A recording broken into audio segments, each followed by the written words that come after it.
Welcome away by Nikon. We welcome everyone who is tuning in across the world and those listening to this recording. We welcome you to get active in the chat, but remind you to please keep it fun and respectful. Also remember that here at Studios, you do have a voice, and we want to hear from you. Shoot us an email or comment in the chat if you would like to jump in the sandbox for our incredible panel. Now, without further ado, join me in welcoming your host, the man of the people, the oracle of Nikon, and the Eminem slayer of the Midwest,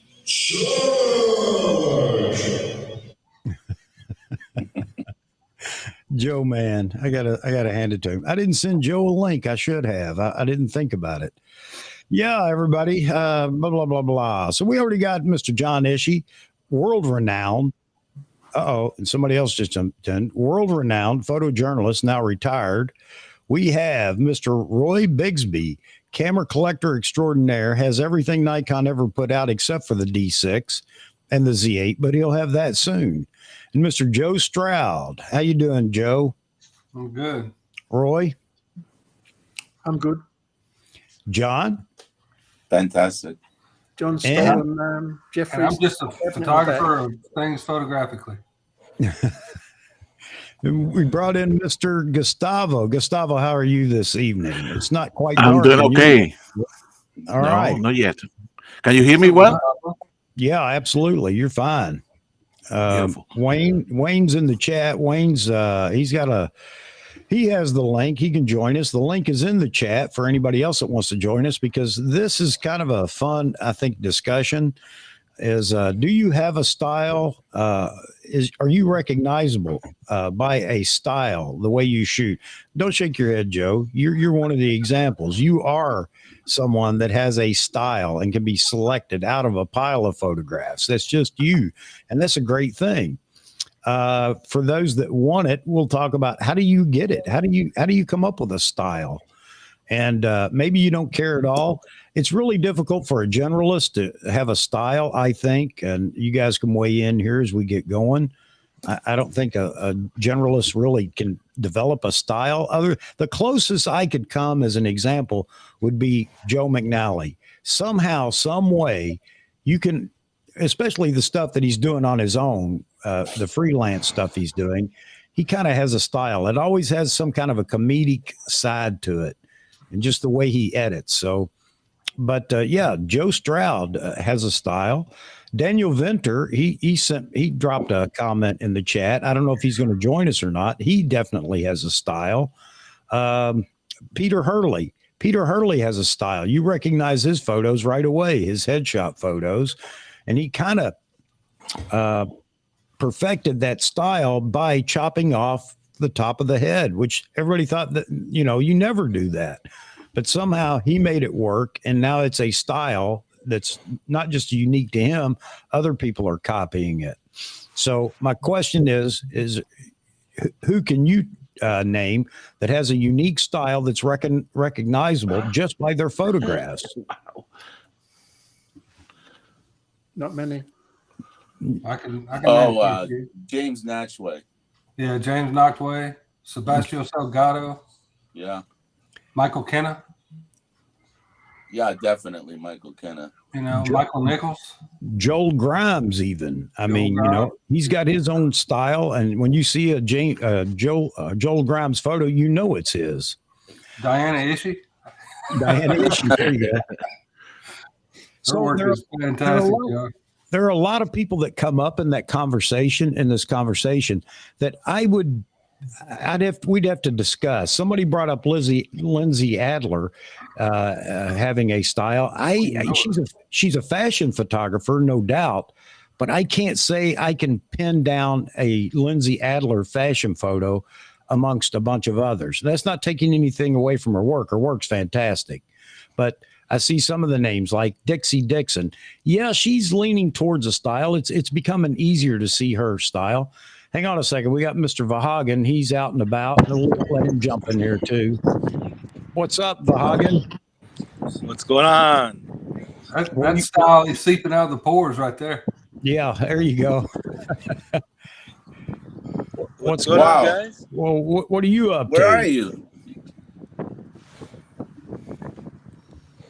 Shooting some birds. All right. So what are you guys doing? We're just hanging out. Okay. Yeah, that's Sith right here. Hey, Seth, how you doing, buddy? Sith since '81, and then you guys don't know me. I'm a cannon shooter. The Moz Man. Moz Man joins us from the beach as well, shooting his new Canon R5.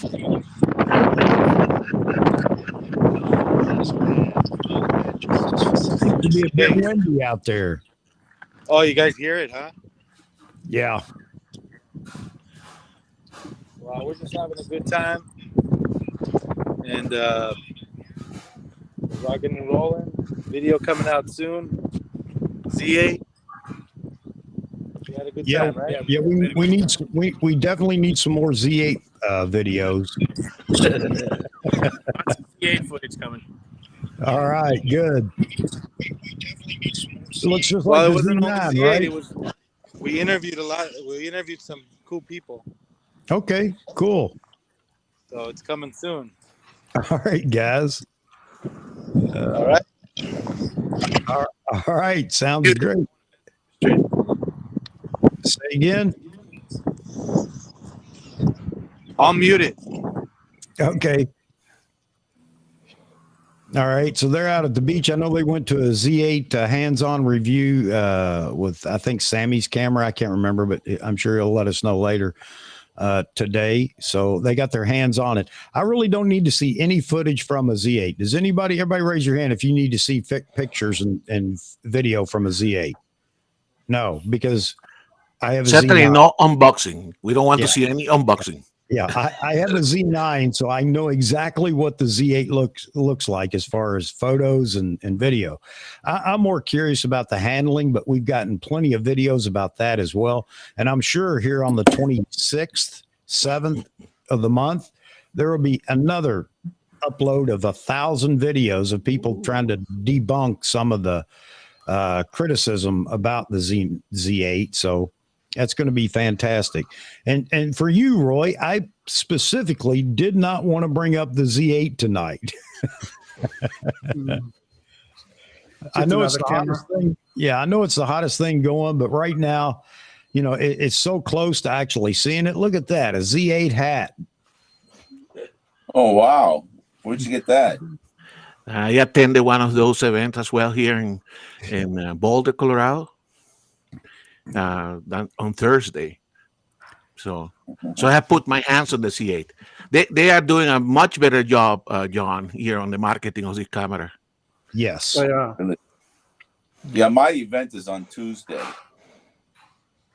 Tomorrow is the big Z8 launch for the media, and they're going to be serving like a lunch and all this, but I didn't get invited to that.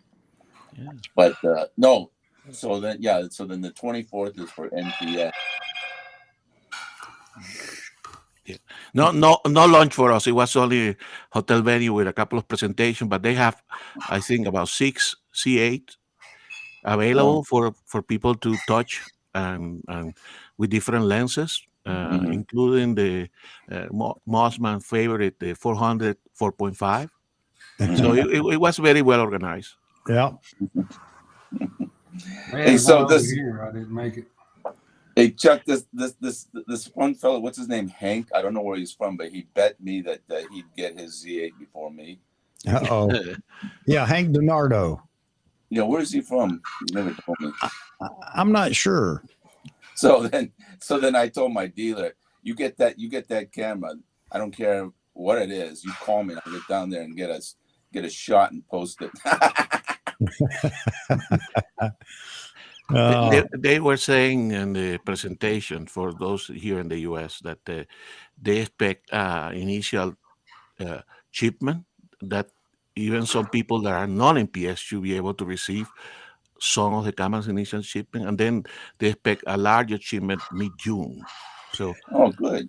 Yeah, so they have been, John, they have been working on, they have built the inventory for quite a while. Actually, the ambassador or the person that made the presentation in this venue here had the camera since February. So I can tell you Wow. that he went into Utah. So Wow, Yeah. that's So everywhere you look at all these events that are going on to showcase the Z8 with hands on at all these different camera shops and everywhere else, there seem to be plenty of cameras for the people to actually touch, feel, and pick up, shoot, or whatever. That was an indicator right there, because with all the other cameras at the events that I've gone to, they might have two for you to for everybody to cycle through to play with for a minute. So that's a good sign, and it's a good sign for Nikon. It looks like we're going to have plenty of stock for this camera. Now, some people will say if it's readily available that it's not selling well. Yeah, I can hear that coming. They Well, can't win, can they? selling. Yeah, couldn't be Hey, because can I they just had give more. can I give a shout out to Joe Stroud? Yeah. Hey Joe, I was just looking at your pictures. They're just beautiful with the Rottweiler and what? Where is this? It looks like the state capitol, is it? Yeah, that's the state capital here in Texas. Yeah. And then it's a Rottweiler, right? Chocolate Lab. And then the way you have it positioned with the way it's standing is like a centurion, and then you have the state capitol just perfectly in between the tree and the dog. Wow, your pictures are they're just knocking out of the park. And then that one dog with the hunter in the background. These are your creations, correct, Yeah. Joe? Yeah. I mean, it's beautiful. Awesome. Can you see a style in his? Like this, no, Can I've you never see? seen anything like this. Can you see a style in his photos, Oh, John? absolutely. He extremely creative, and the composition of it's not. I don't think it'd be very easy to get the dog to stand in that stance, and you get the state capitol right dead center between the trees on the left. Yeah. And then then your gray tone, and it's just blurred. You got just the right amount of bokeh. And then the other fellow on the motorbike, must be a classic Indian or something. But when I go to your Squarespace, I get blocked out. I can't get in. It says 403 forbidden. I don't know what that means. Oh, really? Huh. Yeah. I'll have to see what's going on with that. I appreciate it, man. Very good. I bet you get a lot of work, my friend. I've talked to Diana a couple of times online, commenting on each other's pictures. Oh, and man, she blows me away. The ones of I don't know if it's her in the hotel rooms. Yeah. But man, that lighting is to die for, man. So because she has an art background, she has a master's in fine art, so she understands the colors and stuff. And the lighting. Yeah. So yeah, I got a degree in photography myself. So. Oh, no wonder. That may have something to do with it. Yeah, this is good stuff. Wow. I appreciate it. Thank you. That means a lot. See, as a photojournalist, all I do is try to take pictures of dead people. Devastation and dead people. Yeah, give me a disaster. I'm there. Oh man. So very good show. So does it do anything for you, for a photographer, to have a style that everybody recognizes? Of course. It's your signature. I mean, like Joe's picture, who else has this? Chuck? Oh no, who you're right. No, you're right. I've seen a gazillion pictures. He's got it. Yeah. He ought to have a show. I'm sure he does. Man, I have more people tell me my work sucks and tells me it's good. So no, they don't know, man. This thing is incredible. Envy, Joe. Envy. But you know what? Going. I think that's the sign that you have a style, because it's something that you like and nobody else may like until they like it. Meaning it doesn't grow on people. It gets in front of enough people that say, wow, I love this.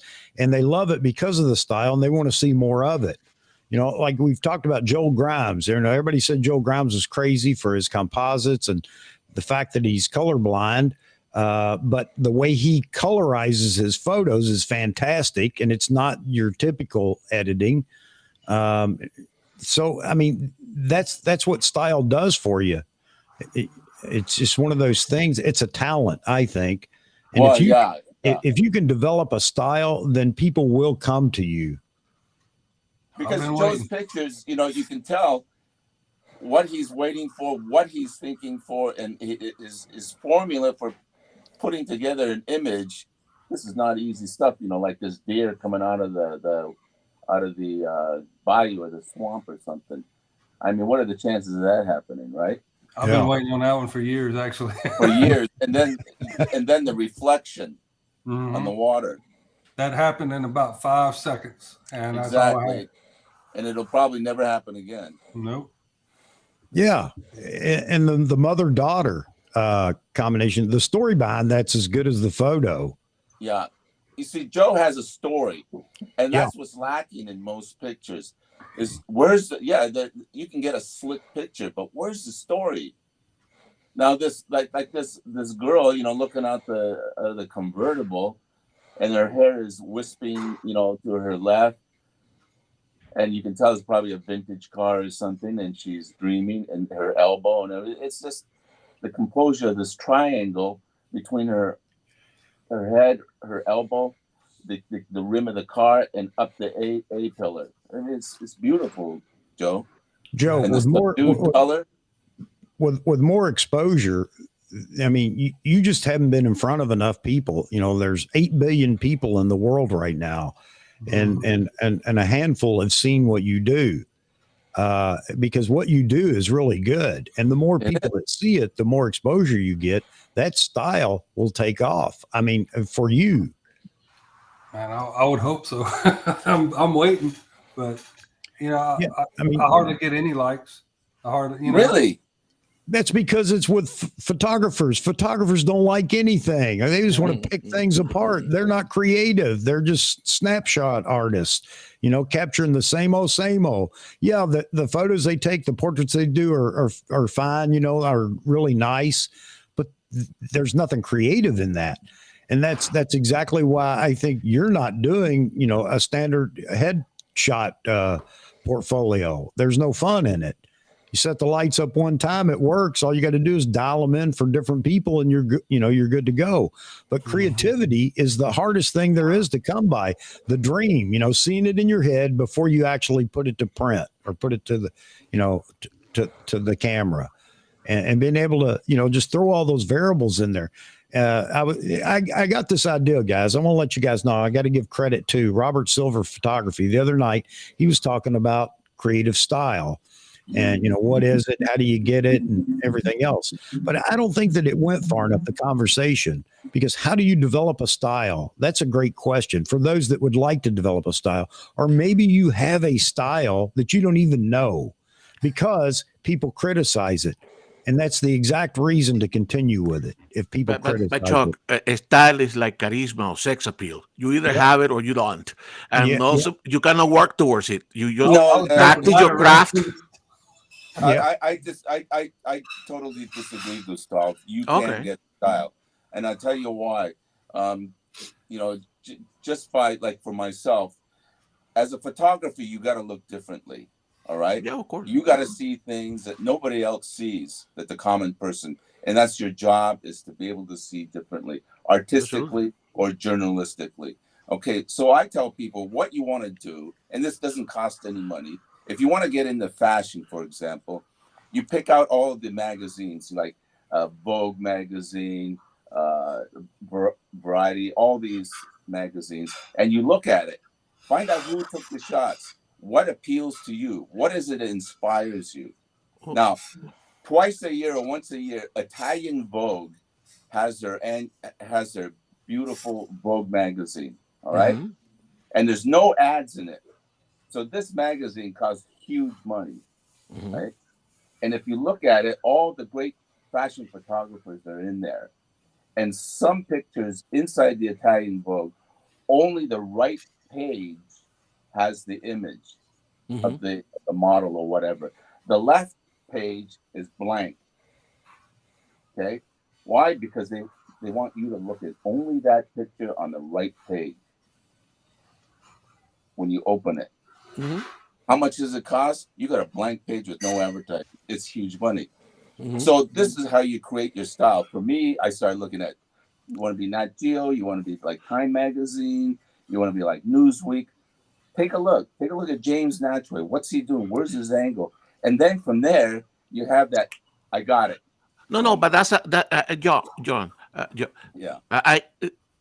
That's the way you learn, correct? You learn Yeah. photography by observing, by working with other photographers, and through time, if you have the right stuff, correct, then you evolve into your own style. That's what I'm saying. There is some. Not everybody can paint. Not everybody can write music, correct? Everybody can be proficient, but I think, for instance, going back to Joe. And sorry, Joe, we're going to make your head explode here, but I got to get a new hat now. exactly. I mean, you can see that's not copy from any magazine, correct? He studied, obviously, but then he came into his own. That's what a study is, coming to your own. So, you know, That's tens of thousands of failures. Pictures. Well, of course. Yeah. You know, you can't get a bullseye the first shot. But style has to be inspired. It has to be repeatable. And if it's not repeatable, then it's not a style. And you are repeatable, Joe. It shows throughout your portfolio with your photos. I know you've got other photos and whatnot, but your personal style shows in so many of these, especially the ones that you're showing us. Yeah. That's why last time, what'd you try to do? Try to fool everybody by taking a picture of a koi pond? No, that's not going to work, brother. That's a snapshot for you. No. But I will go a little bit further here, Chuck. That now that we get together on our photo reviews now for probably more than 6 months, correct?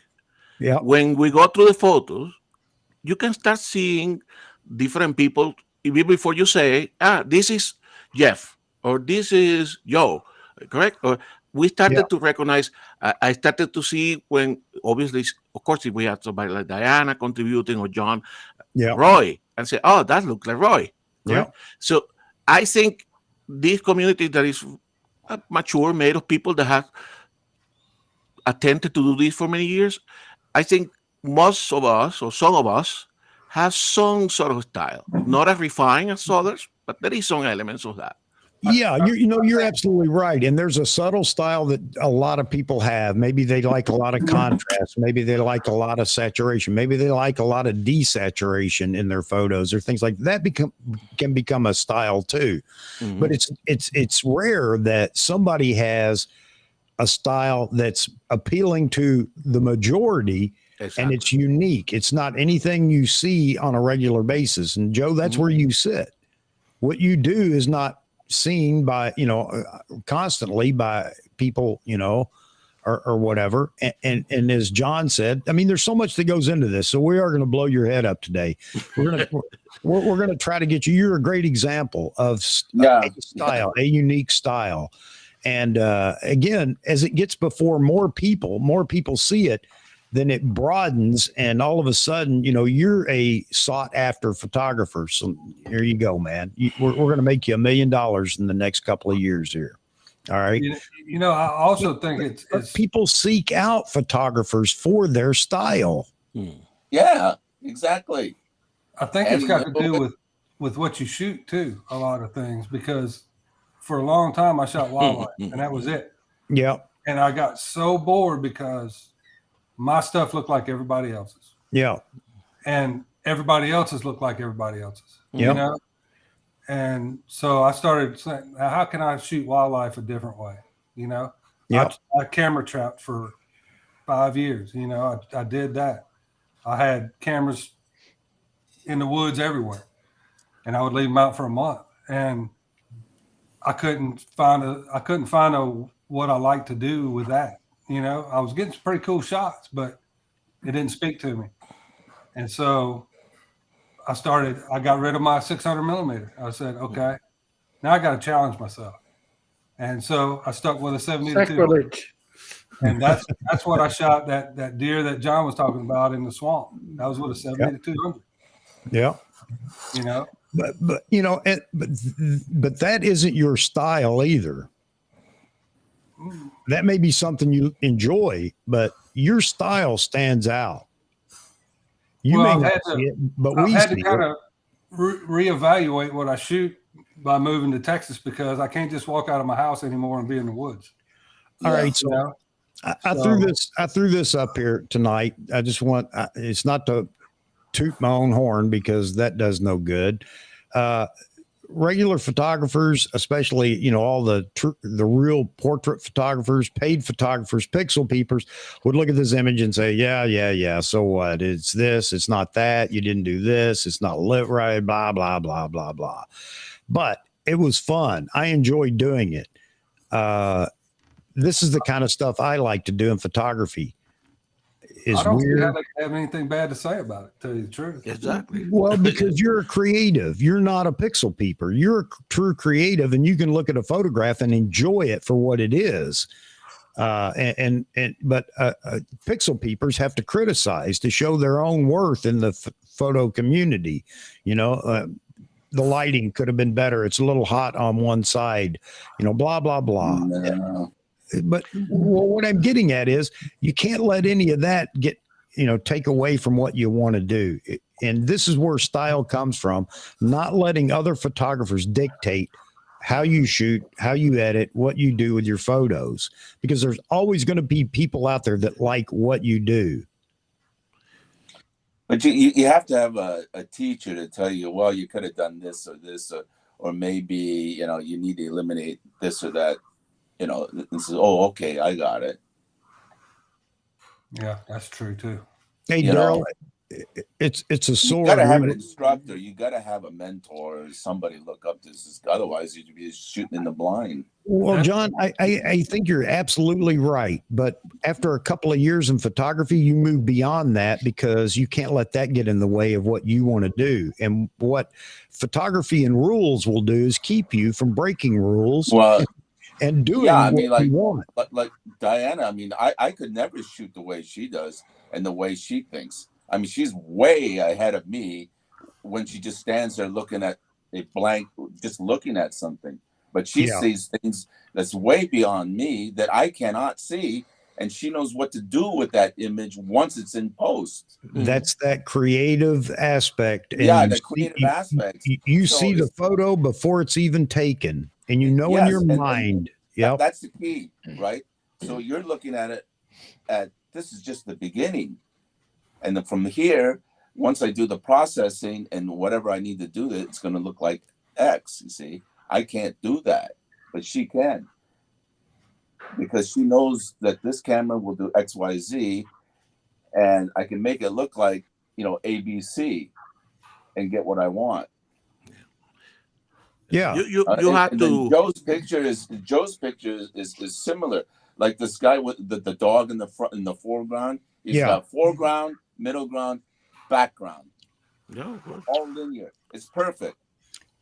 No, and that's where Robert Silver was going the other night. You know, composition is king. Yes, it is, but.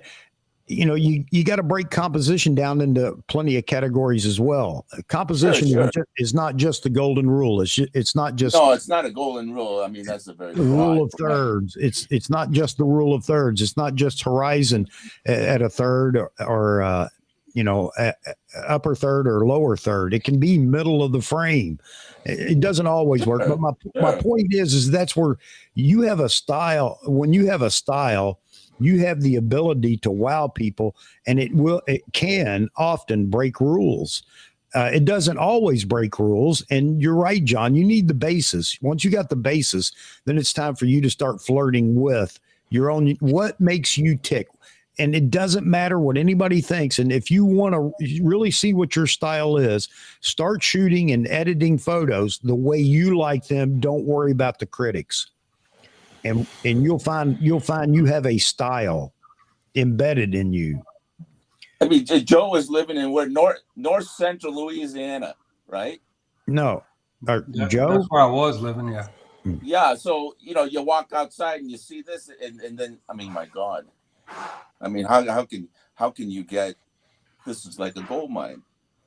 It was. It's not like sitting in there in Kansas on the flat plains. I mean, this is bad. And the kind of people who live there, it's got a story. Who is this guy? What's he do? Look at this lady and this woman and this beautiful daughter. The guy with the bike. That's a story. Mm-hmm. You know? And to me, I was shocked when I saw this. I go, no, this guy is good. This guy is good, man. I appreciate I it. don't see this too often, my Thank you. friend. I mean, this war with the woman looking Hey, guys. down, Hey, the guys. angle. Everybody say hi to Kevin. Kevin jumped in here and just kind of got pushed to Oh, the hi, side. Kevin. How you doing, All right, Kevin? what's up, Kevin? What's going on, guys? Good to see everybody in the chat too. Hey, Chuck, you don't mind if I weigh in on that topic really quick? Please do. Please do. That's what we're here to do, is discuss it. All right. The way I see it is really, I agree with a lot of what all of you guys are saying, that it's a little bit of kind of everything. This is the way I see it. That, in my opinion, to try to find your you don't even need a style. Honestly, if you're just somebody who just wants to, just go out with your camera and just shoot whatever, comes to you, then that's fine. But if you're really wanting to become more of an artist in the craft, I think it's something that, this is just my opinion, I think it's something that you can't force. Like, you should try to do different things, and like, instead of trying to get a bunch of other photographers to look up to, only look up to a little, like just a few, because in my opinion, this is coming from when I first started, how I did it. I kind of, the more people I followed, the more I could, or the less I couldn't find my own identity as a photographer, instead of because I was bombarded by all these other different types of artists, and I'm like, oh, I look up to this person. I want to get pictures like this person and this person, and it just became more of a identity crisis thing for me in the very beginning. But it also, like, going back to your point, talking point, Chuck, is that I think we should look up to other photographers, but to, like you said, to a point, because it can stall you at some point. Like you were saying, Chuck, at some point you have to break off to that and find your own unique why. Why do you do it? Why do you pick up a camera, and not force it? And when you start to not force it, I think that's when you really start opening up. They know the basics of composition, lighting, shutter speed, all the basics of photography. And once you get those down, I think that if you don't force it and you start just going out and just repetitively shooting, I know it's cliche to say, just shoot more photos, but I think the more you do that, and the less people you follow, the more easier it'll be becoming to kind of get into your own style, because it's something, in my opinion, you can't force. And eventually, the style is not just your niche. It's not just what you shoot. It's a bunch of other things. It's what you shoot, and then it's composition, and then it's also your editing. It's everything combined into your style. Eventually you'll find it. It's not that there is an absolute right or absolute wrong comment that can be made about this, but if you're just following the rules, and there's nothing wrong with that, don't get me wrong. If you don't want a style, you just want to emulate others, that's fine too. Right. If you just want to perfect headshots, that's okay. That's fine. Following the rules will get you there. Mm-hmm. But what I'm talking about is something that's completely different from that. That's a genre that you choose to participate in. And I think that's great. 100%. And like, it goes back to the basics of what photography is. It's an art, and art is subjective. But when you take a genre and you put your stamp on it, then you're showing somebody your style. And I think that's where the style comes in. And there are people that will seek out specific styles for themselves because they like what they see, whether it's how the photos are edited or whatever. And they will seek you out for that because they enjoy it. They want that or whatever. Hey, everybody get ready. Drum roll, please. Mr. Peter Gregg has joined us. How you doing, Peter? Hey. How you doing? Saturday night? We are not going all night tonight. I'm just going to let you know. No problem. Neither am I. What I used to do all night, now it takes me all night to do. Okay, so.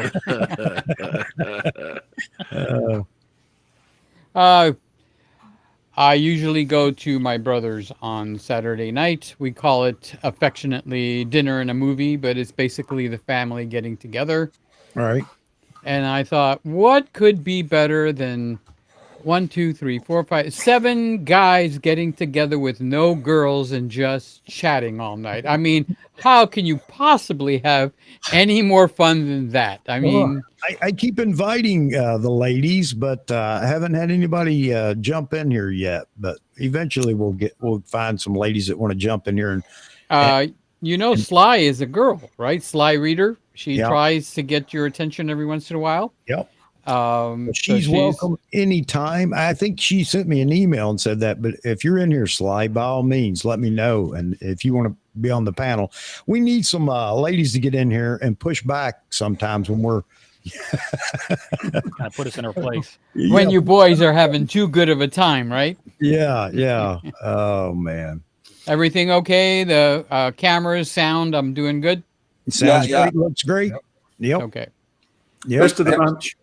I just want to say one more thing about Joe because he's just, I'm just blown away, man. You went to Savannah College of Art and Design, correct? Mm-hmm. Yeah. There you go. There you go. Yeah. You know, God, what's the guy's name? Ray, I think. Roy Powell. He was on here. Ray Powell. Yeah. Yeah, he was on here a couple of days ago, and he said he has a student that she goes to SCAD. He mentioned that the other day. Joe, you have a website? JoeStroudPhotography.com. My wife says you are incredible, Joe. I appreciate it, man. I think the same about her too. She says that You should marry the girl. It's amazing.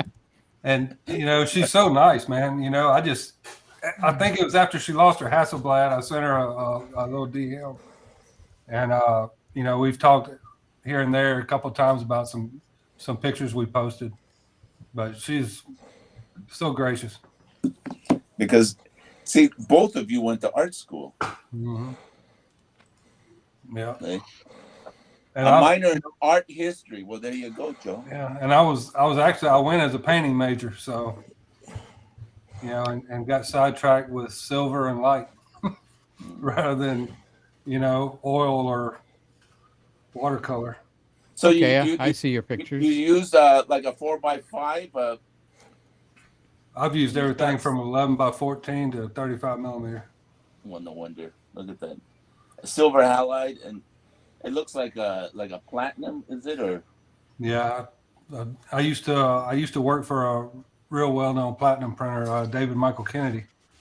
Oh wow! These are all from film, right, Joe? Most of these? No, not all of them. Some of them. Some of them. I found your website. I found your website, Joe. I play around with medium format film a little bit still. Oh, you do? Mm-hmm. It just depends on. What's that? 4x5? No, I have a Rolleiflex. Okay. And what film do you shoot? It can be Tri-X or I like Delta 400. Delta, yeah, good. Yeah. What Rolleiflex you got? What's that? What Rolleiflex you got? It's the 3.5 f3.5 one with I think it's twin lens reflex or single lens? Yeah, twin lens. I have a SL66 sitting right there on the shelf. Oh, my favorite Rolleiflex. The SL66. Yum. There you go, guys. That's what I got there. Vahagen's vehicle. He's got the stream up on his display. That's dedication. You guys, you need to see Joe's website. I think I could do that if I get permission from Joe. Sure. Yeah. Yeah. Okay. Well, I don't hang on just a bit, Peter. I've got it up over here too. I love Joe, and we singled out Joe because Joe has a signature style, and I want to try to keep this going at least for as long as we can, or until there's no interest in any more style discussion. But curious about your opinion of what denotes a style in a photographer. Are you asking me? Yes, sir. That's almost a loaded question, but are you creating pictures to sell? Well, let's leave the The business. low, well- Just leave all that out of it. The bottom line is, do you know people that have a signature style? Who are they? yes, I would say I do know people that I could think right off the bat. Jeff Askoff has a style.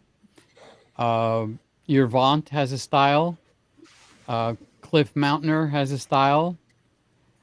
So these are people that if photos popped up in front of you without even knowing, you never saw it before, you could say, man, that's got to be a Yervant photo. It would be a Yervant photo or somebody trying to emulate him. Okay. So that would be a flary fashion picture. See, that's why I started with the business aspect of it, because I wanted to separate. Well, that comes after. You got to have a style to get to the business aspect. No, Well, you don't. Can I say I don't agree with that, or would you get mad at me? No, not at I all. don't agree. Not at all. I'm ready to debate it. The more Okay. generic, the more saleable it is. I don't know who I was interrupting. I'm sorry.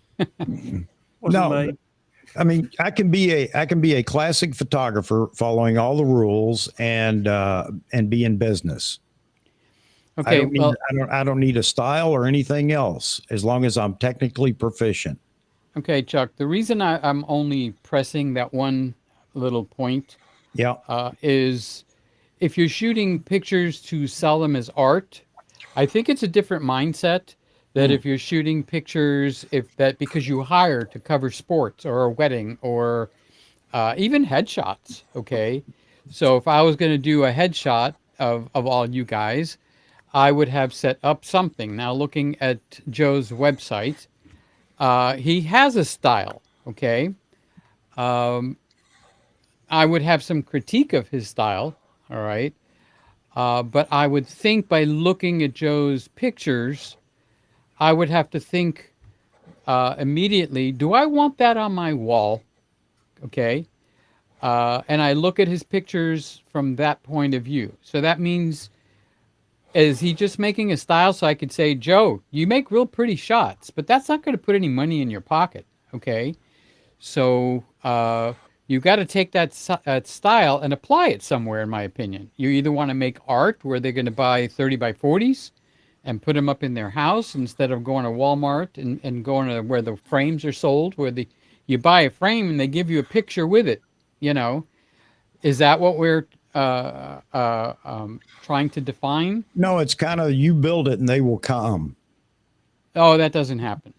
Okay, I don't mean. Wait. I say that respectfully. Okay. No, I know businessmen don't believe that because they're in it for the business, and you have to produce. The business has to produce or whatever. But when you're doing it for yourself, you can do it for yourself, and you can even do it on the side and do the normal on the regular basis to, set up a headshot studio and just take headshots all day. You can do that. Peter Hurley made a fortune with that. Yeah. And he has a signature style in portrait or headshot photography. You mentioned Peter Hurley. How about Peter Gowland? Okay. Yeah. These people have a style, but they market it themselves, and that's what photographers miss. I have a machine here that makes $10 bills. Okay. I'm just giving you a for instance. All right. I'll give you a real for instance rather than a fake one. All right. Sorry. Line 3. Anyway, I'm a wedding photographer. I'm reaching for something. Okay.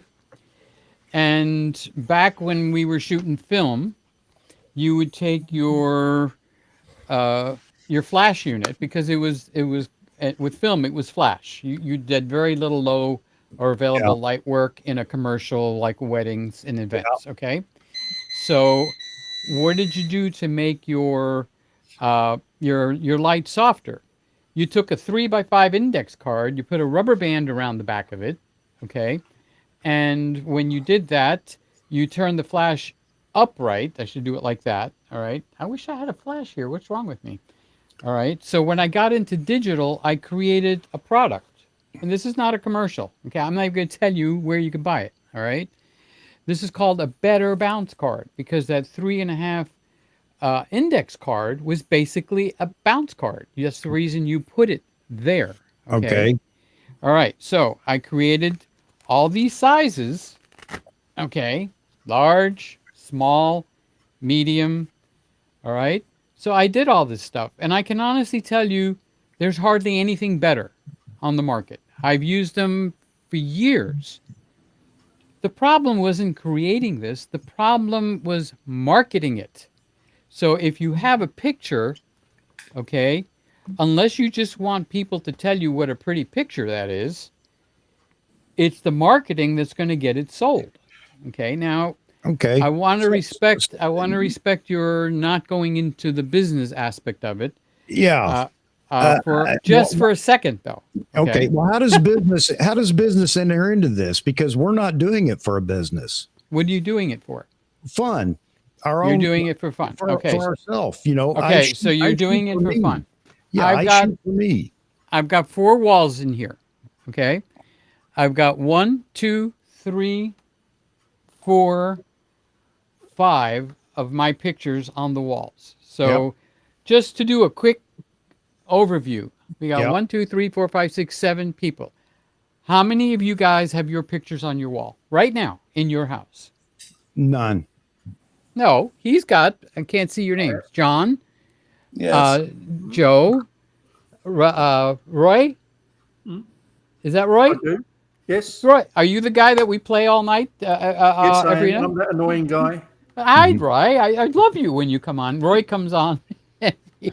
He's got a wonderful sense of humor. So this is the first thing I do when I talk to people about doing personal photography. If you're a photographer, why do you have other people's pictures other than Jesus? I'm a Christian on your walls. Why aren't you making pictures and putting them on your walls? Now, obviously, I'm preaching to the choir here, okay? But I will find that most people will not even take their own pictures and figure out how to get them up on the wall. So we're not even into business now, right, Chuck? I'm kind of obeying you, right? Well, yeah, but we're losing the whole point of this. Do you want to have your own style? How do you create your own style? I think if it comes down, I think it comes down to staying away from the business, throwing the business out completely. Yeah, I did. People are professional photographers, but how do you create that style? Well, Chuck, go ahead, John. I want to make a comment on your picture, okay? Yeah. So because it looks familiar, right? And your picture of your son-in-law, is it?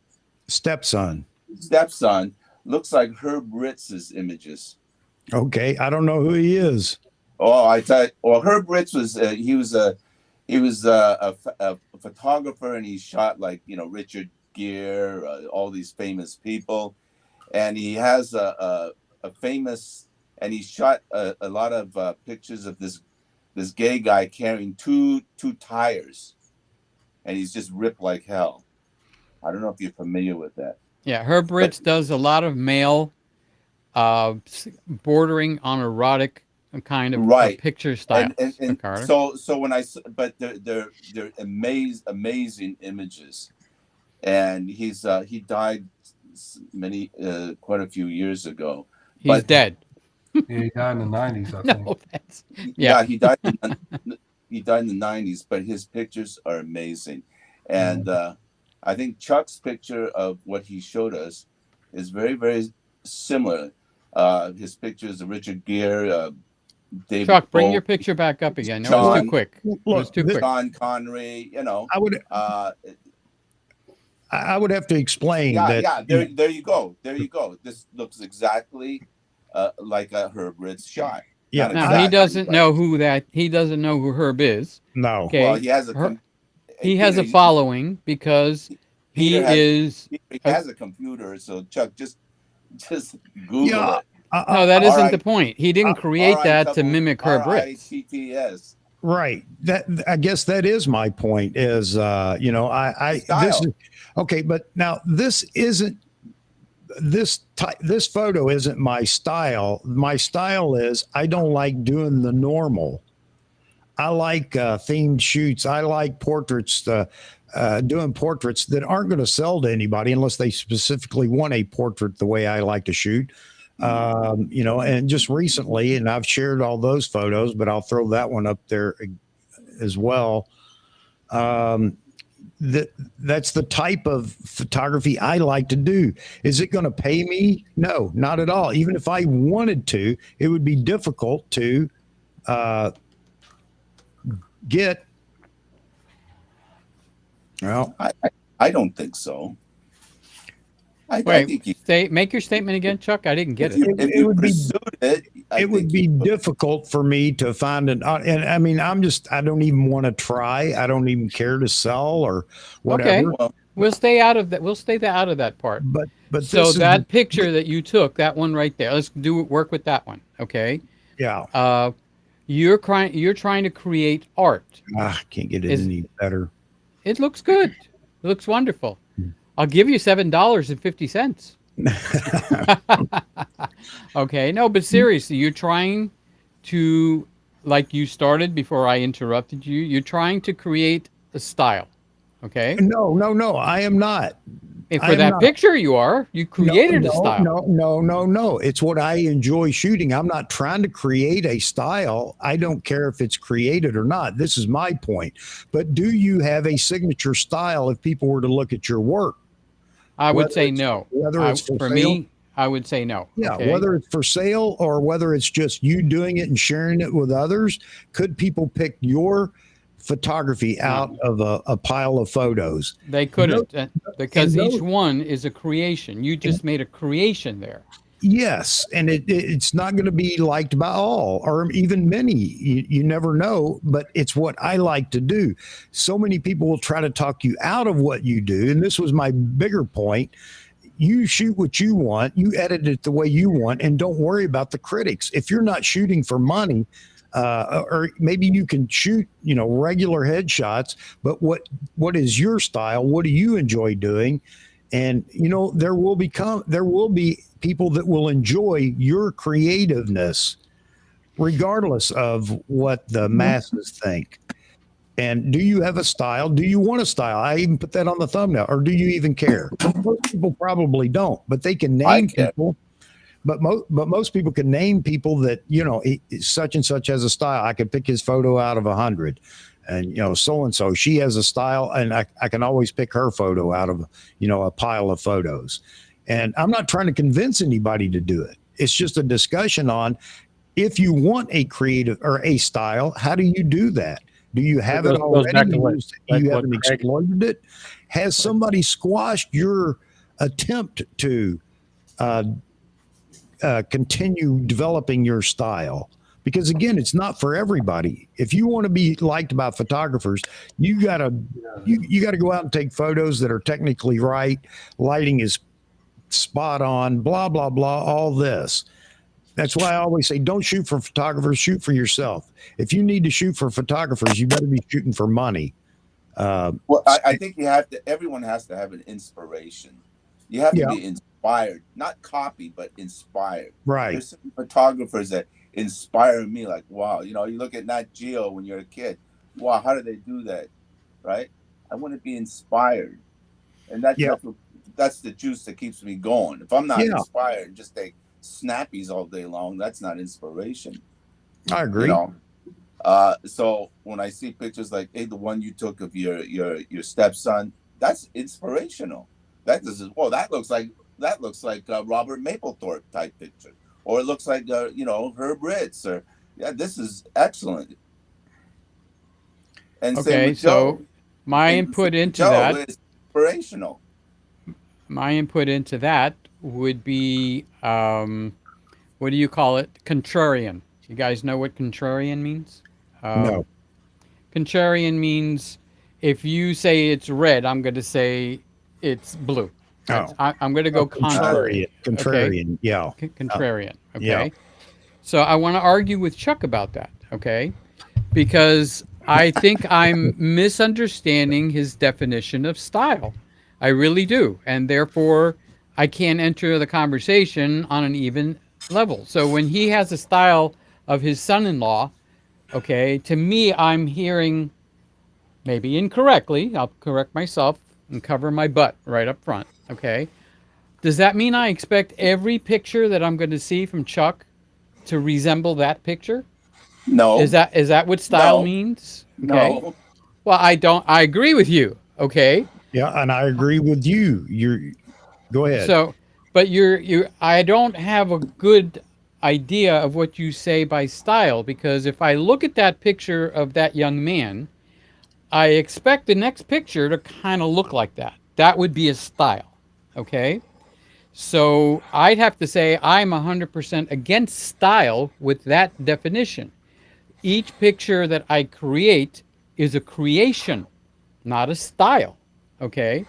So I need help for you guys. If I can stop talking with my hands, I need help for you guys to help me define what style means. Okay, Show me. Show let me me what give you, style let me give is. you an example. All right, a simple analogy.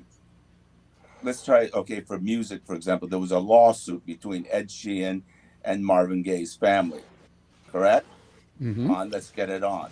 Now, the style Who is won the based on lawsuit? it's the lawsuit is based on the four chord. Right. Every single major pop song in the planet Earth is based on a four chord regarding rock. Yep. You need the basis. And they tried to sue Ed Sheeran for that song because it uses the same four chord pattern. But the melody and the verse is different. Yes. So if you put it in the photography, we all have a basis, a four chord, right? In which we work upon, such as Chuck, such as Joe, and everybody else. But you got to have a basis, and and from there evolves a style in which you are comfortable and works for you. Okay, and now let me That's add here, helpful. Peter, and it may help. I don't have a style that I know of. I like something different. There's no doubt about that. I'm not into I can light a person for a portrait. That's simple. I mean, it's easy to do that. Proper lighting, I've got that. That's no problem. But that's not what makes me tick. But I Chuck, you like must have had a thought pattern in order to create that picture of your stepson. Well, that I agree with you, John. I did, but I'm trying to say that I'm not including myself in this style thing. The whole point was, do you have a style? Do you want a style, or do you even care? And there are people that have a signature style that we can all identify off the top of our head because we can pick their photos out of a pile. I'm still working on what I'm not working towards a style. I'm working on what I enjoy. That could develop into a style. Sure, Yes, sure, of course. Yeah, 100%. absolutely. Of course. But I like the unusual. I like the things that break rules. I like the things That's that right. most That's the people whole don't idea. like. Yeah. All right. like the things- I can with say that, there are times when you will stumble upon something because that's the way you think, and people will come to like what you do. And that was my Okay, so point with Joe if- is Joe has something that people yeah. will come and say, I want, I like that. I like it for my wall, or I'd commission you to do this, or I'd like you to do a portrait in this fashion, that kind of stuff. What's Joe's style? Can you identify Joe's style? No, I can. but I can tell you I when I can. see it. I think style. I think style should also be tied to emotion. If it draws an emotion and it draws some kind of feeling to the image, Well, absolutely, Kevin. You're right on. then Absolutely. and then because to the photographer, that's what it's about. If it's somebody who's not even a photographer at all, who just sees an image, they're going to go to the person's their portfolio. Now, style to a non-photographer is going to be different from a style to a photographer, right? A non-photographer is going to look at your portfolio and it's going to look like across the board like similar. The photos are going to, not all the time, but a lot of photographers, their portfolio look similar in look. But to the photographer, I think a style is more of an emotion. It draws like the memories behind that photo and what it took to take that photo, and just the memories. All that encompasses a style for a photographer. And let me take that step further, Kevin. Yeah, you're good. Yeah. Okay. You know who Nick Oot is, right? Nick Oot. Nah, I don't know. All right. Well, he was a photojournalist out of Vietnam, and he's the one that took a picture of the napalm girl. Mm-hmm. All right. That guy, and just going from what you're saying, is evolving. He changed he changed the lives of every single of Americans. Right. And he basically put an end to that war as an AP photographer. That napalm girl, 50 years to this A day, haunting image. is still a haunting image. And that's what ended that war. Yeah. And so is it composed right? Not really. I mean, you got some soldier in the way, and stuff like that. But just the way non-photographers took a look at that changed the course of our history. Yeah, they felt it. When you see it, they felt it. And when they saw that, people, Americans, like all of us, well, except for the Canadians, they're sorry, changed the course of our history. Correct? Right. Yep. I was, I'm 67 years old, man. Those were my days. And that's why I think, to me, still the still image is still the most powerful medium there is. You're absolutely right, Joe. Because you sit there and it'll stop you dead in your tracks, and you're sitting there looking at it. I don't think Right. To me, video doesn't have that impact. I don't think style should be as important as everybody makes it out to be. If you enjoy it and you're happy with your photo and you're shooting for yourself first, and then, if you're trying to do it as a business side, that comes second. But if you're doing it for yourself first, I think we put style too much on a pedestal too. Well, wait a minute. I'm not here to put style on a pedestal. This is a conversation. I'm not saying you are. I'm not saying you are. But I don't want to go down that path. I mean, the question again is, do you have a style, an identifiable style, a recognizable style? Do you even want that? Mm-hmm.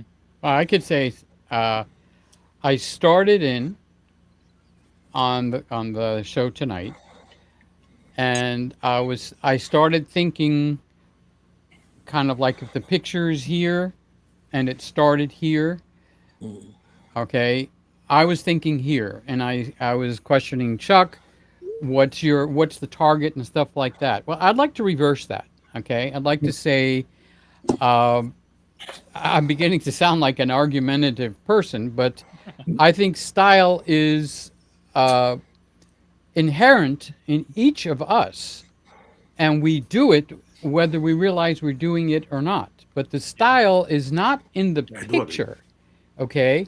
The style begins with you taking the picture. I'm using only myself, okay? So I've got my blinders on, all right?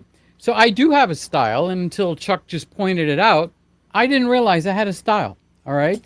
Now, you want to know how I realize I have a style? It happens every time I go into Lightroom. I have the same mental process that I apply to each picture. Now, each picture can come out different, okay? But it's the same process. Number one, I do a lot of editing for photographers, wedding photographers and stuff as a side business, okay? Most of them don't know what the hell they're doing, honestly, and I'm sorry to say that. There's got to be a picture. There's got to be a story in every picture. If you're taking a picture and there's no story, it's a snapshot. Okay? Right. You're on vacation and you've got your little Instamatic camera and it's high noon and you're taking a picture of the Grand Canyon. Well, you have taken the same picture that 5 billion other people have taken. All right? That's not style. Well, it is.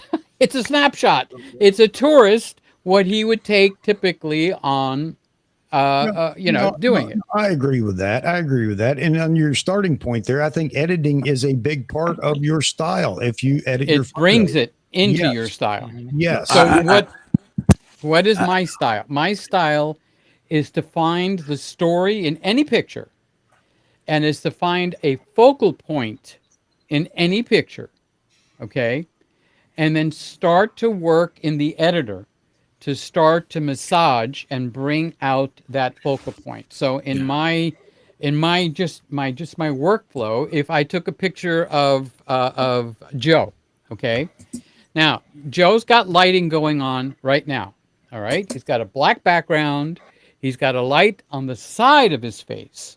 I'm using flat lighting. I want even lighting. Is that a style? Joe's got a different style right there than I do. Let's look at Chuck. Chuck has created something dramatic right there, okay? So, Roy, all right? So if I took Roy's picture right now, and snapped it and took it into Lightroom. Okay.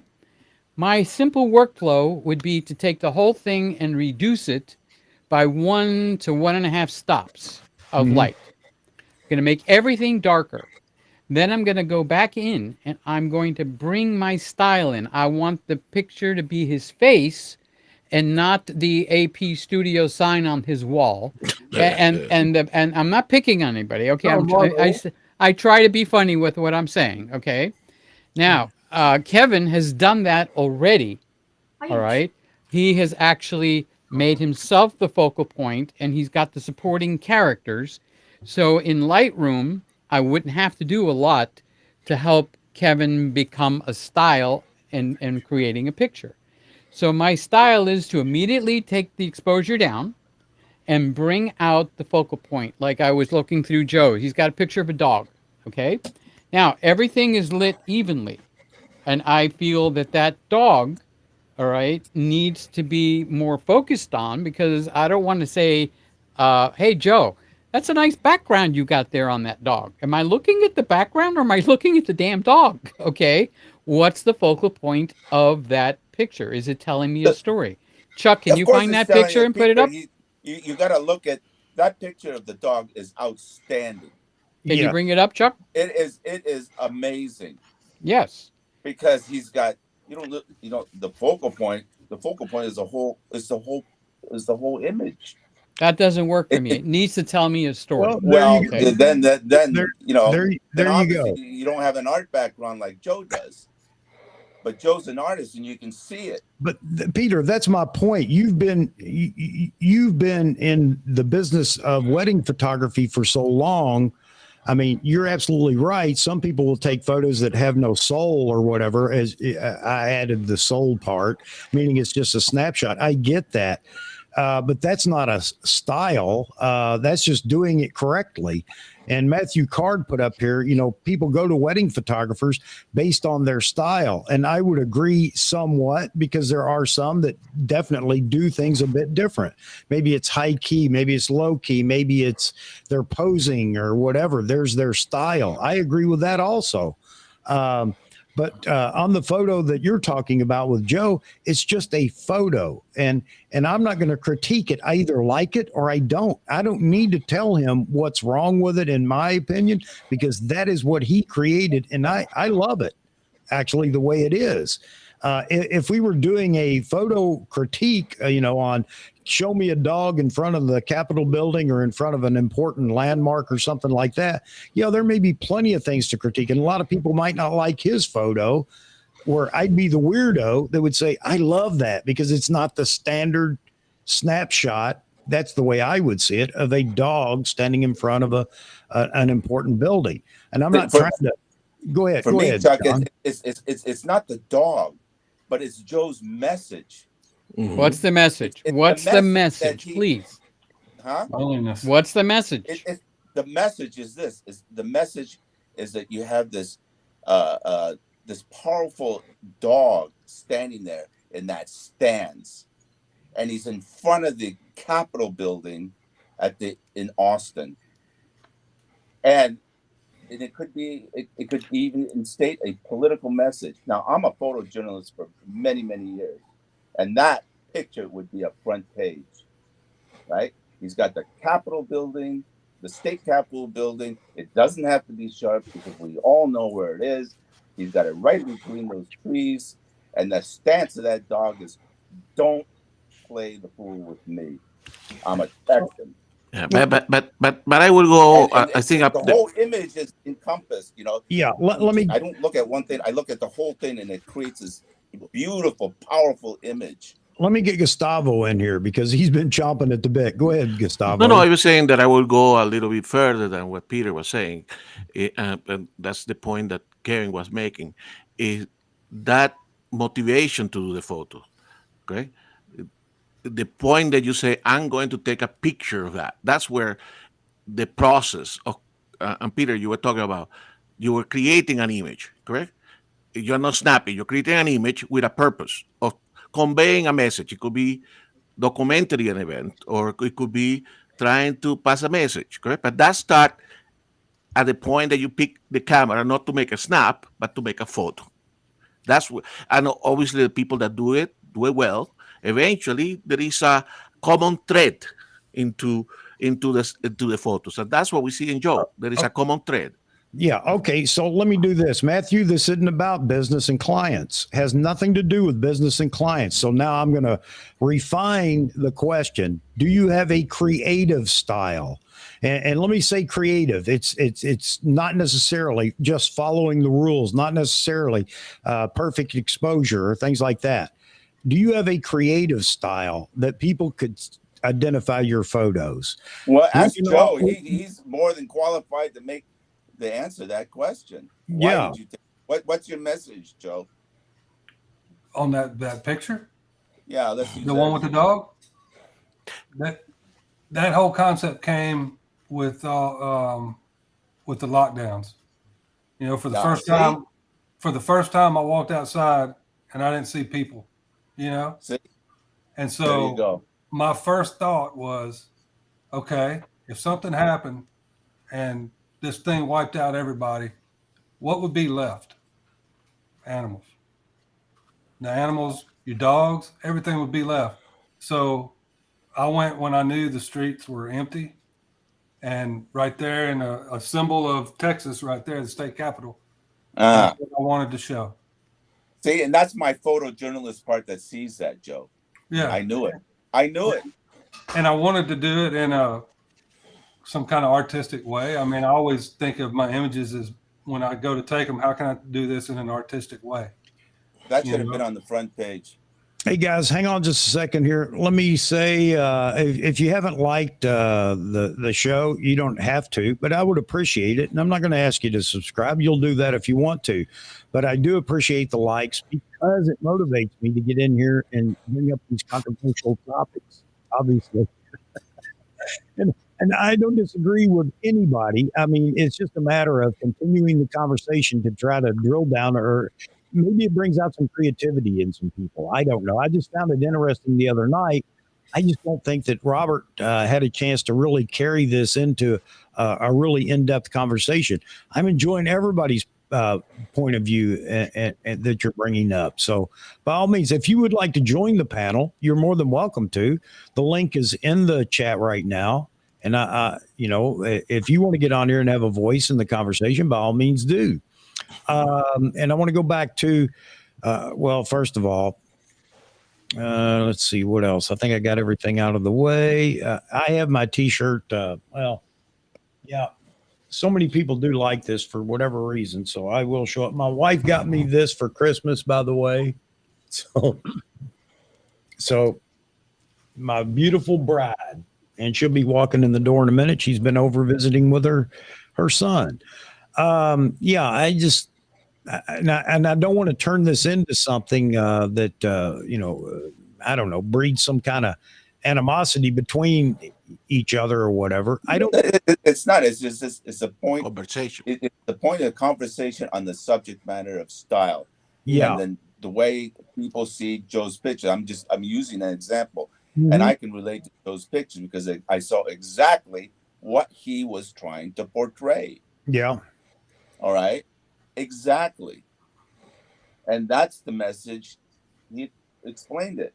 So as a photojournalist, I see that. Maybe others don't. So if you're talking about style, for example, when I shoot for magazines or for the wires, and that's on a particular subject, I have to use my style because that's what the photo editor wants. Yeah. Now I can't get a front page on the New York Times or the Washington Post if I just took a snappy. Yeah. Especially because it's the picture has to tell a story, and that picture has to tell a story that corresponds with the writer who's writing the story. Correct? Yeah. So if you use Joe's pictures, for example, just the photo itself, well, that reinforces the writers, the correspondent who wrote a story on the lockdown in Texas at the Texas state capitol. You see what I mean? It reinforces both. It reinforces Joe, and it also reinforces the reader. Now, this is extremely important because Joe, using his style, to help the reporter to create the article. Otherwise, people who when they pick up a newspaper, a broadsheet, they look at the picture first, then they read the story. Although the photographer always gets a smaller byline. You know, and did you see my point of view on this? Yeah. You know, when I was growing up, National Geographic I waited every month for that to come in. Well, there you and go. I would look and look, and when I found pictures I liked, then me and my dad, I mean, he got my subscription the day I was born. So we would look at it every month. And that's how when I would saw a picture I liked, then he'd read the story to me. And then when I got older, I started finding the pictures I liked, then I would read the story. And it was one picture that made me want to be a photographer. I'm going to show it to you right here. See if you can see it. And see if you know who this is.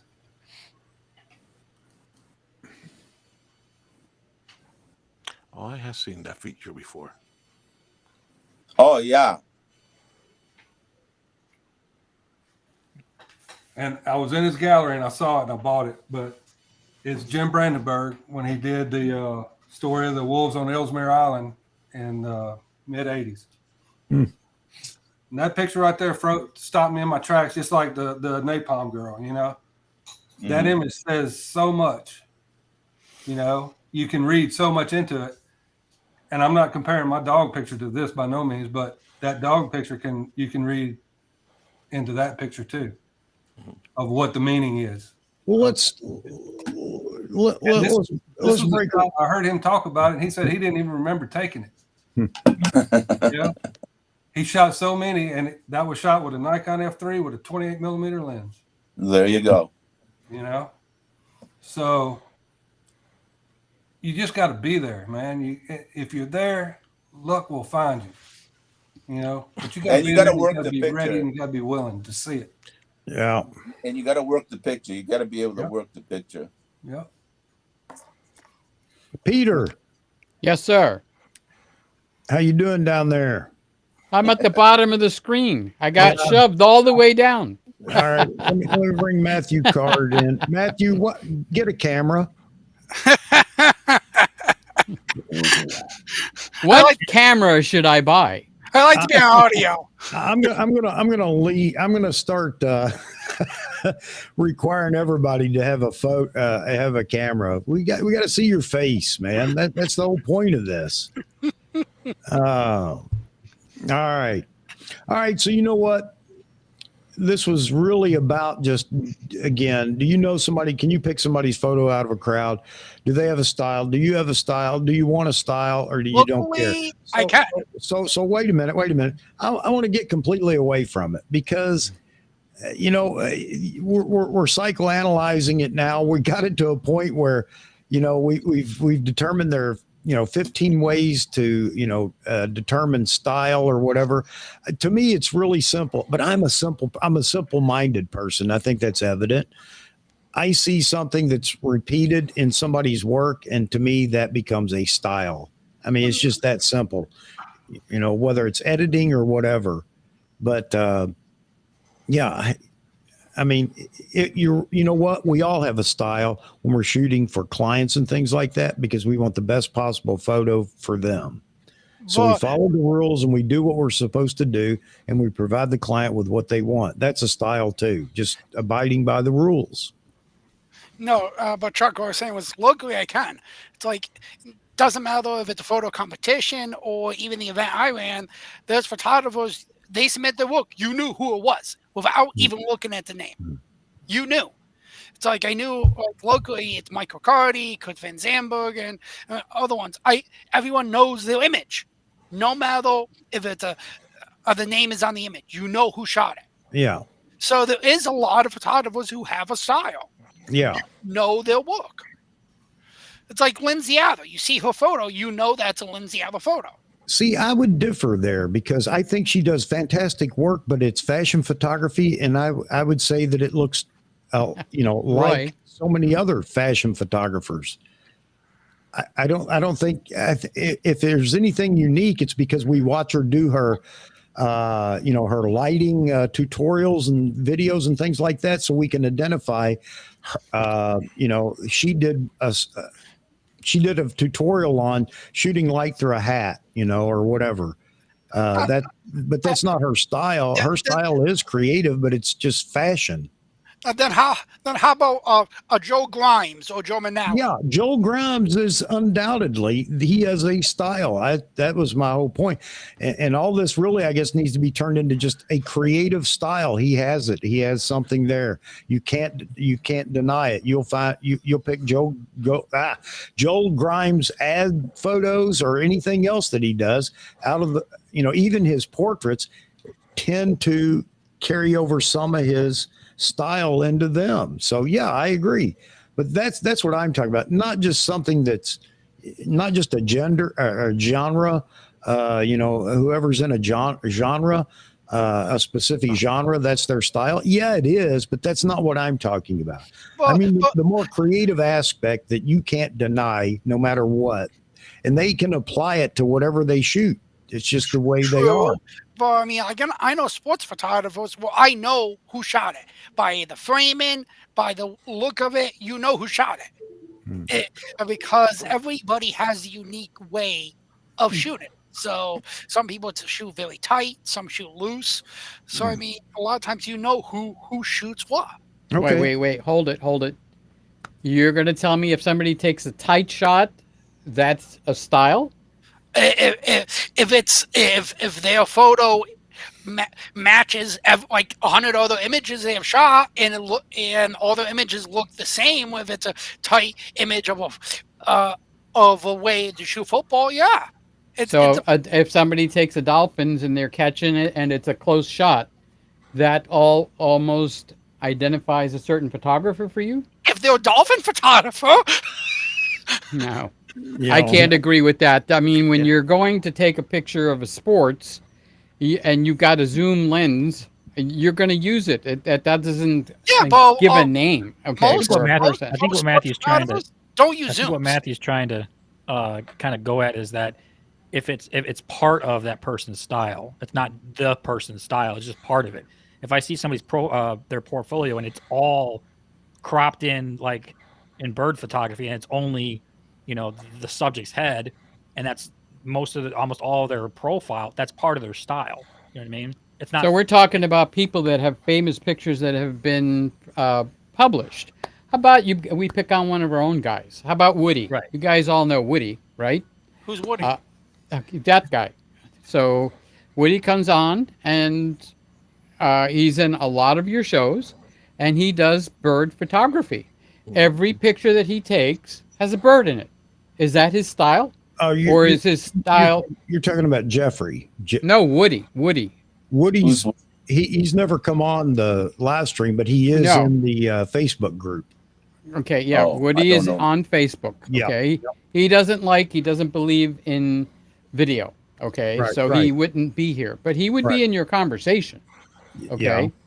If you look at his Facebook, he specializes in two kinds of pictures. Now I'm choosing to talk about a guy that takes, he's our age, the older guys here. Yeah. Okay. Yeah. He's retired. His wife just passed away. All right. He's out there taking pictures of birds or his grandkids. Is that his style? Is that what we're saying? That's where we mix. It's a genre, but I guess a genre can be your style. Okay. It just perked my ears when you said, but everybody that takes something up close can't be attached to a name. But and I guess I heard what you said, Kevin, by the way. Thank you. Oh, no, you're good. You're good, man. You're good. I just we have Matthew. We have video. Yeah, come on. Good on you, buddy. Good on you, man. Yeah. Yeah.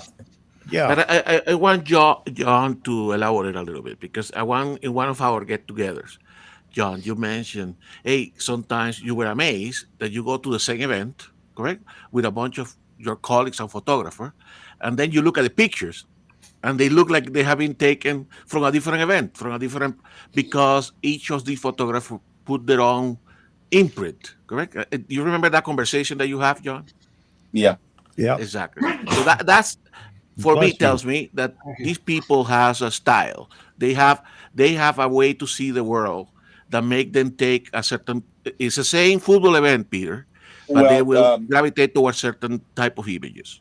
Gustav, you got to take that further because it might not be their personal style, but it's the editor's style. Because if the editor doesn't like your style, he will spike it. But even in concert photography, a lot of you can't tell your editor says, "Well, I like it. Why'd you take this picture? It's not what I wanted." Well, because it's my style. Well, he goes tell you, "Hey, there's the door. Don't let it hit your back." Yeah. In newspapers, the editors have final say. Yeah. The editor is God. I'm still having a hard time describing what is or identifying what a style is, honestly. But in Okay. like concert photography, a lot of concert photographers, you know their image. You know I who's don't. got what concert. I don't either. I don't see either. photographers close in trying order to to know mimic that. other photographers constantly. That's So- copying a style. That's Correct. not your own style. That's copying. So the style is now completely diluted. No, Okay? because they can't copy it 100%, even if they No, try. it can be. There's a fine line between inspiration and copy. Yeah. You know, I'll say this. John will probably know what I'm talking about. But you mentioned James Noctway. I can look at a picture, and I can pretty much tell it's a James Noctway picture. Exactly. And if I put James Noctway and Sebastião Salgado, I could tell James Noctway or Sebastião Salgado. Oh yeah. You know, but Yeah. it's reportage. It's it's in the same genre kind of, but you would see their style come out, and that's hard with like he was saying with sports photographers. I couldn't tell you between a Dave Black or a Joe McNally if I saw him shooting an Olympic event, but if I see their personal work, oh yeah, that's Dave Black. Yeah, because Joe, in sports photography, you're confined to a particular area, and your editor at Sports Illustrated is very, very constrained. Mm-hmm. Because he's going to pick out the picture that he wants It's got to be vertical. He's going to Got to pick. be vertical. He's going to pick the horizontal, picture he forget wants it. to publish. That's So you could all have these 40 pictures different that- pictures, and he's going to go for that one, the editor that he likes for his story. Okay. I have done hundreds of sports events. Nice. And when you do these sports events, you are submitting thousands of pictures to the desk, into the media room. Yeah. And there's a photo editor there who's picking and choosing. He's defining your style. Okay. Well, no, he's not defined. He doesn't give a Yeah, he doesn't give he doesn't give a rat's butt about your style. He needs that picture for his story. For the not his, no, for the company's, for the paper's front cover tomorrow morning, or on the wires tonight, and it's got to be consistent. He doesn't care about your personal thing. Mm-mm. He's got to make sure, hey, is this picture right? In whichever picture sells would sell the most copies too. Yeah, I mean, for example, you shoot a football game and you shoot the linebacker, and nobody knows, but it's an amazing picture. But the linebacker is like, well, who the heck is he? Yeah, and then they have a photo You want of to shoot the quarterback, you want to shoot the main guy, Yeah. getting nailed, getting sacked. Yeah. That's what you want. And you go and send a picture of the linebacker tackling somebody, you're out of a job, man. And you are out of a job. You're gone. They don't care how sharp. Well, who's this guy? You're gonna put him on the front page, and who's number 76? There's no way. But your style comes from personally is okay. I get it. So therefore, I'm going to follow who this quarterback is, and I'm going to study him, and I'm going to be there when he does his signature pass or gets sacked. How many sacks has he been? In the scuttle, when he shoots the ball out, when he catches it. So you got to get that pose when he's ready to throw. So that's what the editors are looking for. Craig C says, to get us back over here for a minute, Craig C says, if I see a Mapplethorpe or a Leibowitz image, I instantly know whose image it is.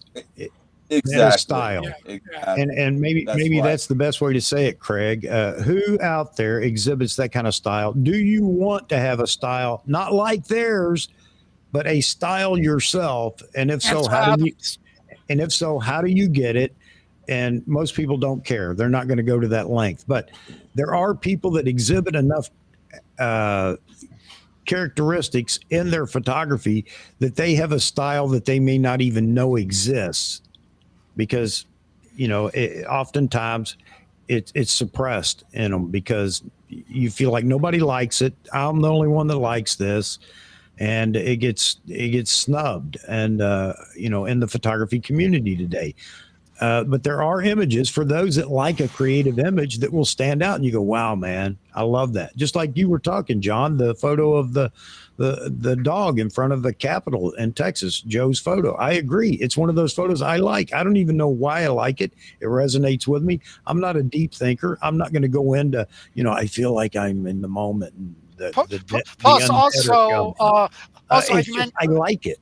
Also, like I mentioned in chat, the other half of the style is when you have gallery shows or exhibits, it has to be uniformity. All the frames and mats have to match. Maybe not. But the It point does. is, If you go to any high-end gallery, Chuck, it does. I don't care. I don't care right now. You don't understand, Matthew. I don't care. The photo itself stands up. It speaks for itself for style. If it's against, I think that Craig picked the best definition to show style with Annie Leibovitz. Okay, now her pictures are all different, and yet there's a commonality that goes through them. That 7 out of 10 times, when you see one of her pictures, you can identify that you're right or wrong, and I would bet 7 out of 10 times you can identify that you got it right. yeah, Okay, that would be my definition of a style. Okay, agreed. And that it could be the Queen of England, it could be David Cassidy. There's something that she does in her pictures that could be attributed to the word in my head, style. Okay. Yes. It could be black and white. It could be color. It could be, like I said, any number of people.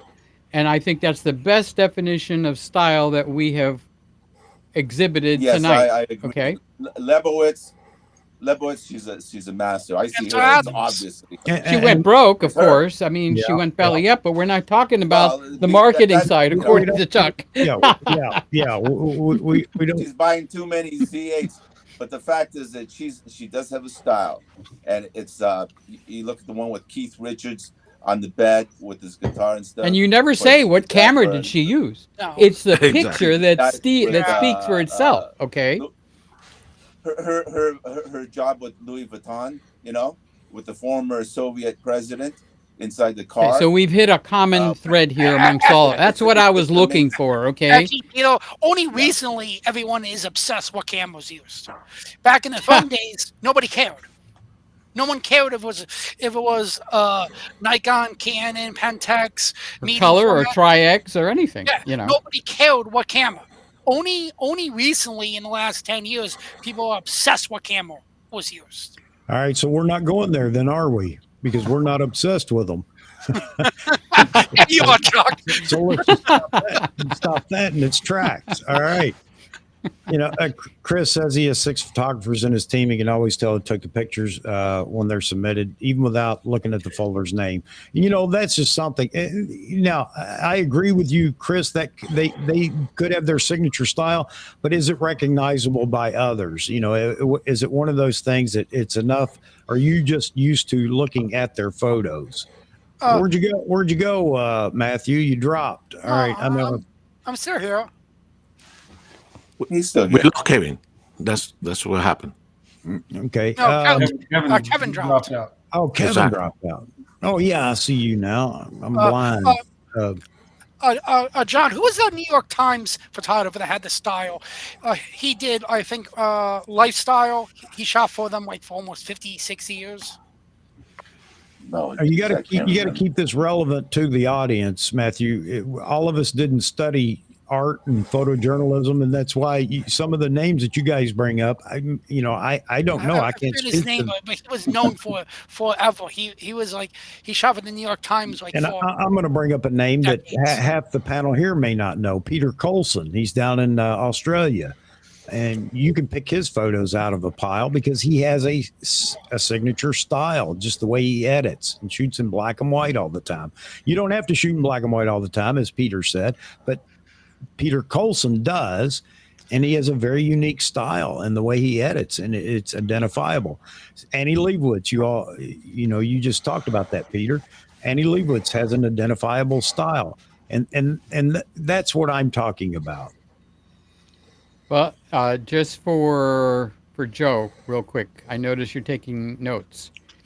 If you want to look at somebody that is quite educational, doesn't regardless what you're in, look up a YouTube channel called Walk Like Alice, ALICE. Okay, they have a style. Okay, it's a husband and a wife, and they take after Cartier Brenson or whatever to say that name correctly. Cartier-Bresson. Yeah. Thank you. I knew one of us had an intellect that operates here. Okay, so it's not me, just so you know. All right, but that is an education by watching those two operate to teach a style. Okay. And I wanted to bring that up to Joe because I noticed he's taking notes, and that it doesn't matter. You can apply what they're teaching there to anybody. Now they do specialize in black and white, okay, and street photography and stuff like that. But I wanted you to get that name across to you. Walk Like Alice. I'll check it out. I was just replying to a chat there. Oh, it looked like you. Every once in a while, it looks like you're taking some kind of a note, and I'm going like. Before I never speak to him again in my whole life. Possibly, I wanted him to get that. Hold your thought, Matthew. Hold your thought. I have a super chat. Long Rider, thank you very much. I have no idea why you would drop a super chat, but brother, I appreciate it. You know I do, and thank you very much. And one of these days, I got to get you in here on the panel. All right. He's saying howdy to all. All right. John, the one I was thinking of was Bill Cunningham. No. This Bill Cunningham. I don't know. I don't know if this comment will help or hinder in what we're talking about, but they're creatives and they have a style. And I agree with you, Craig. Craig says film directors, great ones, have a clear, identifiable style. Spielberg, Tarantino, Scorsese. I agree with that. Yeah, I think he basically shot film until he ended his career. Especially Tarantino. I mean, if you can't pick a Tarantino movie out of a pile, man. All right. Good point, Craig. Thank you. And they are creatives, and it has something to do with photography. All right, cool.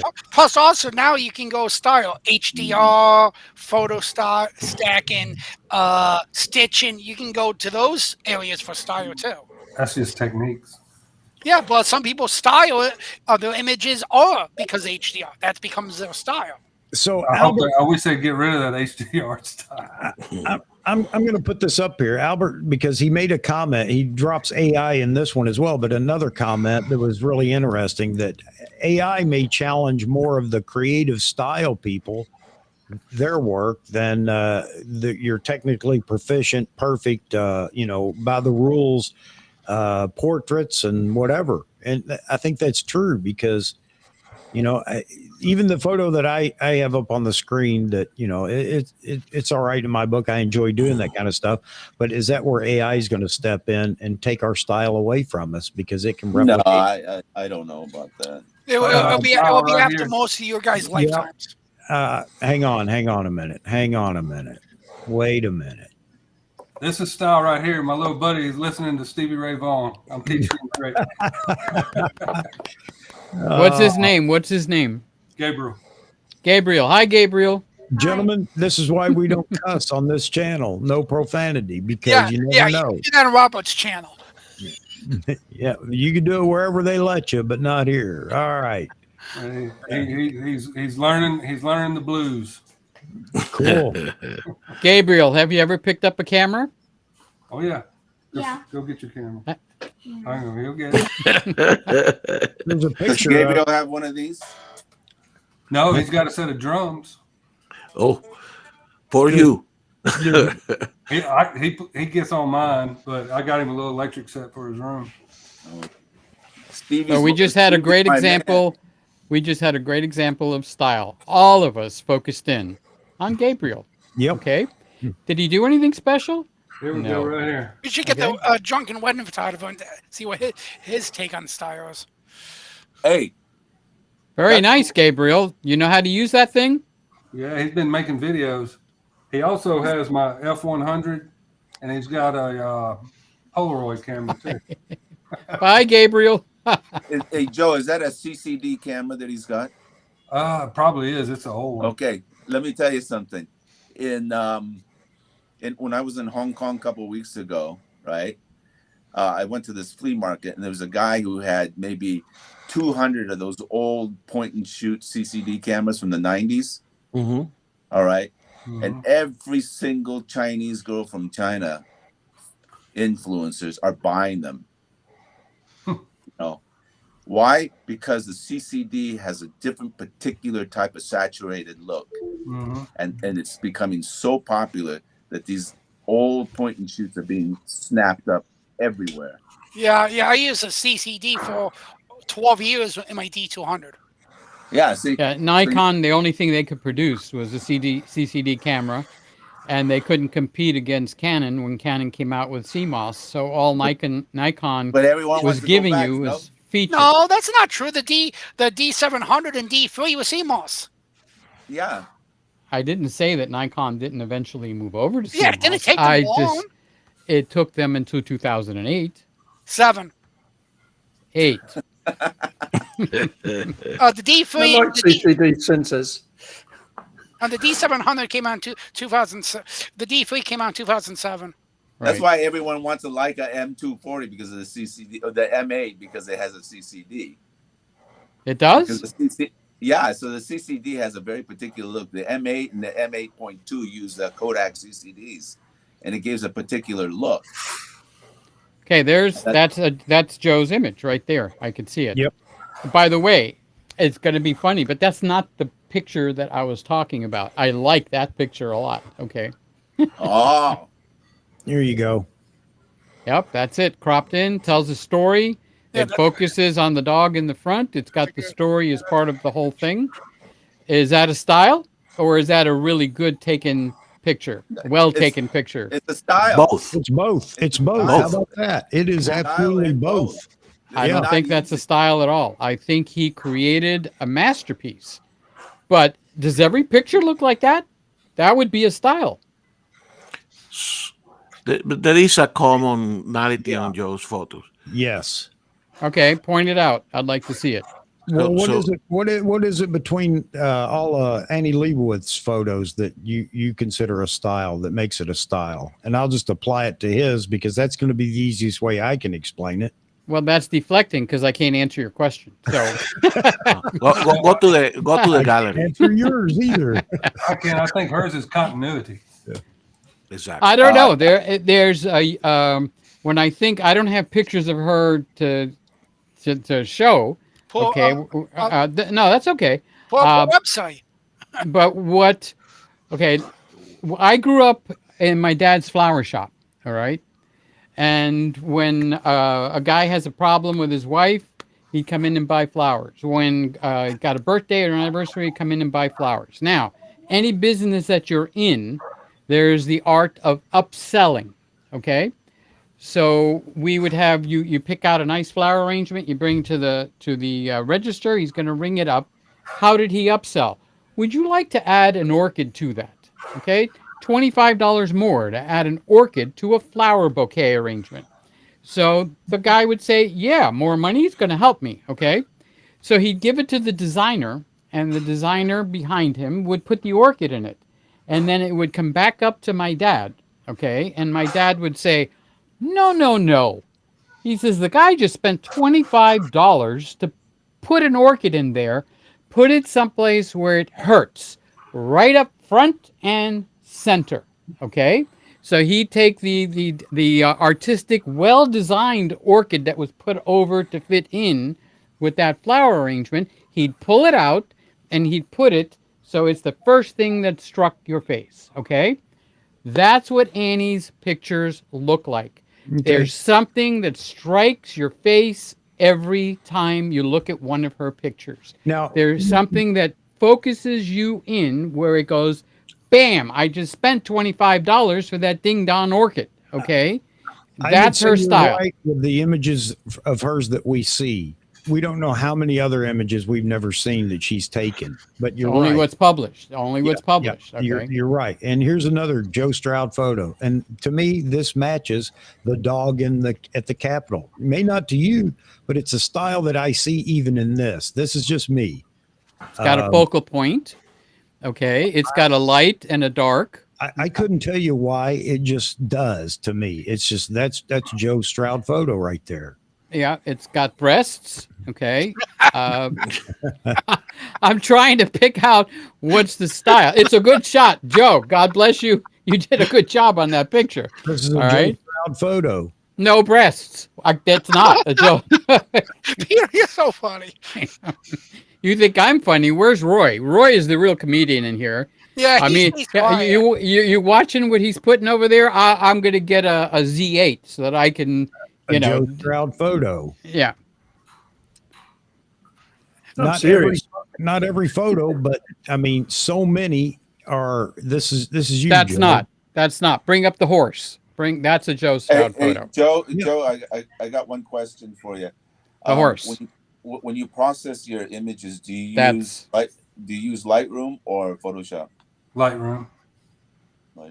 I don't know how to use Photoshop. It's the same thing. I can't stand Lightroom. It's far from it. Well, that is my Not even go-to close. line when I want to piss off a lot of photographers. Lightroom and Photoshop, same thing. No, it's not. When you want to No tick way. off a lot of No, it's not, Peter. No way. Yes, thank you. I No forgot way, about Peter. Joe Stroud photo. No, it's not, Peter. They're nothing like each other. So anyway, Photoshop. Matthew, I was being Oh, sarcastic and ironic. I was only using it as a talking point to conjure up a reaction. Okay, Right. they're not the same. They're not even the same league. Okay, but all these photographers in here, I got the response I wanted. Photoshop, Lightroom, it doesn't matter which one you buy. They're the same thing. You get both when you buy the package. Exactly. It's only, and that's what we need to do with our photos. What I just did by saying Lightroom and Photoshop are the same thing, we had instant reaction. That is style, okay? When you can do that with your pictures, I consider that style. What Dad did by putting that $25 orchid right in the front, so that's the very first thing you see when he gives that to his wife, and she goes, "Oh, you bought me an orchid." Well, what about the other 300 flowers in the arrangement? Okay, it's the orchid that stood out. That is what Joe is presenting here. Okay? thank you, Chris. I agree with that 100%. And it's not always welcome. Your style isn't always welcome, and that was something we talked about earlier. But Yes, I agree with that for sure. I'm a believer in not enough people have seen things, seen something. If you have a style and you like to shoot in it, as long as you continue to show it, don't worry about the criticism it's going to have. There will be people that will eventually, it'll be in front of people that eventually actually like it. And that's how you build a following with your style too. Who said that? Who's put that back up, Chuck? That comment. Please. Chris. Style doesn't need to be good, bad, right, or wrong. It's just the way a photographer tells his stories. Okay. So I'm going to inject something personal here, something I don't like.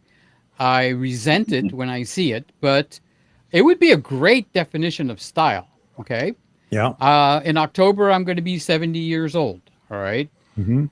I very much resent when I see a picture of an older lady or a man, and they purposely pump up the contrast so high So it makes them as old and crinkly and ugly as possible and go, here, this is a good picture. And I would say Gabriel would not like my response to that picture. So thank you, Chris. You actually pointed out something very important right there. And I mentioned that photo, photos like that the other night. I said, I like those photos. The old fisherman that's got every crack and crevice in his face that's and black and white on top. Let's make it black and white. That's what it was when we were talking about black style. And white photography. Yeah, the style is crappy. Okay, that's the name of that style, but it's a real style. Okay. Yeah. Can you tell I don't like it? All right. Am I being dramatic enough here? No, you absolutely made a point of Chris's statement there. That's great. Was it something I said? Everybody got quiet. No. All right, guys, it's time for me to one, fill my coffee cup up again. So I got to see if there's coffee. Two, go to the little boy's room as I always have to do. But I will be back soon enough. And I just ask that you all don't burn the house down while I'm away. Well, I'm going to go to, I've got 3 girlfriends coming over. I paid for 11 o'clock to. What, the 10 o'clock, the 11 o'clock at midnight? No. They're all coming at the same time. I'm only 70. I didn't say I was 80 years old, okay? Hey, where's Jeffrey? Jeffrey is up here in Connecticut, by the way. He's visiting his family, his son, daughter, and grandchildren. So wasn't going to pull him away from that because you never have enough time when you go away to visit your grandchildren. I'll tell you that from my own experience. Yeah, once you have grandkids, the kids don't count anymore. It's just the grandkids. You're right. You're absolutely right, Peter. You're absolutely right. Thank you, gentlemen, for allowing me in here. I'm sorry I was so contentious. I really thought I was going to have a relaxing evening, spend a little time with Chuck, enjoy Roy's wonderful jokes. He's gonna buy a Z8 so that he can take pictures of his fingernails. He needs to buy a Z8. Okay. He doesn't know how to use a Z30. I watch everything you type, Joe, just in case you think I missed all this stuff. Peter, thank you. You know, this is a good tertulia. You know what? You live in Miami, correct? So yes, you know what tertulia means, correct? Yeah. It's a conversation among friends. Yes. That may disagree, but don't be disagreeable. Yeah. And that's what we maintain here. Yes. At the same time, if you've got 5 cars in Miami, you've got 15 guns. Okay, just remember that part too. Peter, if you ever come in here and you're not contentious when you should be, then I'm going to just boot you out. Good. You have to be you. Okay. Where's the button? I need to know where that button is. I've been ejected. So we have Miami, Connecticut, New York. Yes. Joe, where are you? Texas. Malaysia. How about you? Who's in Malaysia? Gustavo. No. John. Oh, I'm in Denver. Oh, Denver. I'm in Malaysia. I didn't know that. John, honest to God, I didn't know that. Yeah, I've been here for. I would have never guessed. You sound like you're like the old AT&T phone calls. You sound like you're right next door. God bless you. And Roy, you down under, right? High-speed internet technology. Roy's in Australia. Yeah. Roy's in a different nation, the imagination nation. Down under. Other part of the world. You know, it was Roy. My mentor was an Australian. He's the one that helped me get into the business, and he taught me everything. He worked for the Asia Times. He was from Sydney. Hell of a nice guy. Mark Philander.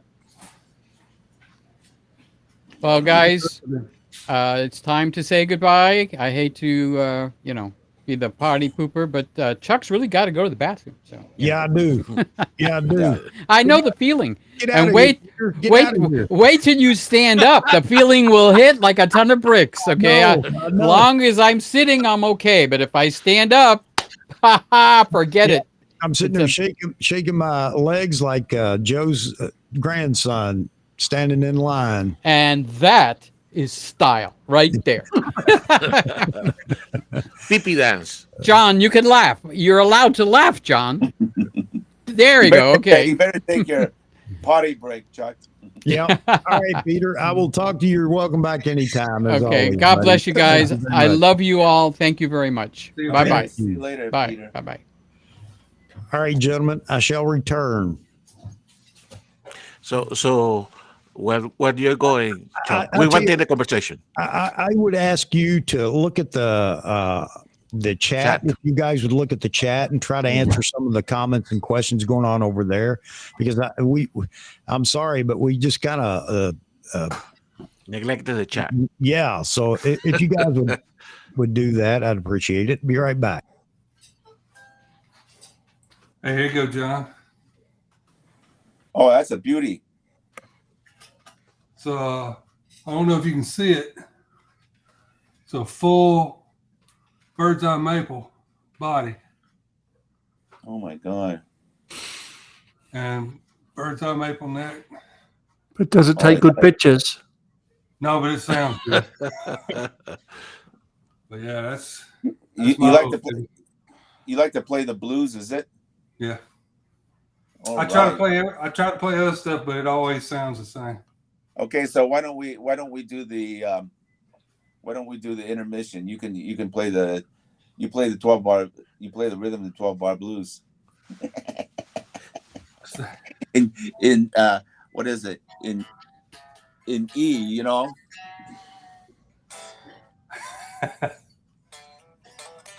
Something's gone wrong. Oh, it can go real bad. Okay, hey Joe. All right, we'll play Hey Joe.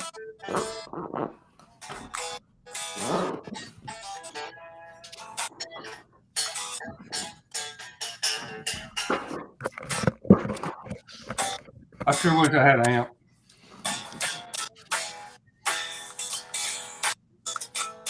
Which one's that, Roy? D3, someone was asking. I got a couple. No, the thing was, Peter didn't know it was 07 or 08. I think it was 07 that came out. Right? Hey Joe. Show me cameras. It doesn't matter. Where am I going with that gun in my hand, huh?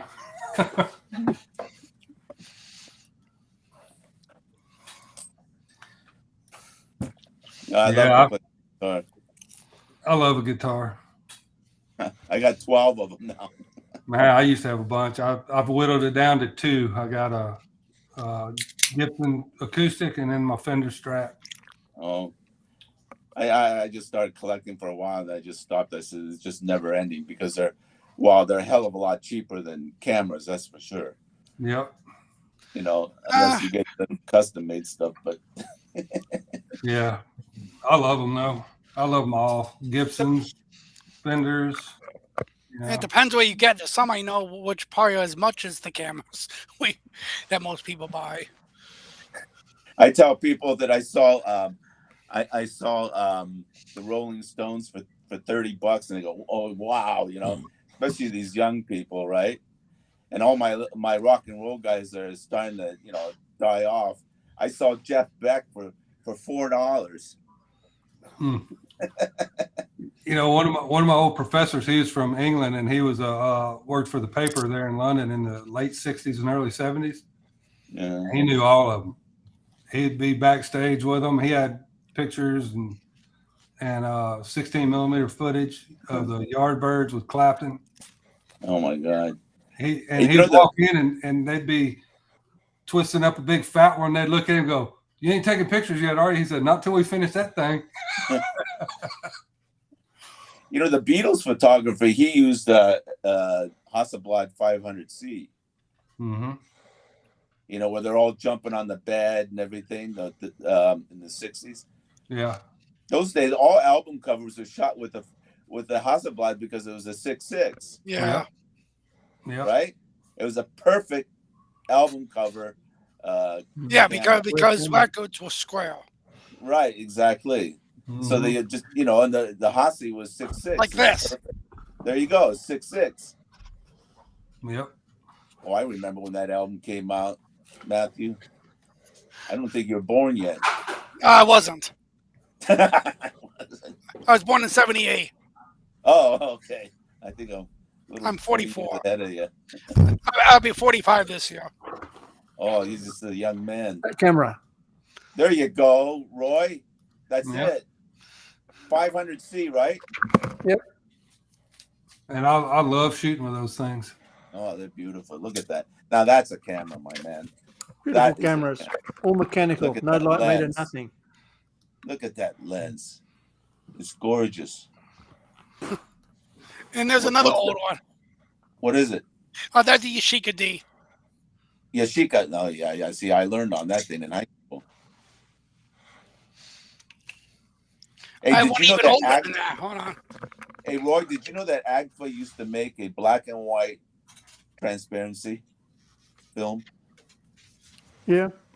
It was These so were my- rare I've to got a whole find. fridge full of film, but I don't like using it. That's Ansco Viking. Wow, Matthew. I have an We're older into- camera than that. Here we go. We're into the old Come on, camera. Roy, let's get it. And this was made in Bennington, New York. I don't care.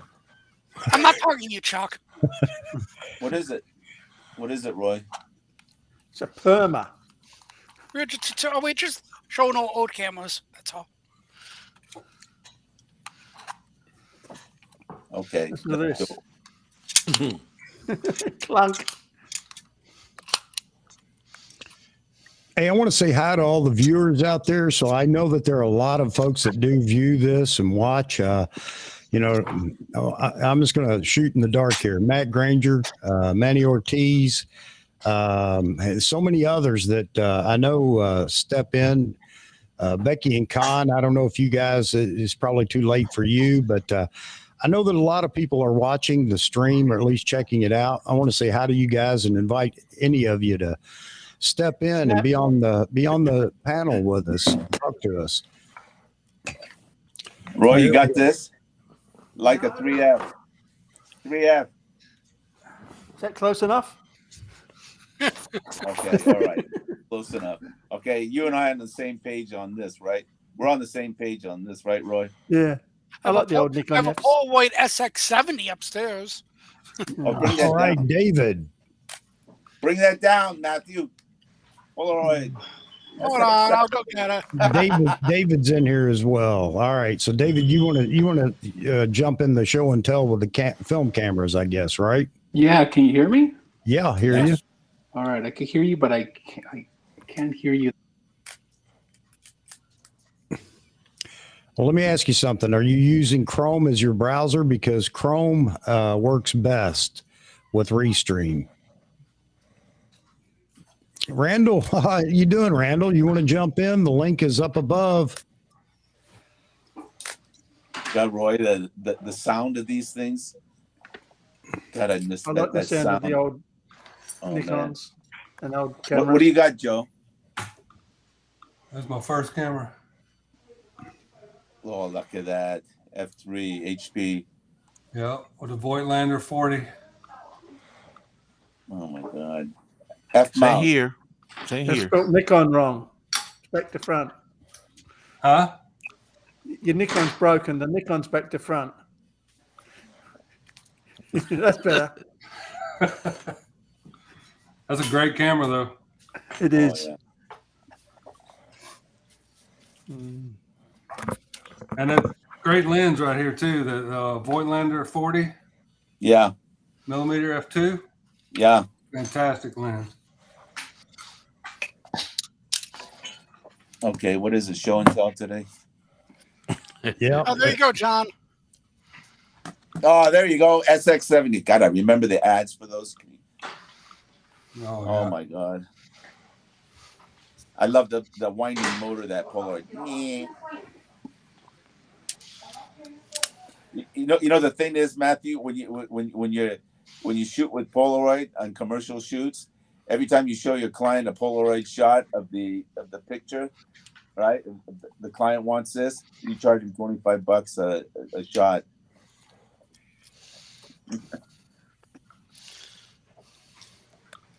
All right. Hello. Can you hear me? Yes. Yes. We can All hear you. right. Yeah, I wasn't able to hear. Had to plug in the earphones again. And there's another one. Oh, So my webcam might get cut off because I have an old computer. So Okay. my apologies. I have a if the- broken. How about this? A broken 907. There's $6,000 that's gone, worthless. I found my wife Where found am I? out that F3? my wife found out that these aren't waterproof. F3AF. This is the one, Joe. That's it, huh? That's the one. This Oh, is the famous that's one. man. I would love to try that camera. Oh, it's beautiful. I mean, for your kind of shooting, Yep. dig it. Yeah. But this one was, I remember she said she almost died when that thing fell in. I just want to get my hands on the back. I like that because you can throw a film back on it too if you want to. And you take that digital back and put it on the 500C. Yep. Yep. Yeah, going through the drunk wedding photographers film, he shoots weddings with film. Yes. Oh, really? Why? Yes. Wow, beautiful. Yeah, I even state what camera and what film I use. Of course, what camera you use? My main one is camera. My main one is the F6 and the F5. But I'm recently using the F6 more than the F5 because my eyesight's not that good. So when I was a photojournalist, that my F5 got me more front cover shots. That camera was unbelievable. Oh yeah, it's a beauty. It's gorgeous. God, you couldn't kill it, man. I put that through some. Yeah, there it is. Beautiful. And what film do you use? Honestly, whatever I can find.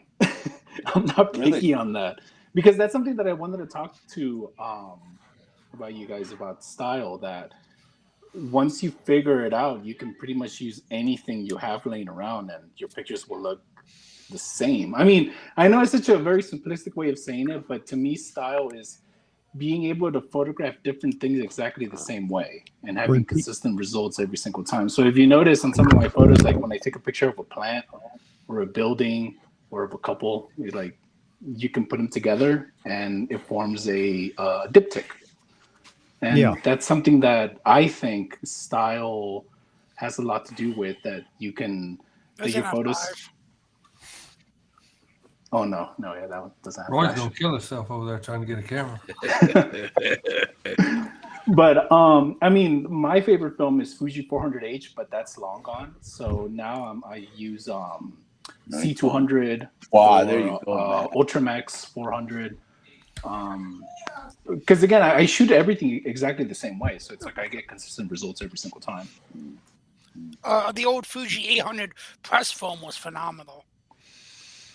I never used it because when I started photography in 2003, I think the only film that I would get was that 5-pack that Ritz would sell. You know what I'm talking about? Like that super pack that they would sell for like $10. Now with Matthews, good night, Jeff. F5, good night, Jeff. Thanks for being in here, man. That F5 has saved my life. I tell you, hundreds of times. I had riot cops try to bash me on the head, and I tell you that F5 came in using Fuji NPH. Yeah, and it's such a reliable camera. I took it. Oh to, my God! It's a tank. It is. I took it to Puerto Vallarta a couple years ago, and it was super humid, and it would just go glunk, glunk, and it would shut off. But I'll take the batteries off, put it back in, and it kept working. Yeah, it's such a reliable camera. Why do you still shoot film? For the look, for the skin tones. I think I talked about this on, I don't know which live stream, but it's mostly for that, for the skin tones, because it's super reliable. I know exactly how they're going to look like. Obviously, with the highlights and the shadows of the wedding dress and the tux, I know that I'm going to save my highlights, but still get enough exposure on my shadows. So I try to have like a balance on my exposures. Obviously, with digital, you can get pretty much any look. But because I hate editing, I'd rather just have my lab take care of that for me. Mio, your So- display. I hear you. You know So the David, where are those D700 photos taken? Mexico? Yes, Where? some of these are taken in Mexico, Oaxaca. That's my Okay. hometown. Okay, And okay. yeah, so Está bueno, English está is bueno. Reconozco English is las my imágenes. Oh, thank you. Yeah, English is my second language, so if I don't make sense, that's why. Oh, where do you stay? I'm in LA. Oh, in Los Angeles. Yeah. Well, technically speaking, out in Palmdale, which is an hour north of LA, but nobody knows what the hell it is. So, Oh, I've heard of it. yeah. Yeah, I see some of your shots were the Nikon DF. Yes. So I recently picked up the DF 2 years ago because I was using the D200 since it came out. And That's a great camera. it was a great camera, and still I regret is. selling it. It's still a great camera. I got $40 for it. I was sad. I should have just kept it. Oh, if you want to laugh, someone posted one in the Nikon group on Facebook for 600. Oh. No, I was lucky. Everybody was laughing about it because they said it's like $550 too much. Yeah, it is too much. Yeah, because they don't go for that much. I was trying to get 60, and I was lucky to get $40 out of it. Well, I have two D200s. D700's got a look to the colors and skin tone that a lot of your stuff has. Yeah, and that's something that I was debating 2 years ago. Was either pick up a brand new DF because it was around the time they were being discontinued, or get a used D700. And I was like, I just went for the DF because it was new. Because I don't upgrade that often, so yeah. And because they don't make the parts for the 700 anymore, I was like, man, if it fails on me, I gotta buy another one. So. Well, Great photos, David. That D200, you can't kill that camera. You can't. It just keeps working nonstop. Yeah, I know. As I said, I regret selling it. I should have just kept it. Even though it's only 10 megapixels, so that thing was a beast. Yeah, I mean the highlight retention detail was pretty bad on it, but overall it was pretty good. Oh, I did HDR a lot. Oh no way. Yeah, I did a lot of HDR. Nick, you're never late here, man. You're never late here. I did like 9-frame HDR with her. Nice, Joe. And so Chuck, something you have an invitation, but I'm going to drop the link again in the chat. So anybody that would like to join, by all means, do. Go ahead, David. Yeah. So the first link I sent you, that's something that we were talking about last time when we were talking about black and white project and black and white. Yeah. Yeah, and the personal projects, and to piggyback on what you were saying about style, that you do something for yourself, not caring whether somebody likes it or not, or if you even make money or not. Yes. So that personal project for me is taking photos of LA at night on film, on black and white film, which is very expensive, but I like it. And I've developed a very particular style when you see it, and I don't show it to anybody. I don't post it anywhere. It's in fact, because of that talk we had a few days ago, I was like, I should make a blog post on it. But I think that's something else too. That nice. Like when someone is like stuck on what style they want to do, is because something that I learned in college was like just do it. I love I love the cityscape one. Oh, thank you. And it's very different from what I do commercially, like the pretty photos, even though we were taught to never say pretty. Yeah. But that's what I do. I want to take pretty photos. All right. Man, Roy got to show off a bunch of his toys tonight. We all were showing off cameras when you were gone, Chuck. We're going to have to, I guess we'll have to do a Grays of Westminster. Wedding photographer one. Hey, that's a Bronica, Roy? Yeah, it's a Bronica ETR. All the wedding photographers had these back in the day. Yeah. Is that a 645, Roy? Yeah, it's 645, and it takes 35 films, and it takes 120s. Wow. Nice. Yeah, Bronica were very popular. Same with Mimima. See, that's when cameras are cameras, Roy. Oh, it's a lovely camera. I That's wish I way could put too a digital heavy. back on it. That's way too heavy. I couldn't carry that out I had hiking. I had a Pentec 645N back in the day, the autofocus model. Oh, How that many- was great camera. How many man. grams does that weigh? It's too big. I lost my shirt on it when I That's saw under it. the Z9. You lost your what? Whoa, whoa, whoa, whoa. I mean, You phone lost was your dying what? when I had it. He lost his shirt. Yeah. It cost like $3,000 when I got it, and sold it for like $900. Oh man. I tell you, you talk about heavy camera. I used to lug around a 6.4 Pentax 6.7. Nice. These used to be Nice. $10,000 back in the 70s, which was a lot That of was money. like an oversized Yeah, thank you, K1000. man. Yeah, the 6.7 was beautiful camera, but it was huge. Yeah, see that's something I would never do. I won't go Hey, medium hey format Roy, for that shirt, weddings. that shirt you're wearing, the T-shirt you're wearing of the Beatles, Yes, it is. it's probably a Hasi 500C, don't you think? Mm. I got a lot of shirts. I like black shirts because they don't reflect light. Roy, do you have a Pentec 6.7 though? No, I haven't. Okay. I had a K1000, but it died, so I got rid of it. Thank you, brother. Yeah, the 6.7 was like a K1000 on steroids. I've got probably half dozen medium formats. Man, we Always different probably had backs, otherwise 250 backs, people come through here tonight. I'm watching Wow. the numbers. The numbers are going up and down, up and down, up and down. And Chuck, these had no technology in them, like same with Roy's. That's why we don't care about them. You know, when they launch a brand new one, you know, brand new, I'll be interested. Check. Hey, Joe. 1, 2. Welcome, Joe. Hey, Joe. We've been Now playing we're with showing old cameras. cameras. I got something similar. You guys. Yeah, guys, we're how having y'all fun doing? showing old cameras tonight. Hey, I love it. No, that's awesome. Probably better autofocus than what I got in my camera now. So It that's has no autofocus, all manual. It was from that camera was made in 1958. That's why nobody uses it now. Oh, shut up, Chuck. Hey, John, send me your email. I'll send you something. Okay.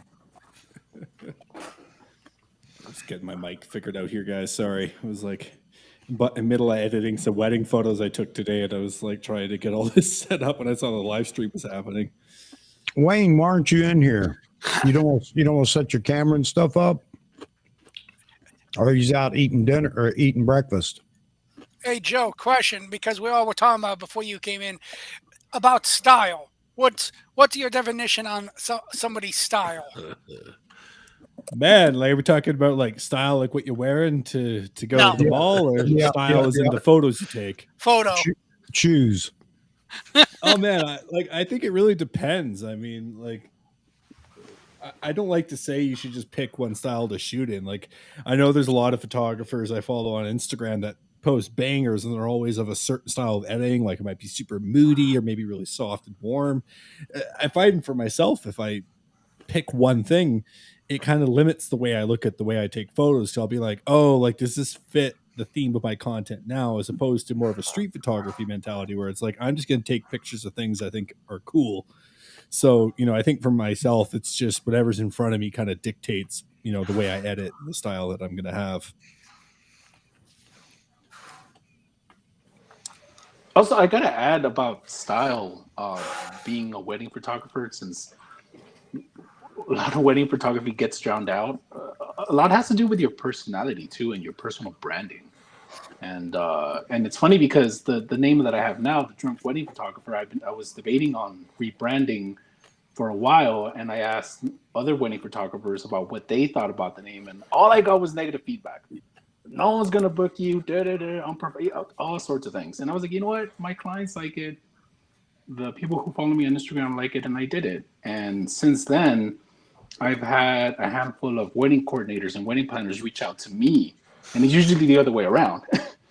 So I think that has to, and it was simply because of what I have on my website and how I show off my personality without showing my face. Does that make sense? You know, where like the work and the copy and the style of your website has to say more about you than you.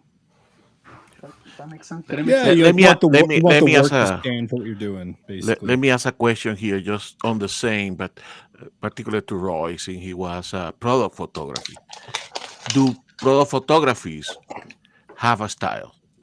No, you can't, because if it looks different to everyone else, it doesn't sell. Okay. It has to be very generic. Do product photographies have a style? No, you can't, because if it looks different to everyone else, it doesn't sell. You don't want a photograph that looks unique. You want something that looks very generic, that just shows off the product.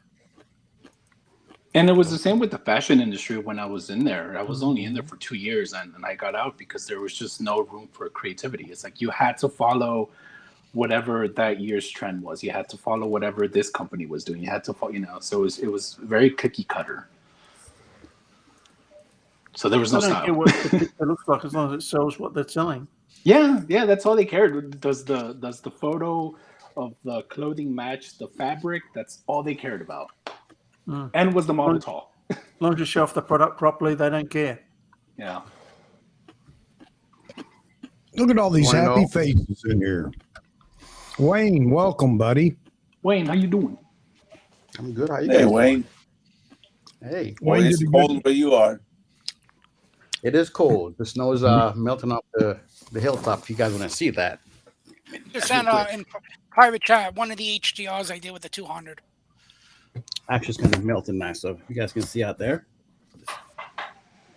Yeah, as I said, no, I feel bad for selling my Q200. I should just kept it. Yeah, check out the link I just sent in private chat. Yeah, gonna check it right now. Yeah, so I'm in the kids' room, so it's not. I did that with the D200. That's okay, Wayne. We don't care. We're just glad you're here. Great opinion piece you did today. What do you mean by me or my screen? I'm the Z8. Yeah, I wanted to record that a couple of days ago. I actually started to do something in Hong Kong when I went out there, but it was early morning flight. Got there, wanted to go out, and then got tired and fell asleep. And then we had to go catch the other flight. So we got here, and it was cold. So when I went out, I was like, let me just record this thing because I keep looking at these new videos and seeing people are just talking about these things, and it's kind of the same thing when you have the Sony guys in there, trying to beat down the Nikon stuff. I'm like, this. I don't understand why people keep doing that. It's like one guy, the way he makes everything sound is like everybody should have Sony and that's it. If you don't have a Sony, good. And sometimes I see some of the Nikon guys are saying, from what I'm seeing, it's putting me off from wanting to buy this camera. I was on the fence. Maybe I'll wait for what other people who use it are going to say. And like you've seen actual people or photographers who are posting their stuff. And they're saying what it can do, it may not be happy. It may not be 100% happy with it because they already have the Z9, and it's not exactly the Z9. But they're saying it's still a great camera. You can't have the same heating issues. I mean, heating capability as the Z9 because it's a small camera. So I know some of the guys listen to what I have to say when I put things out there, put in a different perspective, and down to earth. Yeah, well, you do it in a pleasing way. I do it in a ranting way. So that's nice. I mean, it was good. And so, Roy, you got away 2.5 hours without any Z8 talk. Yeah, good, isn't it? And you got to show old cameras. You had an old camera show and tell. So I got to jump over here. The elephant in the room is the Z8, and it will be for another week or so. And then we can get back to normal. But I've been trying. You got to give me credit. I have been trying to steer clear. Drunk, and I sent another in private chat. Okay. What is it? That was actually shot on film. So it's not the Z8? No. All right. So anyway, back to the Z8. Don't let me be the guy that bring that up in here. I just want thank you for mentioning that. I want to bring it up. I want to bring it up because it is relevant, and there are a lot of people that still want to chat about it, especially right now with all the naysayers that are out there. So, how about the Z8 II, the Mark II? I'm talking about a couple of years. I'm waiting for the Z1. You're talking about the Z1, the new flagship that'll come out right before the Olympics. New flagship Z1. How about the Z8X, the high megapixel special edition? There's no Z8 other than the Z8 that you're going to get here this coming week. That's it. Z8 monochrome. We don't know, Chuck. There might be more models coming. I know. You don't. I do. Yeah, right. Well, I knew about the Z8 monochrome. I knew exactly what it was going to be, didn't I? You just hoped, and you were right. No, I knew I was right. That's the reason I didn't back down. I stuck with that. You're just an old stubborn guy that hoped he was right. Well, how close were you? Hey, thank you. Hey, I think they basically couldn't get the. I think they couldn't get the high megapixel to work, so they went with the Z9 sensor. No, they're going with the Z7 III. That's what's going to be the high megapixel. You want to lay odds on that too? No comment. That's what I thought. All right. Because the Z7 design sucks. I'm ready for the Z10 now. I mean, the Z10. I'm excited to get my paws on a Z8. Hopefully, maybe next month in Calgary to do some street photography with it because I want to make some Tuesday. Really A webcam, new webcam. Jump on that one, Joe. There you go. All right. You're gonna save up and get the Z8? No, I'm getting a demo unit tomorrow from the camera store. I've been chatting with their reps there. Okay. I'm glad it overheats. Winter's coming soon. Camera cards. Whose the battery pads. Z8 is overheating? That's what I want to know. You know what? Nobody should buy the Z8 because it overheats. The battery life is terrible. It's no innovation. It's the same thing as the Z. Why buy it? Why buy the 64 megapixel sensor? Cheap. I've only watched a couple videos on it, but the one I would trust the most is probably Steve Perry. Yeah, he was fair. Yeah, he was fair. Mozman, thank you very much, man. I appreciate it. He says, I touched the Z8 today. In fact, I touched 2 different Z8s. And you have to read this message about Z8 since it's a super chat. Yes. Absolutely. You should be on here to talk more about it. Tell us how it is, how you like it compared to the stuff that you're shooting at. I don't know if he's home yet. If you're home, Moz, you ought to jump in, man. Yeah. Same thing, Randall. We're going to start bumping people. I'll tell you what, I'm about to head out, guys. All right. There you go. Somebody's got to go already. Wow, I could have had a V8. Yeah. Robert. Hey, it's good. I'm glad. I'm so. Joe, you're tired of us talking about you. But I appreciate it, man. At least somebody. But no, at least somebody's talking about me good. Usually it's bad. So really, I can't. That's hard to believe, Joe. Yeah. Man, I don't know who you hang more with. doors and nose slammed in my face than anybody I can imagine. So I just keep doing what I do, man.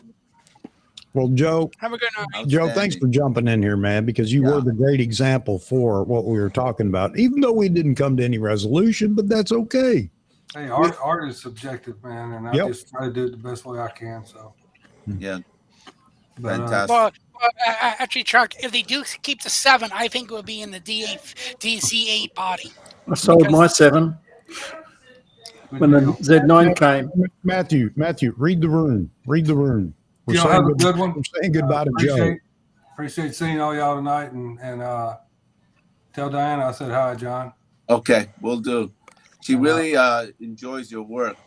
I appreciate it. And hers too, man. You and her are cut out of the same mustard. Yeah, she's awesome, man, and I enjoy looking at her work, and all y'all's work, you know. Well, we got a photo review coming up June 3rd, and this June 3rd, I would like people to submit black and white photos. If you can't go out and shoot more black and white or whatever, then find a photo that you have that's either black and white that you're proud of, or maybe even look at some of your photos and try converting them to black and white. You might find some of those that work better in black and white. That's what I do. If I'm not shooting, curveball, Chuck. yeah, go ahead. Oh, you mean at the? Oh, okay. I got you. Curveball that next one. All right. Y'all have a good one. Thanks for being in there. Bye, Hey, Joe. tell you Good, Joe. Hello. See you. Well, now that Joe's leaving, I won't be confused when you guys say Joe. It's perfect. Yeah. There can only be Sorry, one sorry. Joe. Joe in the one, lobby. Joe The one two. true Joe. Hey, Joe Sorry Land, to interrupt Joe Land, before. you got to be the first to get the Pentex monochrome. Challenge accepted. That's I the will elephant bet in the room. in a But like cargo you're saying, ship. Chuck, You I know think that. the You Z7 know that, Joe the Land. Z8 That's body. the elephant in the room, man. It is 100%. Yeah, I'm still just trying to get my hands on a Z7 to borrow from the camera store. And then once I get that, then they will trust me, hopefully, with the Z8 to Yeah. do really shaky, mediocre street photography with it. But if they do continue the 7, I think it'd be in the larger body of the Z8 style. Hey, Nick, this is a good question. Then I'm gonna come back to the one I had up there. Nick, it's a good question. In the Z9 with the latest firmware update, and with Z8, you'll get it as well. There are two options when you go to delete photos or basically reformat the card. Two different things. You reformat it and you're never getting those photos off of there. If you delete the photos, and that's why I believe that option is in there, there is the possibility to recover those photos. How do I know? Because somebody that's been in here on the panel before did that a while back and was fortunate enough to get all of his shots back, even though he had deleted, not reformatted because it wasn't available yet, but deleted the photos. But reformat cleans the card and reformats it. A full format, and that's what it's listed as under the last what did it come with the last firmware update on the Z9? I can't remember, but you're going to have it on the Z8 as well. So that's why I guess they're saying it now in the Z8 talk. Oz just sent you a super chat. Huh? Oz sent you a super chat. Yeah, I know. See, that's it. You're not paying attention. I Sorry. talked about it. Oh, All this right. is fun. Robert Silver. Robert, I stole your topic and got into a big discussion about it tonight. I wish you could have been here, man. And you can be here right now, as a matter of fact. And don't give me you got to get up early in the morning. Tomorrow's Sunday morning. You don't have to get up and go to the gym. Hey, Robert. Here's the link.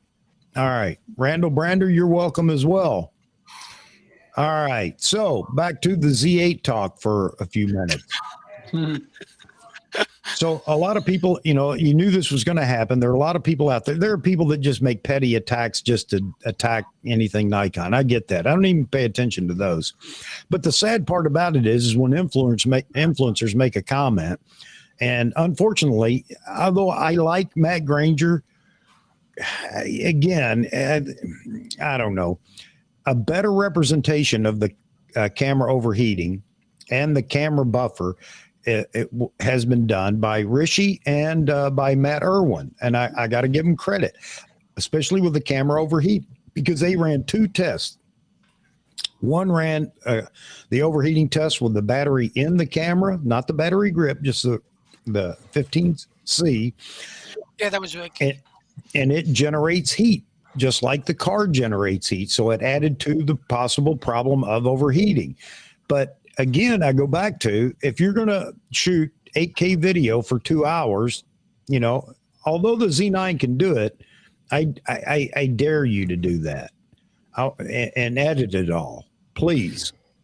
I'll say this. I don't think he's using the 8.3K raw like he did in the test with the camera. More than likely, he's shooting 8K UHD and probably 24 frames per second, not 60 frames per second. So yeah, the cameras will last longer when you do it that way. When you go to the higher codecs, that's when you're going to generate more heat. So Matt Granger's test wasn't bad, but I think in the beginning when he said the camera was doing the right thing, because I commented on that as well, he didn't follow what Nikon said, and they utilized an external battery to do that. So Matt, Irwin, and Michi, that's where I was going with this, Wayne. That's the thing about Richie and Matt Irwin. Richie took one approach and Matt Irwin took the other, and we can compare. And Matt Irwin did it with an external battery and didn't have near the issues that you do with the internal battery. I say near the issues. It really didn't, I guess. I didn't have any. And if you're going to shoot long format video, which nobody's going to do, I'll say that right now. And the person that doubts me or they want to prove me wrong, you can't just come and tell me that I was wrong because you've done it. Show me. I want you to show me. I want you to show me what you produced for 2 hours nonstop video runtime, please. And I think that's the biggest key right there. People don't realize that most people aren't shooting that long. All they hear is overheating, and in their mind, if I want to shoot video, I'm not going to do this. And it's strange how people look at these things, and I'm like, guy, if you use a $90,000 or whatever it is for those red cameras, and you're out in Hollywood or wherever shooting hot sun, it's going to overheat. Not just the camera, but the people are going to be overheated. If you're at 100 something degrees, you're going to tax the camera, and people are not going to be able to act in front of the camera. So if you want to shoot a movie people with the camera may be on, but of course they take breaks. So don't act like this camera is supposed to do all these things better than everything else there at the price point. It's not. And the camera you spend $90,000 on is not going to do it either. So, right. But I think people forget these things. Right, but now back to people want to pick these things up and run with it because they just want to discredit the camera. That's my belief. Or they want views. Matt Granger could have done this several ways. He could have explained it differently and done everything else. And then he comes out with the 7 things I don't like or whatever. I mean, come on, look at the list. The card door, please give me a break. Please give me a break. If that's all you got to say, don't say anything, period. Yeah, you're right. You wanted people to watch that. You wanted to get views. I mean, that's all it is. I'm sorry to say, Matt, if you're watching, I'm sorry, man, but I believe that wholeheartedly. You're welcome to come on the panel right now and tell me I'm wrong. But have Matt Granger ever came on the panel? No. But Matthew, I've seen enough similarities and things that I talk about watching other YouTubers, and it's not coincidence. It's happened way too many times. It's funny that some of these things come up in conversations after we've had our live stream. So there's no doubt that there are people that are coming through and at least taking a peek at what we're doing here. So anyway, conspiracy afoot. It is a big. Nikon's watching. Yeah, and Chuck, they are too. You're absolutely right. overheating. I mean, where does Nikon get all their data to figure out what the From Chuck. want? From Chuck. Chuck is the actual data driven from Nikon. Oh, God, They get all the information from Chuck. But it's what you were saying, Wayne. I think as well. Like I shoot video predominantly. Like that's my whole jam. And I've never had any card issues with my Z6. I've never had any overheating issues with my Z6. And like most indie filmmakers or anyone that's more sort of run and gun style, they're not running that camera for like 3 hours on top of a slate of bricks in the open sun. That's just not. That's not what that camera is designed to be used for. It's designed to be like the ultimate hybrid shooter, right? So I just think that like people that are imagining putting it in these extreme scenarios, they're totally out to lunch with who this camera's for. Hi, Robert. Robert's in the house. How's it going, everyone? Chuck, peer pressure. Peer pressure, Chuck. Peer pressure. Well, let me say this. Let's congratulate Robert on his making that cover. Yes. Great. Oh, thanks a lot. Very good. Very nice. Very nice cover shot, Robert. Yeah. Z9. Yep. Yeah. No, it's Robert. Thank you. Appreciate it. I have today I confirmed with someone at Nikon I'm able to do a very cool interview with someone for a Z8 touch and test event here in the Bay Area. All right. So I'll bring that to all of you about that experience as well as the interview with that Nikon ambassador. Okay. So I'm looking forward to hopefully, bring some more insight about the camera, etc., etc. Well, that's just it. I've skipped halfway into all the videos that came out about the Z8. You know why? Because they're comparing it to the Z9. I already know what the Z9. We know what the Z9 has in it. I don't need them to tell me it can do 8K RAW. I know it I'm looking will. at one now. Yeah. So I did see mention on Facebook today that the Z9's going to get a new firmware with the stuff on the Z8. What a surprise. Yeah, exactly. Yeah. But there are people that are surprised, Roy, believe it or not. Is the Z9 going to get a firmware update to get? Yeah, come on, people. Common sense is not common. Okay. It's 100%. Like following the SEPA rating for batteries. Common sense is not common. I think the software update. Sony didn't upgrade their cameras when they put better tech in the lower cameras. I think the rumor is that the update for the C9 is coming on the same day the C8 get released on May 25th. Guess what other firmware update's going to happen here sooner rather than later? Z6? Z6-2, Z7-2 are going to get their firmware updates. Why didn't? Yeah, that was mentioned too on Facebook. Why didn't they get them before now? Well, marketing. Oh, look at the hat. Show them again, Z or Maz. Z8. Wow. Wait, there's more. There's more. T-shirt. If you order now. I'm jealous. I used to get that sort of gear. Put it on eBay. So, Maz, you're right on the spot. Since you've touched it and feel it, you've handled it. So, Maz, we don't need to know what the pictures look like. Let me guess. They look just like the Z9. We don't need to know what the video looks like. Let me guess. It looks just like the Z9. Pretty much. You nailed it. But how did it feel in the hands? I mean, this is what everybody wants to know. How did it feel when you're holding it? That's the only thing that we that haven't touched it can't imagine. And this whole, I don't know if you guys know, but I went to a Z8 event today at Sammy's Photo in Santa Ana, California. And they had a couple of Nikon reps. Yeah, Paul Van Allen was there and Christy Odom was there. And they had an up-and-coming concert photographer. Her name was Boston Schultz. And it's kind of an all-day event. And the one thing... Did Vaughan go with you? Yeah, Vaughan was there. We didn't go together, but he was there as well. It was kind of a letdown in the sense that I didn't really learn anything about the camera because we already know it's a Z9. It's just in a smaller body. So that part of it was kind of letdown. But I will say one thing. Can they take holding pictures? the camera in your hand, yeah, it felt really good. It feels good in the hand. But other than that, I mean, everyone pretty much knows everything about this camera. I mean, it's a Z9. It's in a smaller body. If you use an SD card, your buffer is limited. But other than that, it's the same camera. Well, let me ask you guys, because one of the things that I think significant is there are going to be so many more people that get to look through that EVF. Because we're back to the EVF. It's not my 9 million dots, blah, blah, blah, yada, yada, yada. I don't care. It looks fantastic. No, it's got a great EVF.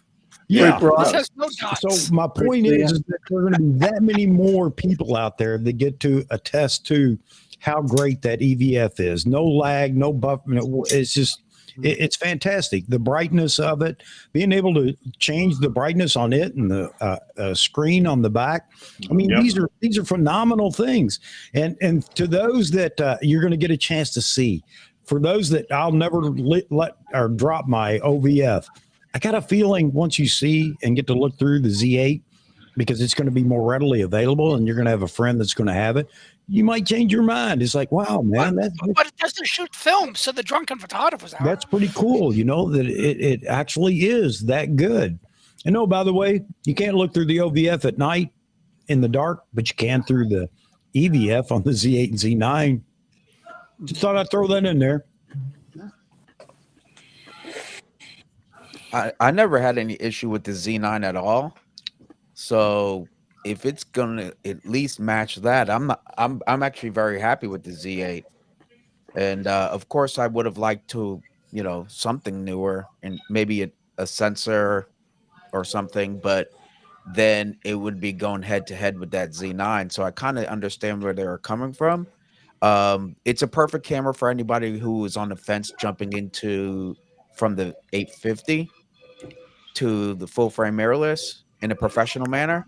So I think it's going to be able to keep and retain a lot of those guys and make them feel safe to give up all their F mount gear. Yep. And feel like they're taken care of as a professional. So Yeah. I think that's what it's really for.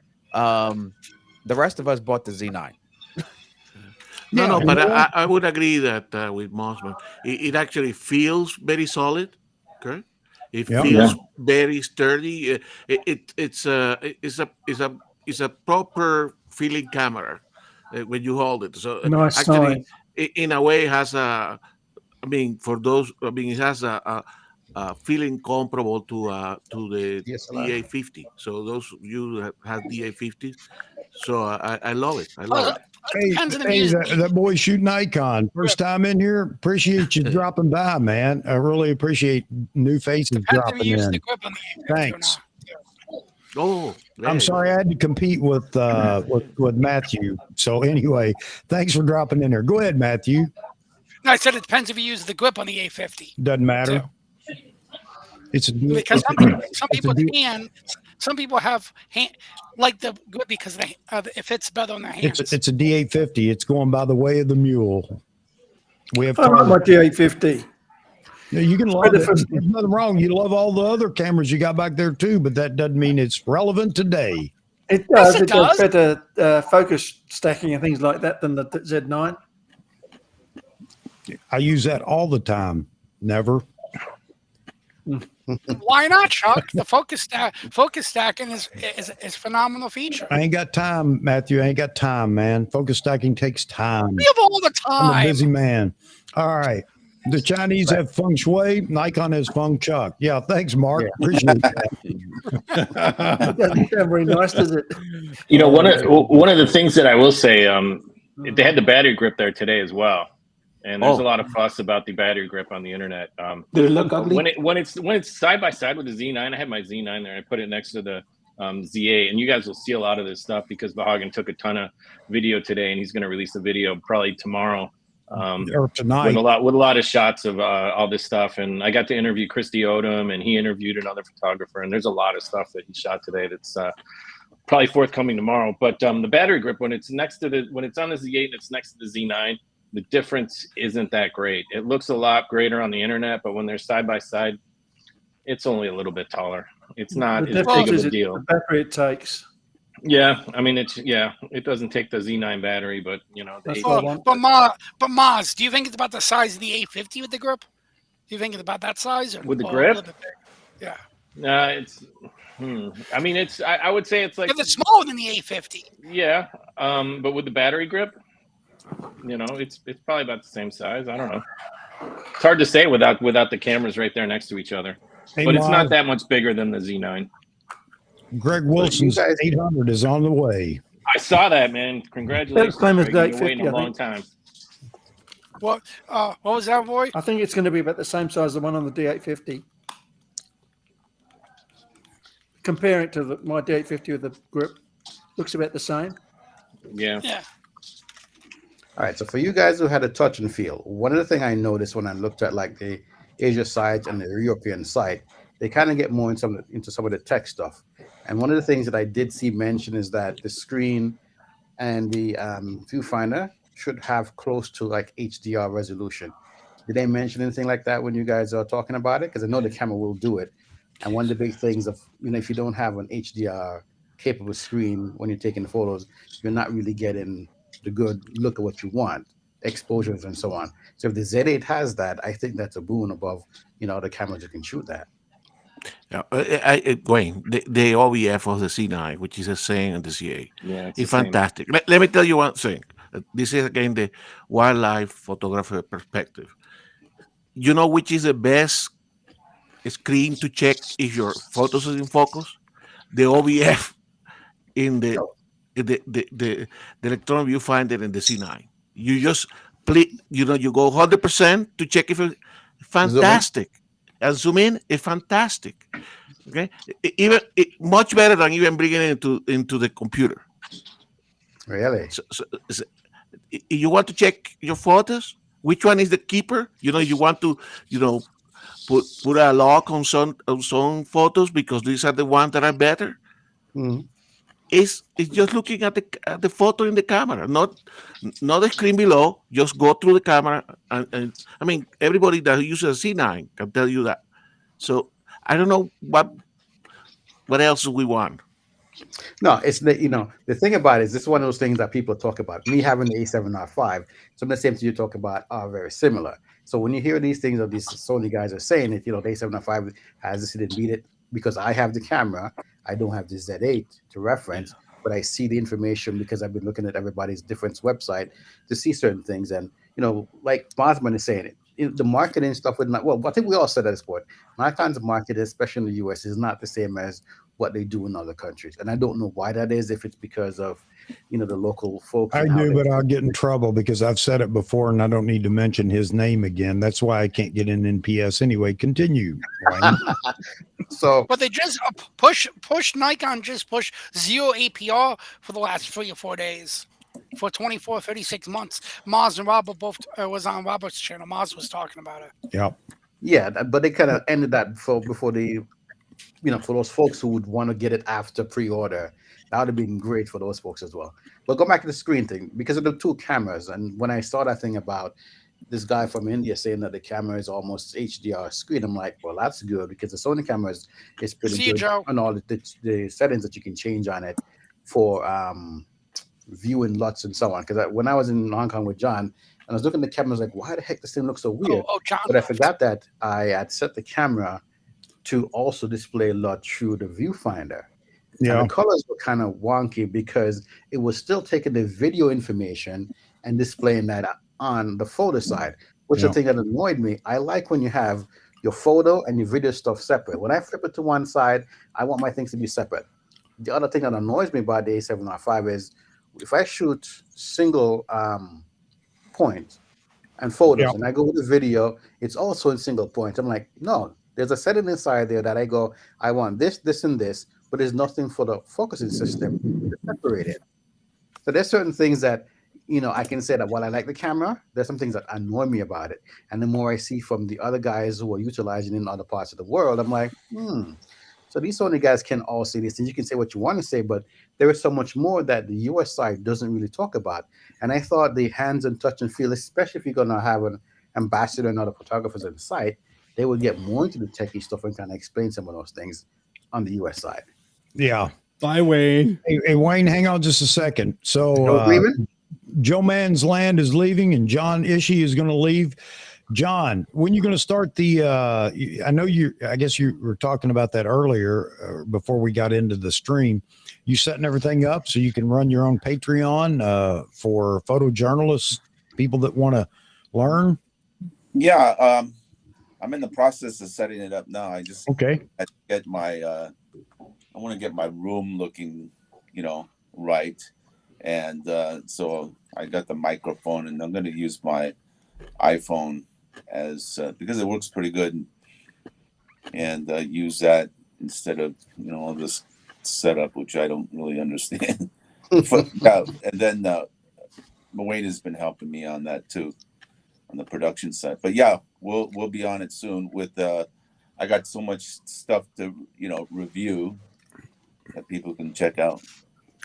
That's great. When you get it up and going, we're going to promote it big time, man. Okay. Especially photojournalism. Who's doing that right now? Who's showing that or helping others or whatever? So absolutely, John. I think you got a lot to give. Thanks. All It right. was very inspiring to see Joe Stroud's picture. I'm very happy. Yeah. Okay, you guys. You take care. See you, John. Bye-bye. Joe Manland. Hey, John. Joe's leaving too. He's got to go. Joe, thanks for dropping in. Everybody go check out Joe Man's Land on YouTube. Joe Man's Land on YouTube. All right, check it out. Help us struggling YouTubers out. Really. I mean, are we that much lower class than all these million subscriber sites? Do you like us? Do you enjoy it? Help all these people put time in, building their content and doing their thing. Help them out. Help us out, because likes and subscriptions don't cost a dime. I don't know why People are so stingy with that, man. You don't have to do it for me, but do it for all these other guys. I put a link to their channel in the description every week. Go to their site, check them out, give them a subscription. If you never go back, that's fine, but help them out because these people are putting time in and effort in to bring you something. And if you like it part of the time, at least give them credit for that and subscribe. You don't have to check the bell if you don't want to, but it's like Robert says, $3.99. Yeah. You can subscribe. Yeah, Come on, the algorithm. Come on, folks, just help them out. Anyway, all right, Joe, thank you very much, man. I'll give you a minute to say your goodbye. Yeah, thanks, guys. Yeah, great seeing y'all. Excited to see some more videos come out from all of you over the next coming weeks. I'm expecting to see some exciting Z8 stuff, so it's going to be nice to see more people doing that. And in the meantime, just keep taking your own photos and don't let people tell you what your style should be. Find that yourself. Find your own way of seeing the world, and if you do that, you're going to have a good time. There you go. 100%. There you go. Absolutely. Absolutely. Bye, guys. All right, Joe. See you, Joe. Josh, take care. See you, All Joe. right. We got room, people. We got room. Here comes the link. I don't know why I'm doing this because I don't want to be up all night, but We're pushing 3 hours already. oh man. But I like getting all the people. I love all you all being in here. David, thanks for coming in, man. Even though we can't see you yet. Don't worry. I know. Don't worry about it, man. You no, it's because I have an old computer, and whenever I turn the camera on, the fan goes off. I got you, So man. I gotta let it cool. It's I because got he's you, man. actually deep throat. He can't show his face. I got you, man. We're good. Yeah. He can't show his face. He's actually deep throat. So I'm here. It's just Robert let this thing Brander, where breathe. you at? It's time to come into the panel, man. I guess I like nobody get the X-Files reference. Randall has a beautiful setup for his streaming setup, man. It's just crystal clear. And somebody made a comment about it even, and I have to agree. It's stellar. He just posted a video, a new video the other day, today or yesterday. It's just just streaming with the camera. Don't you folks stream with the Nikon or no? No, No. I'm Yeah. using a webcam. A $15 webcam. Z6. Z6. Okay. Yep. I'm just using f2 on the 35 Sigma art lens, and what am I stream? And then what else is there outside of that? It's just the Lumix S5 Mark II. But this is cool. I appreciate you appreciating it. Yeah, man. Absolutely. I want to it's see how interesting. the D8 streams. I'm actually very curious for that. I'm going to put my D9 up here and stream with that because I'll have the Z8, Z9, and I'll have my Z8 to go shoot with. I'm already doing that. Plugging onto his webcam at the moment. There you go. The most expensive webcam you can buy, the Z9. What camera you using, Roy? You using the Z9? Yeah. It's a webcam. There you go. Wow. Feral Man says it's interesting what he just said there. Don't let others tell you what your style should be. I left a Nikon Facebook group because it was so negative, a lot of criticism, sarcasm. I understand, Feral Man, and I got to inject that every time I'm talking about style and whatever. I'm sick of people telling everybody how they have to shoot, criticizing every little nook and cranny. Again, look at a photo. Do you like it or not? If you don't like it, then just shut up and move on. You don't have to tear them down. Okay. And it may be what they like to shoot. And I challenge everybody, anybody that shoots something that most people don't like, don't quit just because they don't like it. You do what you want to do. If you're a professional photographer and you've got to, if you got to take care of clients, that's one thing. But anything other than taking care of clients, you shoot what you want. There are people that will actually enjoy what you do. I guarantee you. But you're going to be on the outside for a while. But continue to do what you enjoy. Don't let the critics tell you how to shoot and what you need to shoot. That's BS, man.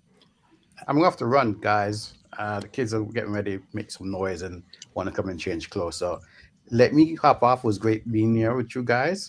Whenever we get to the next place and get set up and I can have everything tripod and so on, then I'll be here more often. But I will definitely be in your guys' chats, Robert. All you guys who are streaming. If I'm not on the panel until I can get situated, I'm using whatever space I can. You may see me from the street someplace when I'm on your stream. So, but I'll be popping in as usual. We don't care. We just want you. We don't care where it's at. All right. And we want more images from Ulaanbaatar. Oh, I'm working on that. Yes, you guys going to see that for sure. Put a video on just like a walk around the street once we get out and start doing that. Wayne, thank you so much for joining us tonight. And for everybody out there, here's another opportunity. Go to Wayne's channel. It's already Sunday. Yeah. It's already Sunday, yes. No, it's Sunday 8 on the East Coast. Just hit midnight.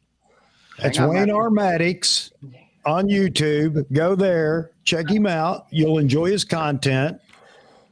Everybody go check him out. Drop a like on what you enjoy.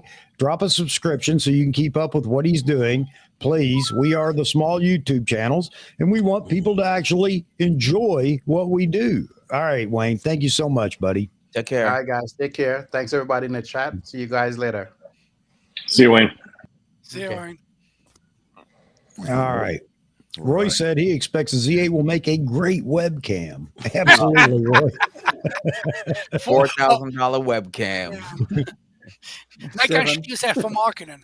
You know what? Hey, you gave me a great idea, Roy. Now, when people say, "Do you need it?" I'm going to say, "Yeah, I need another webcam camera for streaming." Yeah, absolutely. Enough, they didn't talk about using the Z8 at a webcam at all today.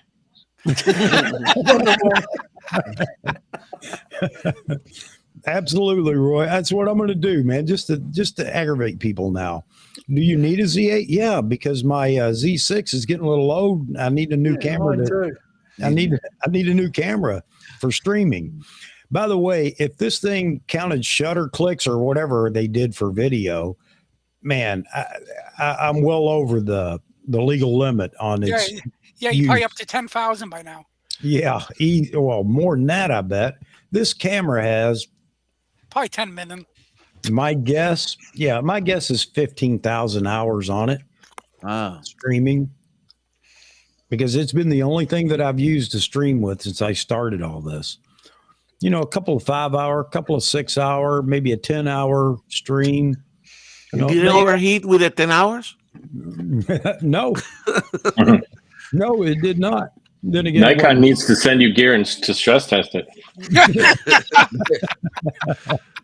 You're absolutely right, Maz. You're right. All right. Make a webcam. Make a webcam test video for them. You could try the knock as the webcam lens, Robert. Oh my Lord! Just want to respond to Craig here. Yeah, absolutely. He took some video of it. We talked to one of the Nikon reps about it, so that'll be in one of his upcoming videos. That's why he's not in here tonight, gentlemen. It will drop before we all get up in the morning. Yeah, well, he went home to work on it right away. Yep. He was itching to work on it as soon as we were done. Yep. But Robert, that'd be funny. Part of your face is in focus, part not. Oh, on the knock. Yeah, it would. On my big nose, and then glasses would be soft. Yeah, again, Robert, I hope you don't mind me stealing your subject. I just thought it was interesting, and I wanted to continue that because I couldn't stay in there all night the other night talking with you guys, but I did check in. Me and Derek were like, all right, 3 hours is because after that my eyes start twitching or something. I don't know, but 3 hours, and then we pushed it to 3.5 because people jumped on, but then I was like, all right, I have to. So I'll leave the long hours for you. And I thought it was an interesting topic. So, I don't mind other folks talking about it. It doesn't bother me none. Oh, yeah, it was Robert has a fun one, always. His is a fun one. Maz, that event you went to is what they're hosting up here in the Bay Area on Monday. Oh, is Christy Odom going to be there? Mm-hmm. That's my camera, Robert. My camera. She said she was had like maybe another week of these to do. Yeah, I'll be. It starts at 6:30 to 8:30, but I will be there at 5 to set up for an interview with her at 5:30 before it all starts. Nice. Oh, you're gonna interview her? Yeah, I'm doing a Cool. setup and whatnot. Ironically, I think I'm bringing my Lumix cameras to film it. So she may cut that interview short. You better bring your Z9. What was that? Yeah. Well, this was talked about and then it was confirmed this morning. So cool. Very cool. Yeah, some folks at Nikon were like, "Hey, Robert, it's all good. Come in early." I was like, "Okay." That's awesome. I interviewed her today. She's so nice. She's so sweet. She's such a great lady. Looks like Fahagan just entered in the chat. She live here in Colorado. Oh, she does. Of course. She was in the event, in my camera event here, but she was just around, but she didn't make a presentation. Oh, I saw they did a video. Vaughan's in the house. He's in the chat. Oh, he's downloaded the footage now. Exactly. Well, yeah. Well, I always enjoy yours. You have a good live stream. Thank you. Well, it's we all add something, and ironically, I mean, not ironically, but we all fall on different days. So you just have almost like 7 days worth of streams you guys could jump on. Yeah, we've been trying to do that. We need a Friday night holder. That's right. I'm out. I can't do Friday, Saturday, and Wednesday. I'm sorry. Who has Monday and Wednesday? Well, Thursday is you, Robert. Tuesday is Vahagan. Yeah. No, Wednesday's Chuck. Mm-hmm. Yeah. And Saturday's Chuck. Who's Sunday? Monday and Friday. I don't know. Sunday's a day of rest. Monday and Friday. Monday and Friday. Yeah, I You're welcome. A strictly photography business Monday called Marketing Monday, and before all this, and that's what I used to do Monday nights, and then Thursdays I would do this. Who's Monday? Well, that's just the thing is, nobody should even try to pick up doing that, because the big thing is being consistent, because people begin to rely on, I mean, they may not be able to see all the streams all week long, but they like to pick them up when they can. I know I hear from people all the time that will say that, that they can't participate live or watch the stream live, but they like to listen to it afterwards. Why? I don't know, especially if I'm talking all the time. But anyway, maybe it's because of all you folks, and that's what makes this so special is you all. All right. Chuck says Chuck Vahagan says the 3 days we need a break. Yeah. Yeah, that's why. That's true. And if I wasn't so tired Thursday night, I would have jumped in your stream or come on the stream with you. I mean, if you would let me. Oh yeah. But I'm really happy to see Derek hanging in there, and I'm glad to see that he may be putting together his own channel. That's great. Yes, I'm also. All right, hang on, Maz. Hang on. There you go. Oh, okay. A lot of heads. Sam. So that was from today. And they should have had like an AARP discount today. Wow. For reals, I'm seeing a certain age demographic in this picture. Absolutely. That's your Nikon shooter, ladies and gentlemen. That's a Grays of Westminster live stream. The Nikon marketing, the camera for over 50 crowd. Yeah. Wow. He said AARP. Yes. Yeah, Rob and me are the only two younger people here. Wow. Oh, I'm almost. And that was Sammy's, right? That was Sammy's? Yeah, that was Sammy's. Oh, yeah. They closed hours. Now it's just the rental house up here in San Francisco. Yeah, Vahagan says, bingo, anyone? Yeah. Wow. The camel bingo. All right. I got to run to the bathroom again. Sorry about that. Way too much coffee, too much water, and everything else. I will be right back. We'll see how many remain when I get back. Everybody leave. No. But no. I really enjoy popping into yours. Oh, you're always welcome. Everybody is. I always try to post the link up above. So if you ever have time, just jump on in. And You, And you guys are funny. You guys are great. yeah, what I should do, I always tell Derek, because sometimes we go off on 2-3 hour rants just when we just talk on the phone.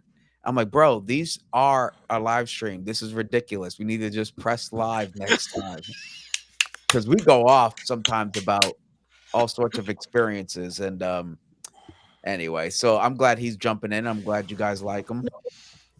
And he just got hired at Mike's Camera, so I'm really excited for him there. I got him an interview with the district manager I know very well. So he'll be there representing Fuji. Yeah. Oh, David, I'm on at 5 p.m. Pacific Standard Time. Robert Silver Photography. Check out the YouTube channel. And it's called Let's Talk Photography. So, and last time we we showed off the merch, the new merch that's coming. Remember that, Matt? You guys were all voting on it and everything. Yeah, we voted on that. Yep. 2-1, right? Number 2. Number 2-1. I'm ordering one right now to see how it comes out, as a test, and I'll show you all. And then of course I'll have the sizes. I'll do a pre-order if anybody just wants one. And it's called the shirt has like composition is king. So, which is something I say a lot to a lot of people. And so yeah, so there you go. That was that. Your studio tour popped up on my browser this morning, so I watched that. Did you just get that? Is that recent? That was back in October or something. October. Oh, yeah, wow. Back in October that I did that, or that might have been November that I did the video. And then, but I collected a lot of gear because of that place. I bet. A lot of lighting, that's for sure. But I worked at other studios prior to, as babysitting them and stuff like that. Gotcha. So, in the Bay Area.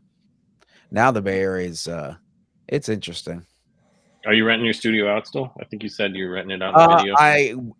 I was, but I'm actually going to close the studio because I want to concentrate on filmmaking. I need some money for a couple projects I have coming up. So, I liked your film YouTube channel, by the way. Oh, thank you. I appreciate it. And so we start production in 2 months, and I need a certain amount of money. Yeah, absolutely. I want to pay people like the writers. I don't want to see them on my lawn. One day film, right? OneDayFilm.net. Day One Films is the company. Day One. Yeah, I was about to say, it's like, no, this production's 5-day project. But no. Unfortunately, I won't be using the Nikon. I'm using Lumix for it. So sorry. Robert, check the link I sent in private chat. I sent that audio before you showed up. Oh. That's an image I shot with a D200 HDR. Oh, that's nice. Hey, Matthew, I don't know if this is a compliment or not, but it sort of reminds me of AI. Like it has that AI look, doesn't it? I see what you're saying. Yeah. Yeah, that was a 9-frame HDR. I shot that about 11 p.m. midnight. That's how no people are in the image. All natural light. So I've been using AI for a few weeks now. Yeah, it was on tripod. And I got It was something. on tripod back in 2012. I was there, D200. Looks cool. A lens, the Nikon 12 to 24 f4 DX lens. I rented it for that trip. Looks like a photo they would use in a documentary. Thanks. Yeah, it looks like something they would pull and be like, yeah, let's add that on the doc. I wish I shot in the 850 because I wish I had the resolution for that damn film. Hey guys, for that darn thing. Hey, yeah, I'm going to stay on you, Matthew. Sorry. All right. I guess he's already gone. Roy said he had to go. Oh, shoot. Yeah. Sorry. Hey, Roy, thanks for being in here tonight, man. Yeah. Thanks, Roy. Stopping by. See you, Roy. I didn't even see that.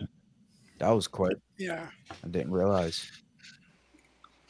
David's So- hanging in here with So us. talking about AI and the D850, something I found out, which is really surprising because I've been using AI for a bit, trying to see what it's all about. Yep. I noticed, and this is gonna blow your mind. A lot of people are prompting in images to make it look like it was taken on a D850. Isn't that crazy? Yeah. Yeah, dude. like they would like the prompt is, oh, my image of whatever they wanted, taken on a D850 on an 85 1.2. So I noticed the D850 and a lens that doesn't exist, the Hasselblad 1.8 lens, which doesn't exist, but I just found that very interesting how those were the two common factors that I kept seeing on many prompts, because I'm not sure if any of you have used AI. No? Okay. Well, it's like a public chat, so you get to see everybody's work, and obviously they get to see what you're prompting. So Is that it's Chat GPT? it's sort of like what's on Discord Oh. for image generation. I'm using Midjourney. So you get to see everybody's work. You get to see what everybody's doing, and obviously, as I said, they get to see what you're doing. So those are the two things that I found interesting. That the D850 and the Hasselblad 1.8, which doesn't exist, are the two. And I even seen people combine the two. Like it was taken on a D850 with a Hasselblad lens. Yeah. So I'm like, so it got me thinking. Like, is there people out there who are like legit creating entire portfolios out of AI? But well, it's not AI. But if an I always find funny is how people are trying to turn the digital now into the film look. It's like we left the grain for a reason. We got rid of it for a reason. Why do you want to make it look like T-Max 3200 is beyond me? Me either. But no arguments here. But people, I guess some people no arguments there. Some people want it. I guess I don't know. That film was very grainy. T-Max. Well, that takes away that just eliminates Fujifilm with all their film presets, doesn't it? Right. You're going to kill Fujifilm, man. All their film simulations. Fuji does it right though. It looks pretty darn good. Yeah, I have no problem with it. Yeah. Yeah, but yeah, with the AI, I don't. We're on the extreme tip of the iceberg of how it's going to shake up photography. It's just beginning. It's just beginning. 100%. Yeah. Wendy's is actually created an AI chatbot computerized to take your order. So when you go for the drive-thru, it won't be a person. So I tried to talk about this not long ago, and everybody has assured me that it's never going to happen. It's never going to affect photography. Yes, it will. No. Everybody assured me it will not. Oh, it will. No, I disagree. No, not in your lifetime, Chuck. Not in your lifetime, Chuck. That's what they mean. Oh, I'm already preparing. I mean, that's why I'm learning how to use it. I'm trying to, see what other people are doing, what's out there, because you gotta stay on top of it. And Chuck, that was why I brought up this topic that, the topic of your stream today was because at the beginning I was emphasizing how it's more important than ever for you to really set your photography apart from others, because making it that much harder to replicate makes you that much more valuable versus just being someone who could shoot high speed sync. And because they're going to just be able to do that all day, especially with AI. Yeah. And so that's why I brought up the topic in the first place. That's one way to sort of foolproof yourself with this AI, because people are going to create their own portfolio in like two taps. They're doing it right now. Yeah, with a Hasselblad. I'm watching it. Yeah. No. Everybody assured me it is not going to have any effect whatsoever on photography. Yes, not in your lifetime, Chuck. What are you saying? What are you saying, Matthew? I'm saying maybe 30, 40 years from now will have an effect. So you're saying it's going to be. So you're saying it won't have any effect either. Okay. All right. It will. It just depends on whose lifetime you're talking about. Oh, okay. So 30 years from now is when we can expect it'll have any impact whatsoever on photography. No. Okay. Job are secure. You're saying the same thing that other people have told me. It's not going to affect photography. It will, but it's just when. That's the question. Just not during our lifetime. Well, I mean, like look at the electronic car. I mean, everyone is predicting it will replace gas cars. Okay, who's got the music playing in the background? It disappeared. And it just, all of a sudden. No, but I think that the industries that are going to get affected by it first are stock photographers, architecture, headshot. Headshot, not so much. Yeah, there's already they have websites for that. Yeah, because I tried it. I uploaded some of my pictures to see what it would do, and it's not there yet. I mean, I can see where it's going to go, there very soon. Yeah. Technology goes at a pace so fast nobody can even understand it. 100%. So I detect some contradiction in what you're saying, Matthew. Uh-oh. It's already affecting photography, but it won't for 30 years. No, I said totally affect. Oh, okay. Totally. Okay. Doesn't mean it's not going to have a piece of it. I mean, some of the industry will be affected. Look how TV repairmen went away. I mean, it just all industries get affected. And look how driverless cars, Uber, and all those drivers, they better get another job. Yeah, but they're crashing. I heard, Rob, in your area. But I'm saying, it's out there. It's already out there. It's out there. That's the point. And they're just there's no stopping it. That's right. It's a wrap. And those Uber drivers it's a wrap. I looked at them. I thought they were fools in the first place. It's a rat race, and that they're going to take their job, just like there's ATMs in Chase and like one teller. Yeah, my local bank doesn't even open up anymore. It's all ATM now. Go to Safeway. They tell you go right to the express where you could tap a machine. There's a lot of banks you can just use your phone and deposit your check from the phone. Yeah. So again, photography, it's like you have to really set yourself apart, and you have to adapt. And these fins killed photography more than anything. Okay, well, I'll give you that. Yes and no. No, yes, in terms of the industry, because they're going head to head with the phone and the ease of a phone and the stupidity, like foolproof it is for people to use. Yeah. So it's definitely shaking the market. But in terms of photographers becoming better at the phone, just has its huge limitations that it's just it's hard to get around. Yeah, because it's essentially a point and shoot. It's essentially what the point and shoots did. Yeah, but the difference is the general public smart enough or care enough to even notice the difference? We live on a 15-second attention span now. It depends. Because of TikTok and everything. It's less than about 15 seconds people have attention span. Yeah, it depends. Well, and it goes back to the whole aspect of style. The clients that book me is because I shoot on film. Hey, and Craig. they're specifically looking for that. And a client who just wants wedding photos, they don't care or even understand what is film.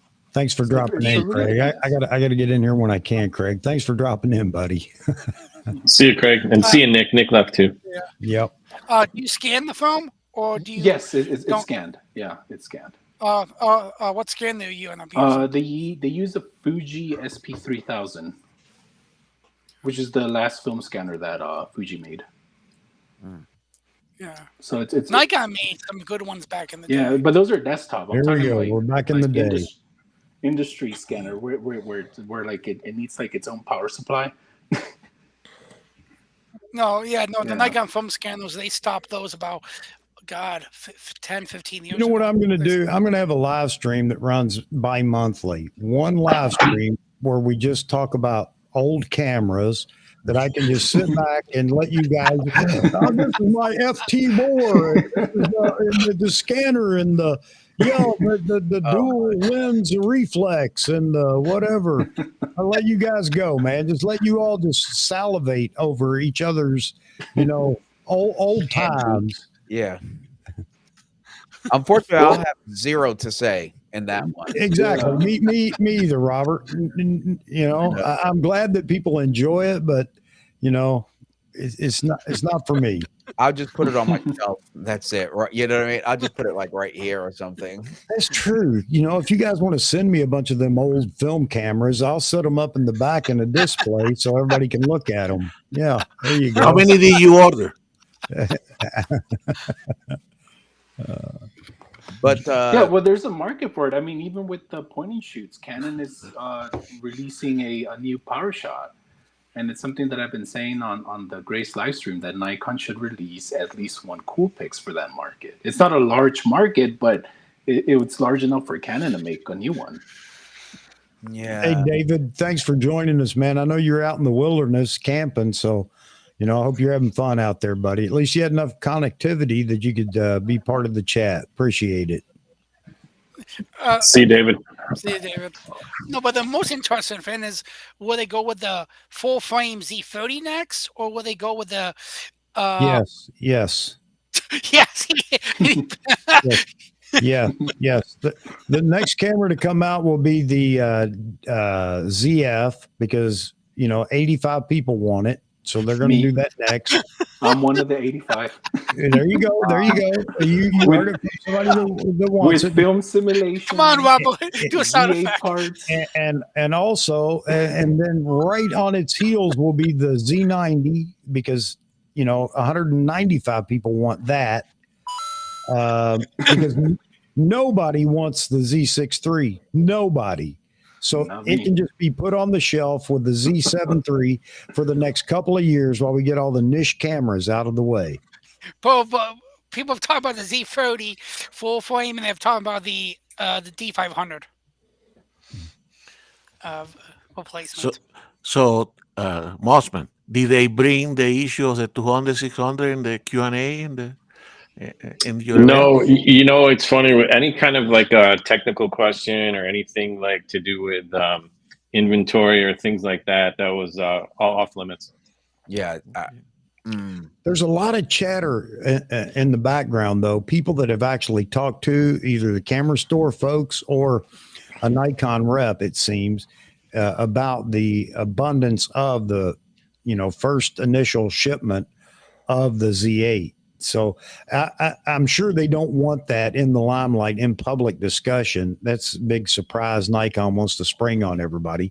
But it seems, though, that a lot of people are behind the scenes talking about that. So that is really, favorable. I'm glad to hear it, because that's one of the things that we have complained about with Nikon, is their inability to actually produce enough to get it in the field after all the big build up on a product lens or whatever. Yeah, in fact the availability of the Z8 was kind of the only thing that they sort of revealed, and they didn't really talk about numbers or how many they're producing a month, but they said that if you order this camera today and you order it from a local store, meaning not like B&H or one of those big maybe even Best Buy or Amazon, but if you order it local, your chances that you're going to get it next week are very good. That's great. I sent a link in private chat to a post. Someone sent me audio, and comments even said the Nikon rep said that 35-1.2 is coming this year, and the 200 to 600. Yeah, well, we expect the 200 to 600. We've been expecting it. I mean, and we can expect it now too. So I have a feeling it will come out this year. Roy, I have a link for purchase of the Z1 in the description. You send a $500 deposit through PayPal, and you'll be first on the list. Yeah, send it to Chuck. Yeah, send it to Chuck's email. Chuck will take care of it. That's what I was implying. So because Chuck is actually Nikon's marketing. People don't know that, but he's actually the head of But Nikon's marketing. that's just it. Nobody wants to listen. That's fine. That's fine. It's okay. Yeah, I have a direct line to Nikon Japan. So there you have it. The AP stands for Australian Procurement. So rest assured, Roy, you'll get your camera. Just with no American warranty on it, though. That'd be Oh man. And Roy, I hesitate to say this, but because it just opens the floor again for the F1, FT2, the digital back or the whatever. But anyway, Roy says film cameras are great with a digital back. Okay. Actually, there was a niche company a few Only you years, would know maybe this. 5 Only you would know this, Matthew. It's amazing. that actually created a prototype. It was a Kickstarter prototype to make to put into a film camera to turn into a digital. There you go. Yeah, but at that point, you just get a digital camera. Yeah. Exactly, David. Exactly. Yeah. Yeah. And at that point, this does a pretty damn good job. Yeah, that does pretty good. Yeah. As long as you got some good light. There you go. Pretty darn good job of those iPhones. As long as you're in front of a window, got some window light, you're set. It shoots RAW. It does RAW now. Come on, Oh, folks. no way. Let's not deny it. Is that the Yeah, iPhone? it does. Is that Yeah, the that iPhone? 14 Pro Max. But I mean, it does RAW. I mean, if you need it in a pinch, it'll do the job. There's nothing wrong with it. There you go. Camera companies are gone. Sorry, phones. Chuck's still No. here. Not the 30, 40 years didn't pass yet. Here we are. That's it. The demise of the camera company. Yeah, Apple we're wins. done. We are done. Update your resume, folks. Update your resume. Exactly. There you go. I'm on LinkedIn. Well, hey, well, but since you're so big film, do you also use the Reds? Or no? Can't afford them. I'm really big on owning, so I wouldn't rent unless I had like a budget and the producer's like, okay, but I need it to be done on these. And Lumix, the S1H, and they're Netflix approved, so I'm pretty much in there for anything I need to do. You know what I mean? Yeah, So I just don't need to buy a Red. I'm going to sell everything I have and buy an Ari to stream with. Ooh. Now that's hold on. Oh yeah, that's what I'm talking about.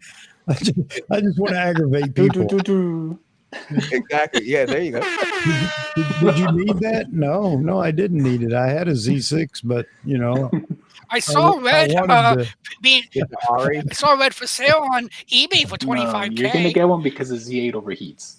Yeah, exactly. Yes. Big. Wow. Dang. Exactly. That's exactly right. Just like the Sonys. Yes. So you bet. I'm getting it now. I didn't mean a Nikon. Please sponsor me. Oh man. I told them. There's not many here who oppose Sony. So I know that's for a fact when I jump on.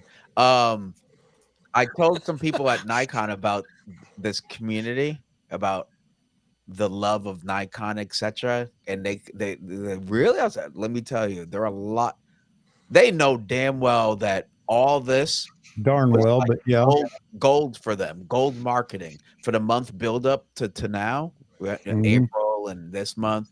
It's all go. They are just so happy. That's why they are turning a profit for once. You know. So yeah. Well, you know what? The all the hysteria, even with the hysteria with the Z9, it wasn't even close to what's gone on with the Z8 and all the videos that have come out, all the streams that have come out, and you know, with the Z8 mania. It's amazing. And the fact that they have more than one or two cameras at these events that you guys have been going to. Yeah. So again, all that up in SAC, and they had two when I was there. And then remember that a week or so ago, they had two of them, Chuck. Remember, I was like, oh, I took the picture. They had two there. I'm sure they had a few of them with Maz. They'll have a few more on Monday. It's the same ones. They keep shipping them between events. But the point is that they have a few of them for you to touch and check out and kick the tire. You know what I mean? Yeah, exactly. Because when I went to the D5 D500 event, it was one of each, and everybody's in a line waiting. You know, come on, man, let me get my hands on it. Wow. Okay. Roy says, "Look at that, Ari, the webcam. Sounds like you need to get your M&Ms together, Chuck, and get Ari." I wish I was a rich man. I kid you not. I would have one and stream with it just because you can. Just because people would say, "Do you need that?" No, I don't. I don't. It's disposable, actually, but I like it for a webcam. Yeah. That's about the same size as the Z9, isn't it? Yeah. Wow. It'd look great on my shelf. Exactly. What would? What would? Exactly. All that stuff would look great on the shelf. I admire it, but I just would just. Hey, I still use it. Sorry. So what is this? Yeah. Is that an FM? I don't know. You tell me. Or FE. What does it pull down? What's the name on the front? Well, what's it? Put it towards What's the serial number on the back? It should have a name in the front. Oh, it's an FE. FE, yeah. FE. I was right. What is an FE? FE was one in the created in the 70s. I forget the year. Or as they called it, the Photo 10 camera. It's what The coolest thing on it is the ladybug that covers the. Oh, cool. I mean, Roy would know more about than anyone probably. I mean, I know the FE, the FG, the EM, but I forget which one. What was the difference between all of them? Hey, Chuck. Yes. Vahagan says there were fights in the crowd almost. Are you kidding me, man? What for The serious? old people were fighting That's each what he other. says. Wow. That's what he says in comments. Man, That's nuts. what's up with? Here you go, Chuck. It's the pro version, Ooh. the black one. So that is an FE, but just a Yeah, different- it's an FE. Yeah, it's just the black. Cool. Nice. You know, I got to tell you, it's cool sitting up there on the shelf. I do like the look of it. But I'll be honest with you, I would not want to walk around shooting with that. Oh shoot! Okay. Why? Oh, this is the light. FE. What is this? Tell me the history about this one. What's the history? That's an It's FE a too. FE. Yep. FE. Oh, it's the same one that Oh, Chuck okay. had. He had an Yeah. FE. See. Look there, we got a match set, man. Oh, wow. Yep. Still has a roll in there for I don't know how many years, but when I got it, I shot it. I was like, "Oh, I'm about to get some great photos," not realizing how blind I really am.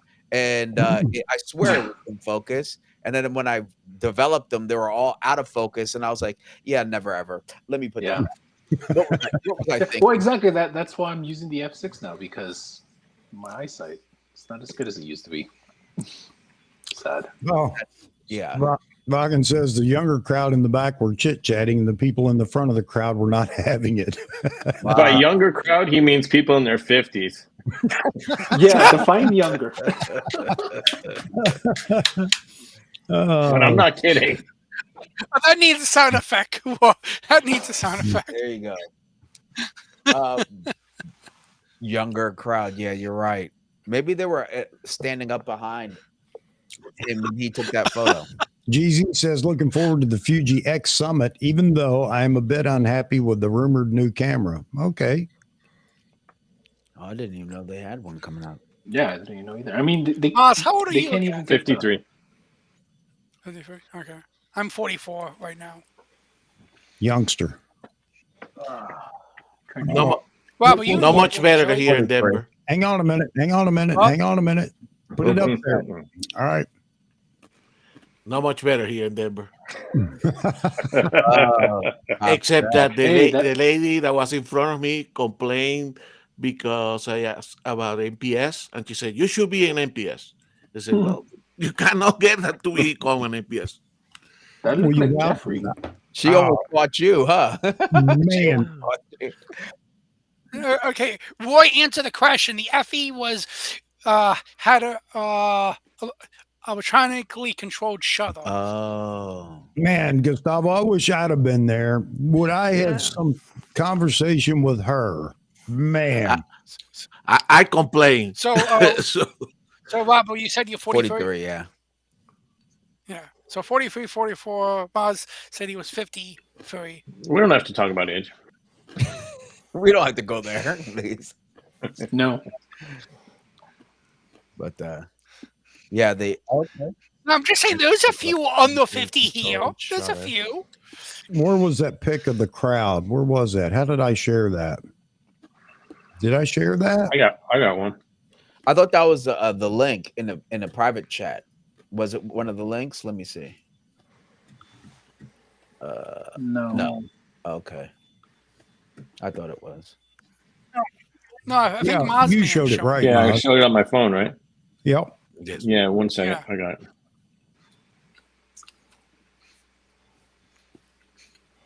Yeah.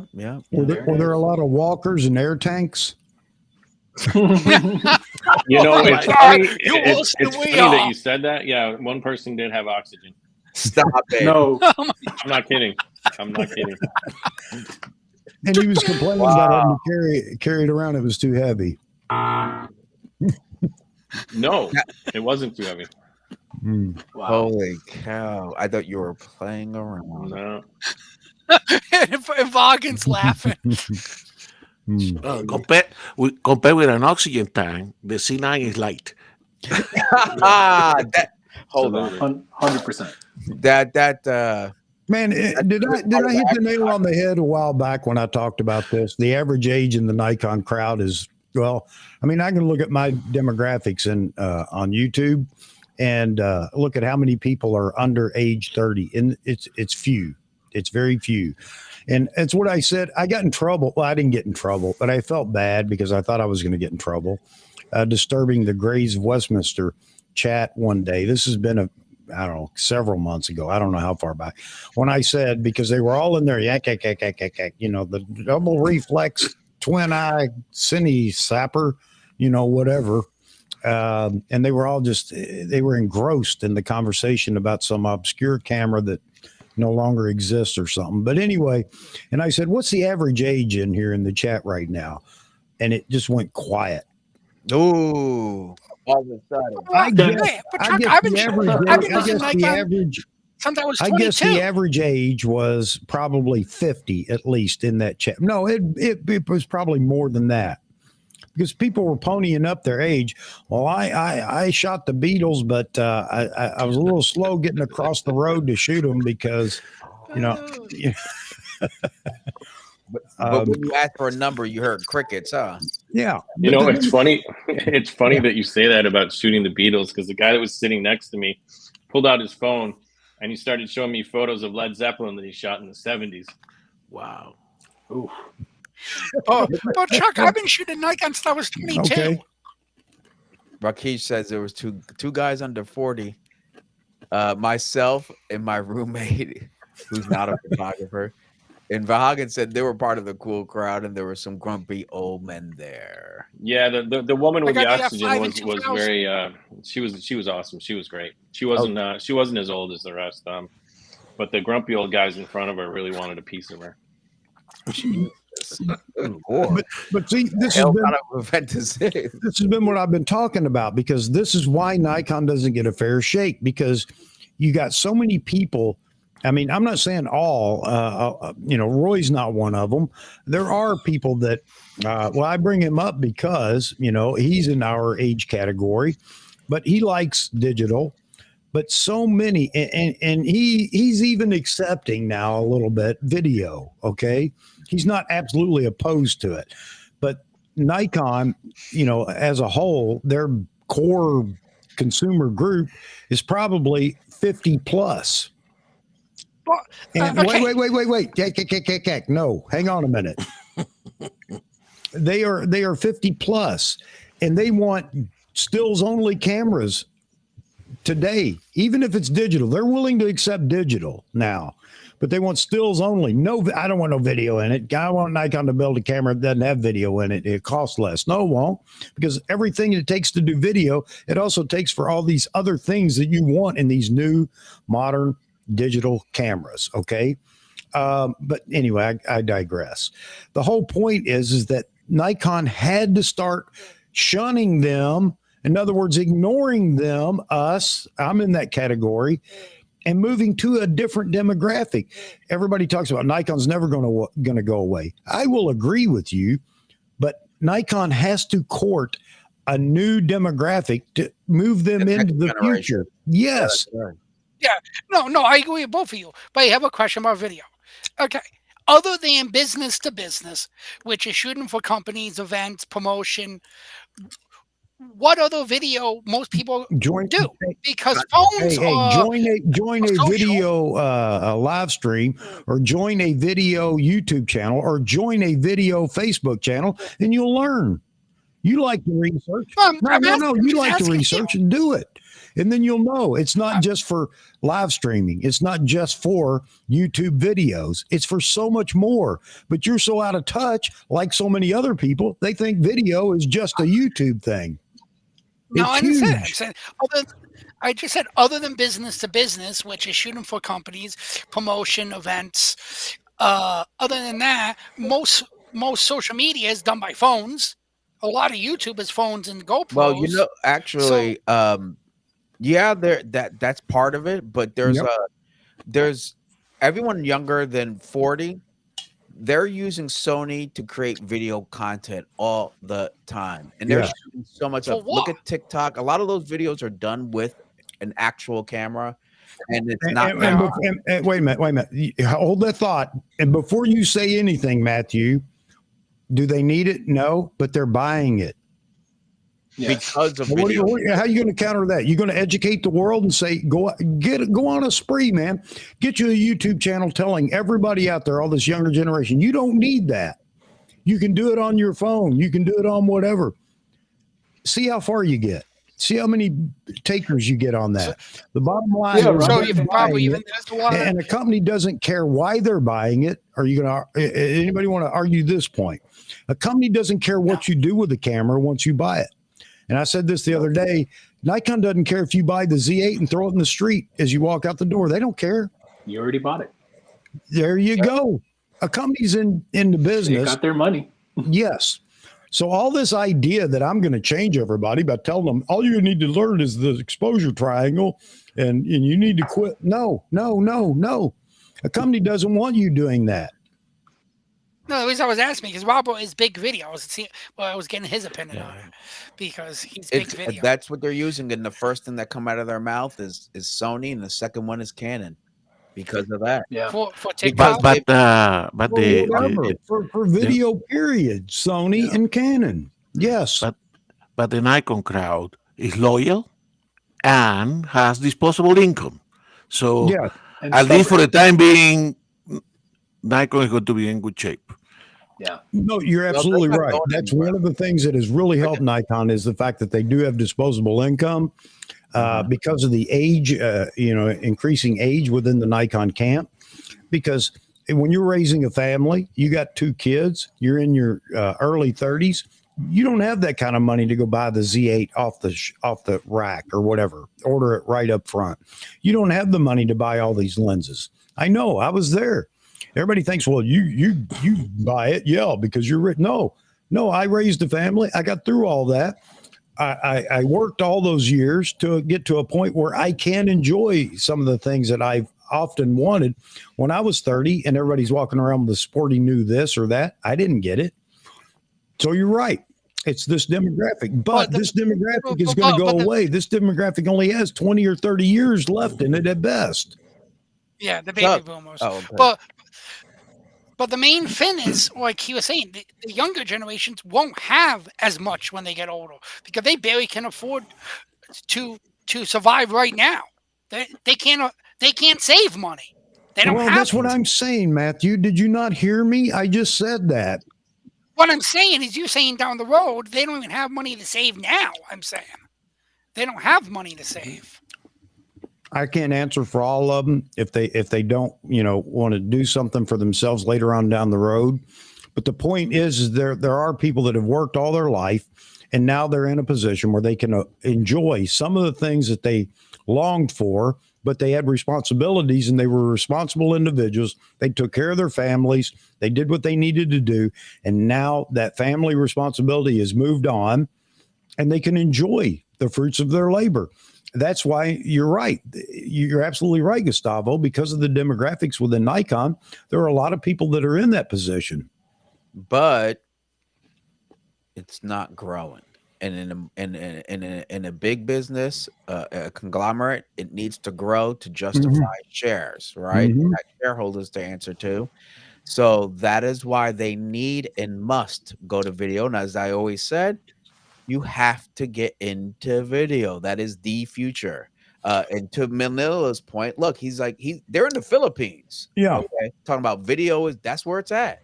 And Oh yeah, like the Asian market's big with the Z30 and Z50. Well, my argument is the ZFC and retro-looking cameras. I mean, Fuji can't keep the 100V in stock. They can't. The They younger can't keep it people in love the stock. They retro. love the retro, and I know people. They're like, "Oh, Nikon doesn't need that," but I think Yeah, they do. outside the United States, they love the Well, retro. there's no doubt that even in the, within the Canon camp, there are people that love that retro look and everything else. I get that. But the problem is Nikon can't sell to just Nikon customers because there aren't enough of them to make it worthwhile. Fuji doesn't sell to just Fuji lovers. I mean, it's another peer pressure thing. People ask their buddy, well, what is that? That's cool. It's Fuji. This is the camera you need to buy. Same thing happened to, Nikon and Canon early on with Sony. We all laughed at Sony when Nikon and Canon were still strictly DSLRs. Toys, and they're never going to do anything. Well, Sony was smart. They catered to that demographic video. But I did see some look video where they're at about now. But I did see some video about how the ZFC and Z50 is like the top selling camera in some countries. Well, just not in the United States. They're just not. Well, that's a problem because the United States is still among the top 2 or 3 largest markets. So that means nothing. But it needs to. When it happens here, then it matters. And what happens here is younger people, because all the videographers I know have Sony. All the young hip kids have Sony, and it's because of the video. It's not that it has better features. It doesn't even have half the features my Lumix has. No, because Sony's been in video for 30 years. They're marketing. Yeah, it's marketing. 100%. Yes, it is. Yeah, it is marketing, and the fact that all these young folks bought Sony, and they're doing a better job of selling Sony than Sony themselves. Well, plus, Robert would even know. Our generation basically knows the Sony name. Everything's been Sony. The Walkman, the CD. I'll accept PlayStation 5. I'll accept some of that, yes, but that didn't sell it. That wasn't the only thing that sold those cameras. It was PlayStation is the biggest. It was the fact that their buddies had it and they wanted it too. Well, they were and seeing the every content. vlogger they gave it to.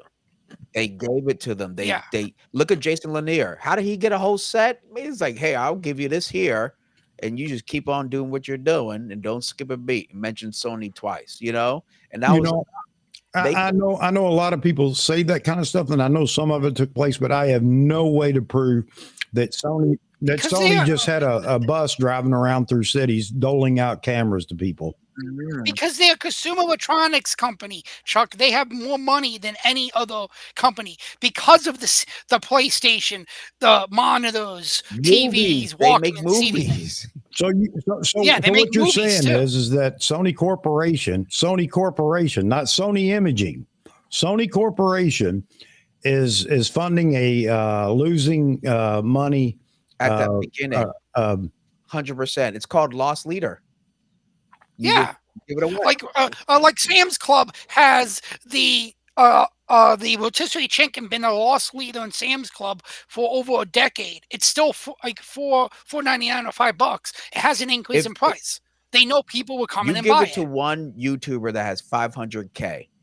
That's all you need. One, and then you get 10 of them to buy. Hold on, that's a wrap. I would have done it. I told Lumix, look how that works, and they put the head in the sand, and I'm like, it's not your features, it's not your camera, it's your marketing. Gotta be innovative, and that's what Nikon's marketing has been easy.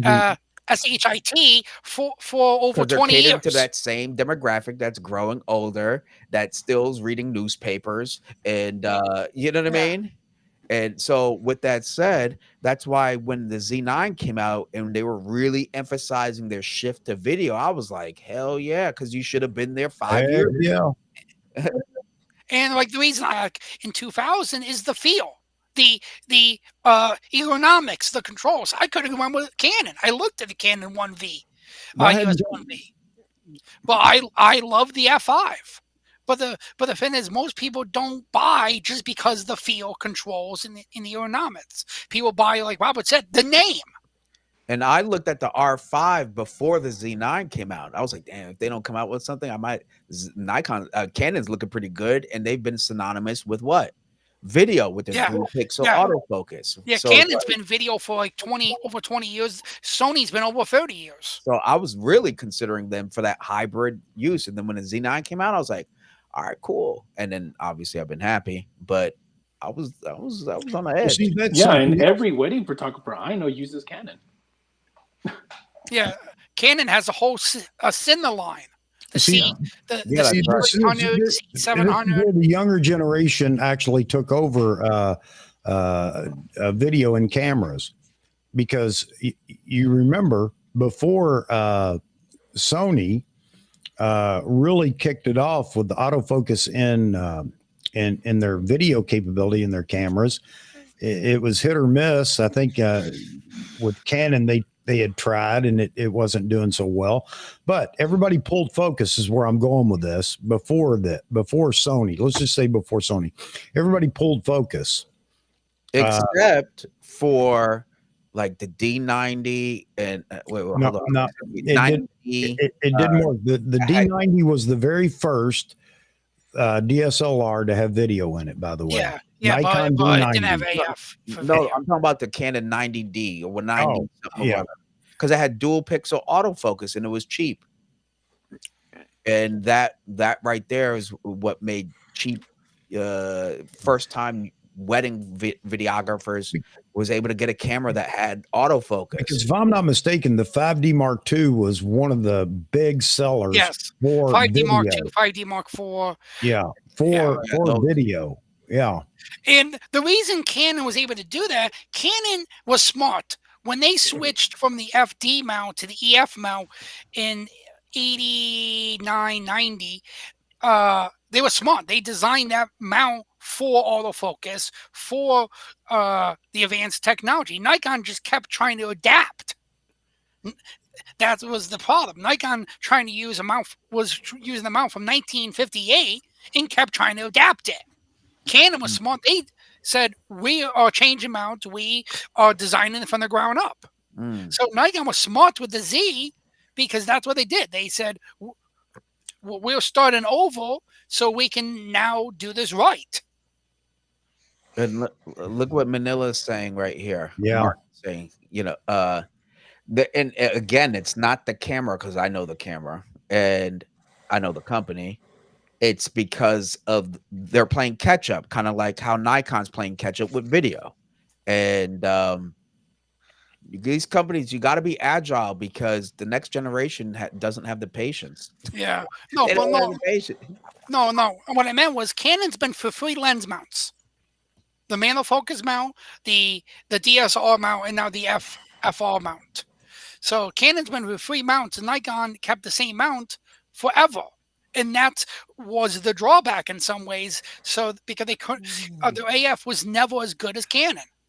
It never was. Sure. Yeah, never, never. But we appreciated much the backward compatibility. The Yeah, people that so have been in the system like that.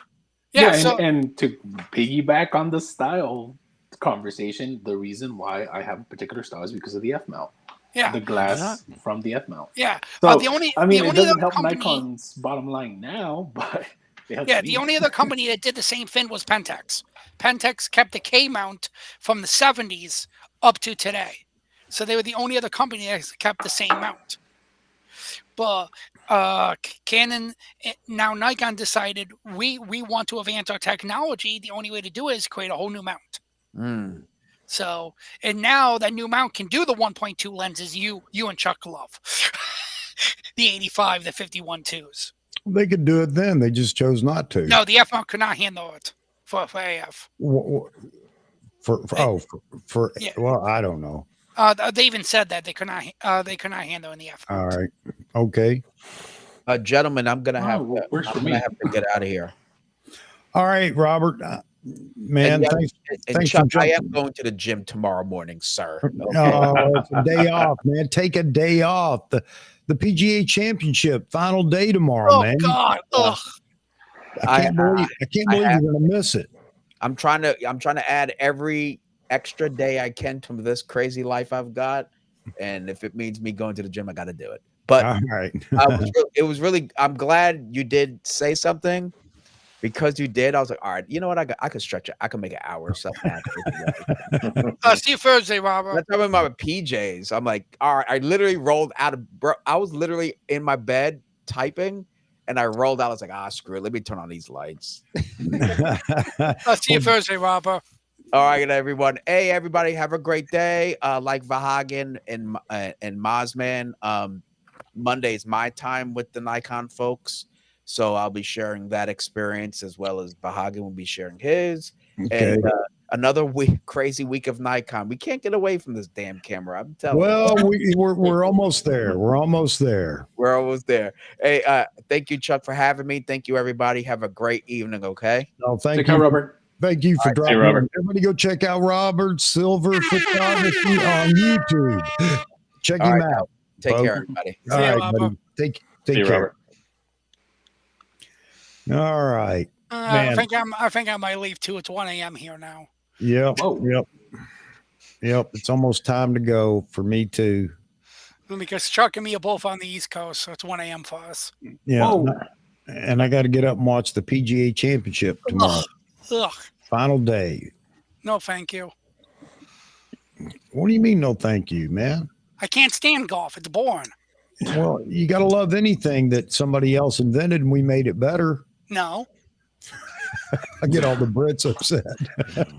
Chuck, actually, they were commenting in the Nikon event. If they made explosive golf balls, then it would be fun to watch.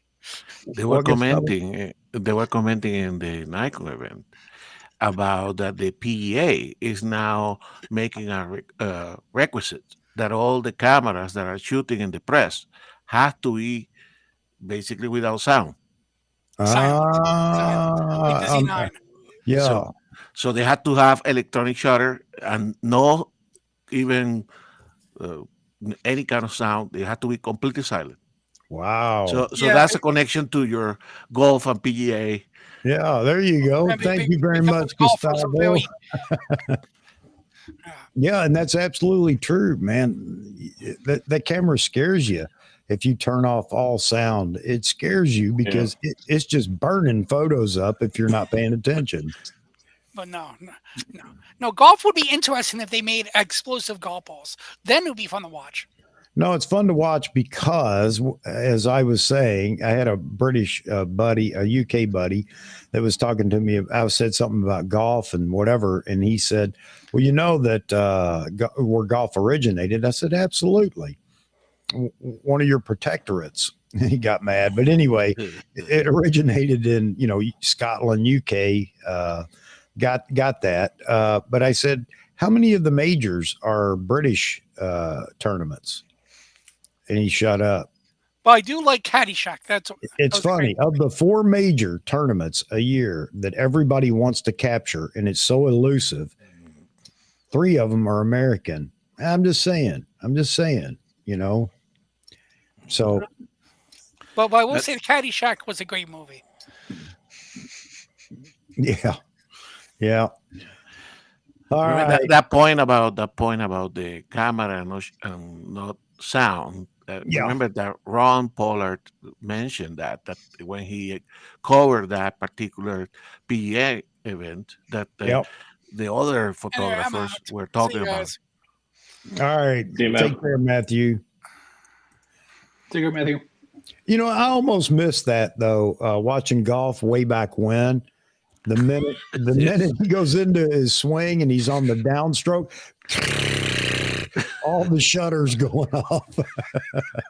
I mean, it was loud.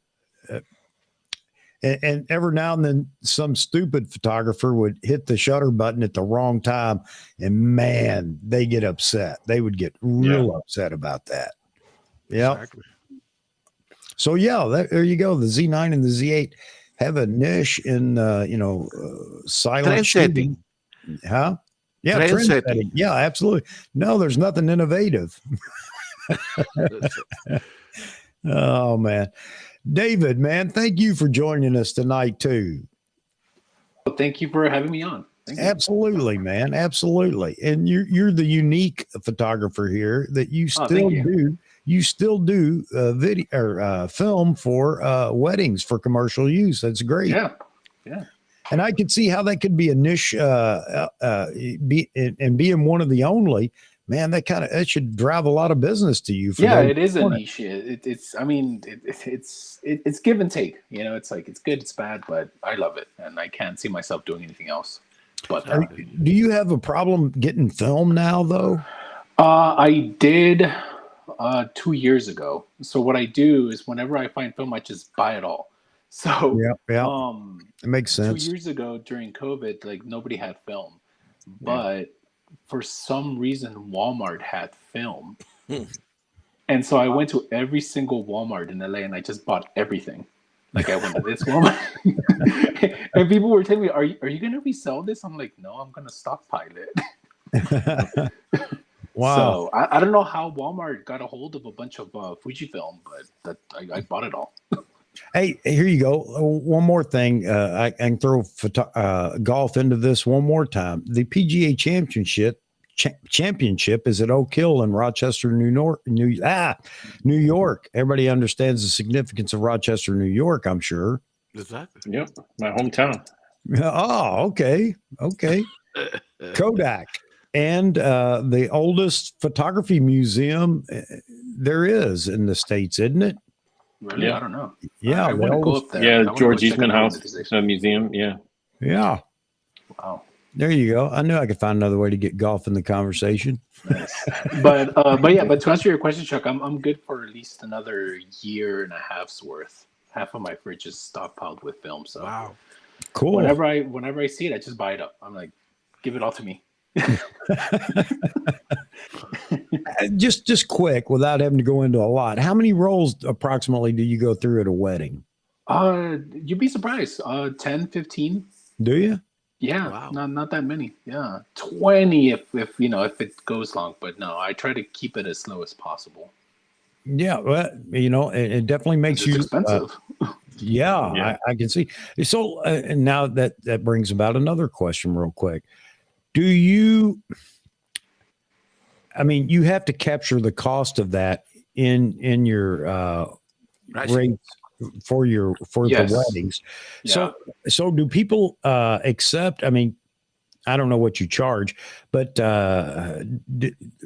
would they accept the fact that if you want film that costs a whole lot more? Oh yeah, 100%. Yeah, because as I said, I'm pretty open about my pricing too. It's all plastered on my website. So as I was saying, people who want a film photographer, they specifically go and look for that, and they know that it's going to cost them more, as opposed to somebody who just wants a wedding photographer. They don't understand why it's more expensive. Like they don't get it, but they're not my client. See, I'm not going to try to convince them. Mm-hmm.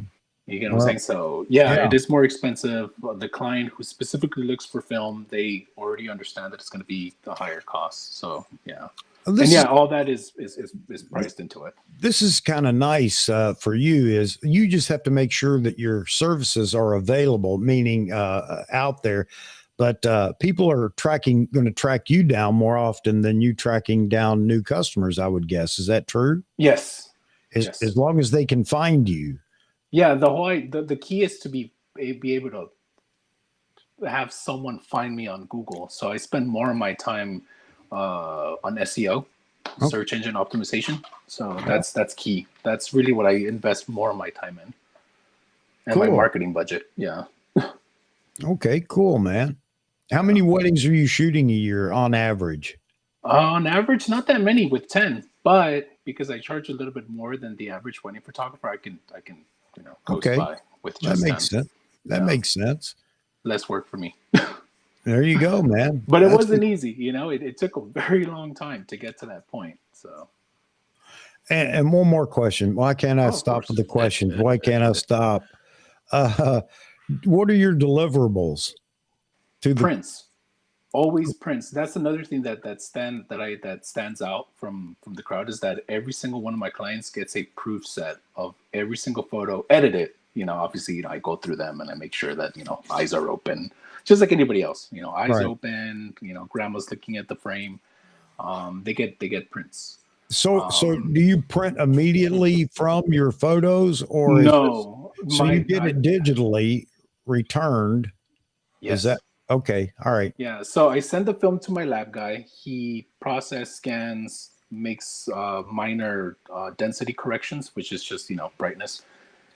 Sends me the files. I go through them. I pick out the best ones, do some minor color adjustments on Lightroom, and then I send them off to get them printed at Pro DPI. That whole process takes about a month, sometimes 2 months. So that's another thing that clients are already aware ahead of time. That you're not going to get your photos this week. You're not going to get a preview tomorrow. You're going to have to wait 2 months at least. You haven't had one of these angry brides or grooms that got divorced before you delivered? No, right? Knock on wood, no. I don't need them anymore. Right? Can I get my money back? Right. That's pretty absurd for somebody to go that. That's crazy. It's happened. It's But happened. In fact, Photography has a video on that. Yeah. But my process is very slow. It's very time consuming. It's more expensive. That's why it goes back to the whole aspect of style. Like, I develop a specific style and I cater to a specific type of client. In fact, most of my clients, believe it or not, are people from Hollywood, writers or people in the industry. You would think that they would want the latest and greatest. But no. That doesn't surprise me, because it seems like that creatives would be drawn to film photography, especially today. So, but 100%. As a question, did you give them the negative? No, I keep the negatives. All they get are prints. They don't get the digital files. The digital files, actually, I sell. That's my upsell. If they want those, then that's an extra charge, and it's all in the contract. So there's no surprises down the road. So all they get is prints. Well, it's David. It's good to have a niche to be differentiating quality. Right? Yeah, it's a super niche, and believe me, with my fellow colleagues, my wedding photographer friends that I know, they're like, "Why do you still do it like that?" I was like, "Well, it works for me." It probably doesn't work for you. It doesn't work for you, but it works for me. So the 10 rolls of film, when we used to shoot film, well, but 10 rolls of film for film photography is quite a lot. It is a lot, yeah. And that's why I refuse to go medium format, because I'm so used to getting 35 shots per roll. So I can already, because it's all in my head. It's like, okay, for X amount of time, I'm going to shoot X amount of rolls, and I'm going to shoot X amount of photos. And of course, I always have extra just in case. In fact, I was in Mexico photographing what was it? It was a corporate event. And towards the end of the event, the LA mayor showed up. And I was like, whoa, look at that. Like, I had to come all the way down to Mexico to meet the mayor. So ever since then, I always carry an extra roll of film just in case the mayor shows up. That's always my little inside joke. Hey, look at Roy's comment here. He says, back in the 70s, I shot weddings, processed the film in a van so that I'd have proofs for the reception. Wow. That's moving, man. You were hustling, Roy. Yeah. Wow. That's crazy. Oh. All right, gentlemen. Thank you so much for answering my questions, David. I appreciate that. I was just curious. Thank you. No problem. As I said, I'm pretty open about my process and pricing, which is something that I don't understand about the wedding industry. They're always like, oh, just can't talk about this. Like, why not? Like, because at the end of the day, we are a commodity. A wedding photographer is a commodity. As much as I hate to admit that, like a client just wants to know how much is it going to cost me at the end of the day. So just be open about it, and clients appreciate that because they could see, okay, you charge this much, it's going to fit into my budget, or it's not going to fit into my budget. And exactly. So- Goggins talked about that before too. Yeah. So, do you ever run into the people that want to bargain with you, though? Oh I'm sure yeah, you do. yeah, I do. And what I do, I don't get to talk about business, but or too techie. I don't offer discounts, but I offer them maybe like an extra hour, or maybe like I offer some sort of value. Like, oh well, I'll give you some extra prints, or I'll something that adds value. Okay, that's what I do. So Vahagan asked, do you take a digital camera just in case? Yes, my Nikon DF, and I just bought that 2 years ago to replace my D200, and I use digital for receptions. And David, when Yes. when you shoot for yourself, do you shoot film or digital? Both. Okay. Mostly film, but ever since I got my DF and the Voigtlander 58, I've been using more of that. Okay. Because it matches the film scans. Because that's another reason why I haven't gone full digital, because I haven't figured out how to get my digital files to look like my film files. And you know how what they say. It's like, if you want it to look like film, just shoot film. So right? Exactly. So yeah, but and for family photos, I try to do whatever I can. Because remember, I was talking about that about family photos, and it's something that I really care about. Mhm. So it's whatever I have, and I even bought a Lumix with some Olympus glass, and it's not bad. Just to kind of carry around, take some family photos, because sometimes you don't want to carry your the F6 or any chunky camera. So yeah, but for personal work is whatever I have. Because it's gotten really expensive, like super expensive. Like right now, of course, a roll of film. A roll of film is like $8, 15 on the high end, and to develop it is another 25. So, Otherwise you have to visit all the Walmarts again. So. Yeah, right. Yeah. So with the traffic in LA, that can take a while. Yeah, and maybe Roy still has his van. You can buy it from him. From what? Roy, maybe he still has his van. Maybe you can buy his van from him. Oh, that's right. Oh. You cut out some of the middleman and process it Cut out the yourself. middleman. So I'm guessing that's like $800 for a wedding for just At least, film. yeah. I never spend anything less than $500 per wedding or per Man. anything that I shoot. Yeah. So that's, wow. That's and just that's like, why we don't miss film. Right? Yeah. I was just trying to tally up in my head how many of those weddings would it take to pay for a Z8? Right? Yeah. I Film can't afford a Z8. I can't. All right, Yeah, man. because it's all cost. Most of my expenses, it goes back to the film. But as I said, I try to buy film ahead of time for cheap. So that at least saves me a little bit of money. Here you go. Well, And I I'm never going to will. get out of here in a minute, but I'm interested in some of this stuff too. But Sith asks, David, what will you do once film is no more? Retire? No, well, that's why I'm shooting with the DF, shooting with Voigtlander glass, and I'm attaching 80s the non-D version glass. Yeah. To try to mimic that film look, and the closest I got was Vesco. I'm not sure if you guys have heard of Vesco, the presets. These are old presets from like 2012, and so I'm using those presets in combination with vintage glass and the DF. And that seems to be the closest I can get. So, well, that begs another question. How would you advertise your service then? Film look? that's a good question. I don't know. I guess we'll cross that bridge when we get there. Okay. Yeah, I can't give you Well, film anymore, but I can give you the film I look. could give you the look. Yeah. So yeah, I don't know. Well, yeah, because my website is all about LA film wedding photographer. That's like the first thing you see. So Yeah. yeah, I guess we'll cross that bridge when we get there. Interesting, man. Yeah. Interesting. I love these streams because you guys, I learn so much in it. I really do. Yeah, same here. It's so much fun, man. All right, so let me get out of here before I get hung again. Maz, thanks for jumping in, man, and V, thanks for jumping in the chat. I know you're busy over there editing, going through all that stuff. I know that's a pain in the butt, but yeah, and Gustavo, you hung in there the whole time.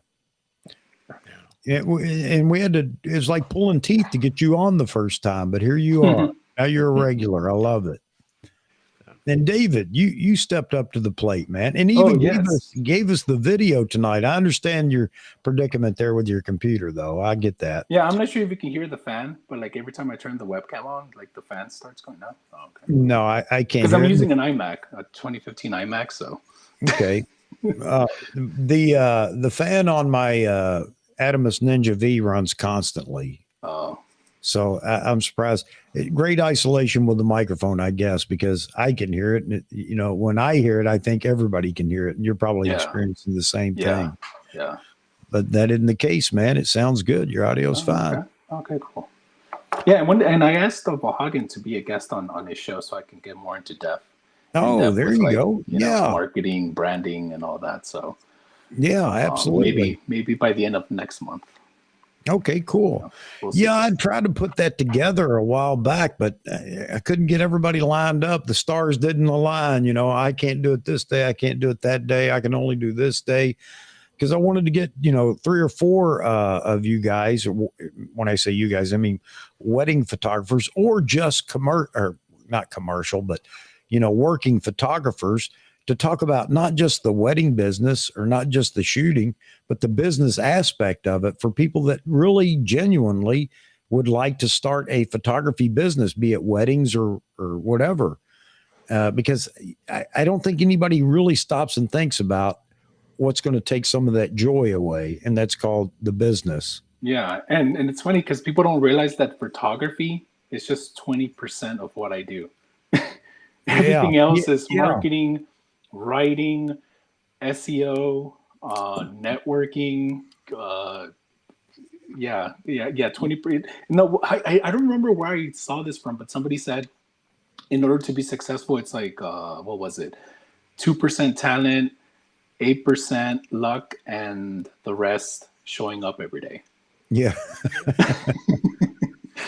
Yeah. So it's crazy to think that well, that's just it, and that's what most people think. I think when they're, maybe they're gaining some ground, people are really liking their work and things like that. Maybe they did a couple of under the table weddings and it went off well or whatever. And whether they're good or not, that doesn't matter. I mean, to me, for this conversation, it's the fact that they now want to be a full-time photographer or even a very much working part-time photographer, but they don't understand the business side of it. And they think that it's just shooting and downloading some photos when it's so much more, man, especially on and it can be if that's the type of client that they want, the client that just wants photos, but you get burned out so quickly doing that. I remember doing that but these were long weddings. I'm talking like 9 a.m. to like 1 a.m. and I was like, never again. Because I started my business second shooting. So I would assist other photographers and I'm like, wow, like how can and they will walk away with like $200. Yeah. And I'm like, no, I that's not the business I want to do. So yeah. So a lot of what doesn't get talked about is like the 80% of marketing, writing, networking, talking with clients, getting, for the lack of a better term, getting your heart broken when you're emailing a client and they just ghost you out of nowhere. You're like, oh, okay, thanks. So all the insurance, repairs, your car repair, your old computer that I'm on right now. And then on top of all that, you get the opportunity to deal with the with the bride that bridezilla. From surprisingly, knock on wood, all my brides have been. For some reason, I expected it would be clients. different with you because of what you do with the film. I don't know why. It just seemed like they would be more apt to be, supportive or whatever. Yeah, they're super supportive. They're like, you do you. I trust you. I've seen your work, and yeah, like it's as I said, knock on wood, it's been pretty good. Usually, I have problems with the DJs. For some reason, I don't know why. It's always like because what I do, I take their photo and I say, hey, I need to make an announcement later. Because what I do is before the end of the reception, I make an announcement on the what is it called, the speaker, the boom box, whatever you call it, and I say, hey, I'm David Cruz. I was your photographer, and I say if you want to look at the photos, text me your email, and then I give out my phone number, and that's how I get a email list going for that particular wedding. Okay. So, you got to do some guerrilla marketing these days, and some DJs don't like that, and I'm like, bro. I don't understand that, but it's whatever. like, yeah, it doesn't make any sense because, like, bro, like we're here. Like we're co-workers right now, like we have the same client, like why don't anyway, whatever, that's a whole different that's another conversation. But yeah, knock on wood, thank goodness, I've had very good supportive clients, repeat clients. That's another thing. The beauty about being a wedding photographer is that you're not just a wedding photographer, you're also a product, architecture, family photographer. Like I've had clients who now have kids who are like 5 years old. So I photographed them when they were pregnant.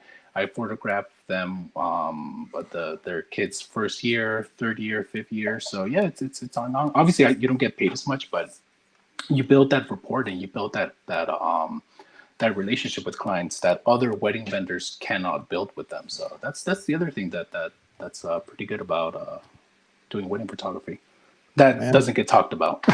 Yeah. All right, I'm gonna cut it off, David, or we'll go all night long just asking you questions. Not that I'm not enjoying it. I'm just tired. Yeah, same here. No, I can imagine it's like 2 a.m. now. No, it's almost 1:30. It's 1:26. Whoa. All right, let me wrap it up. And I just want to let everybody know that we will be having our photo review on June 3rd. And the theme for this photo review is going to be black and white. But, I don't kick anybody out because they don't have a black and white photo or don't want to submit one. That's fine. Submit whatever you enjoy, whatever photo you're proud of. It doesn't have to be recent. It's just whatever you're proud of because it is a review. We just like to be inspired by your photography. If you if you don't have a black and white photo, but you would like to submit one, but you're not going to go out and shoot between now and then, that's fine. Find a few photos that you like that are in color and just process them in black and white. You might find that you like that. If you're not a black and white shooter, you might find that there's some photos that we talked about that during our discussion. They're blown out or whatever. They're on the verge of being blown out. Guess what, man? Black and white covers a plethora of issues. So, and it can be a very compelling photo at that. So that'll be on June 3rd. I've asked everybody to make sure your photos are into me by June 2nd. All the details, by the way, is down in the description. All you have to do is go down there and look it up. And you'll know how to submit your photos. And if you'd like to be on the panel, let me know. You can be on the panel to talk about the photos. So that said, that's coming up. I want to thank everybody that was in here tonight. Anybody that's still hanging around, maybe in the chat or just viewing. I want to thank all the viewers that are just in here viewing. I appreciate everybody being here. And again, I'm not begging for subscriptions, but one thing I always ask for is likes. I'd appreciate anybody that, runs through if they enjoy it, us pontificating, arguing, debating, or laughing, or whatever it is that you might enjoy. Drop a like. It goes a long way for me. It keeps me motivated. Thank you again, Gustavo, for being in here. I appreciate that. And of course, you, David, with all the information about your film, wedding photography. And Moz, thank you. as always, your witty self with all your comments, and not just that, but I challenge anybody. Mozman is a Jeopardy contestant. I got to tell you. So be careful what you say around Mozman. Within 2 minutes, he'll have an answer. To let you know you're wrong. No, I appreciate it when you do that too. With me, I mean, Moz. All right, Vahagan should have a video out maybe tonight or when you wake up in the morning, but it's definitely going to be. It's definitely going to be tomorrow, I guess, Vahagan. And that sounds really interesting. You play a pretty good role in that too, I guess, Moz. Yeah, we had a good time today. We and then after that, of course, we went and we shot the Canon R5 with the Z9. Yeah. And unfortunately, there weren't a lot of birds today, but we still had a good time. Okay, good. We need a report from you, Bossman. I was just going to say, yep. I'm glad you brought it up, Moz. Yep.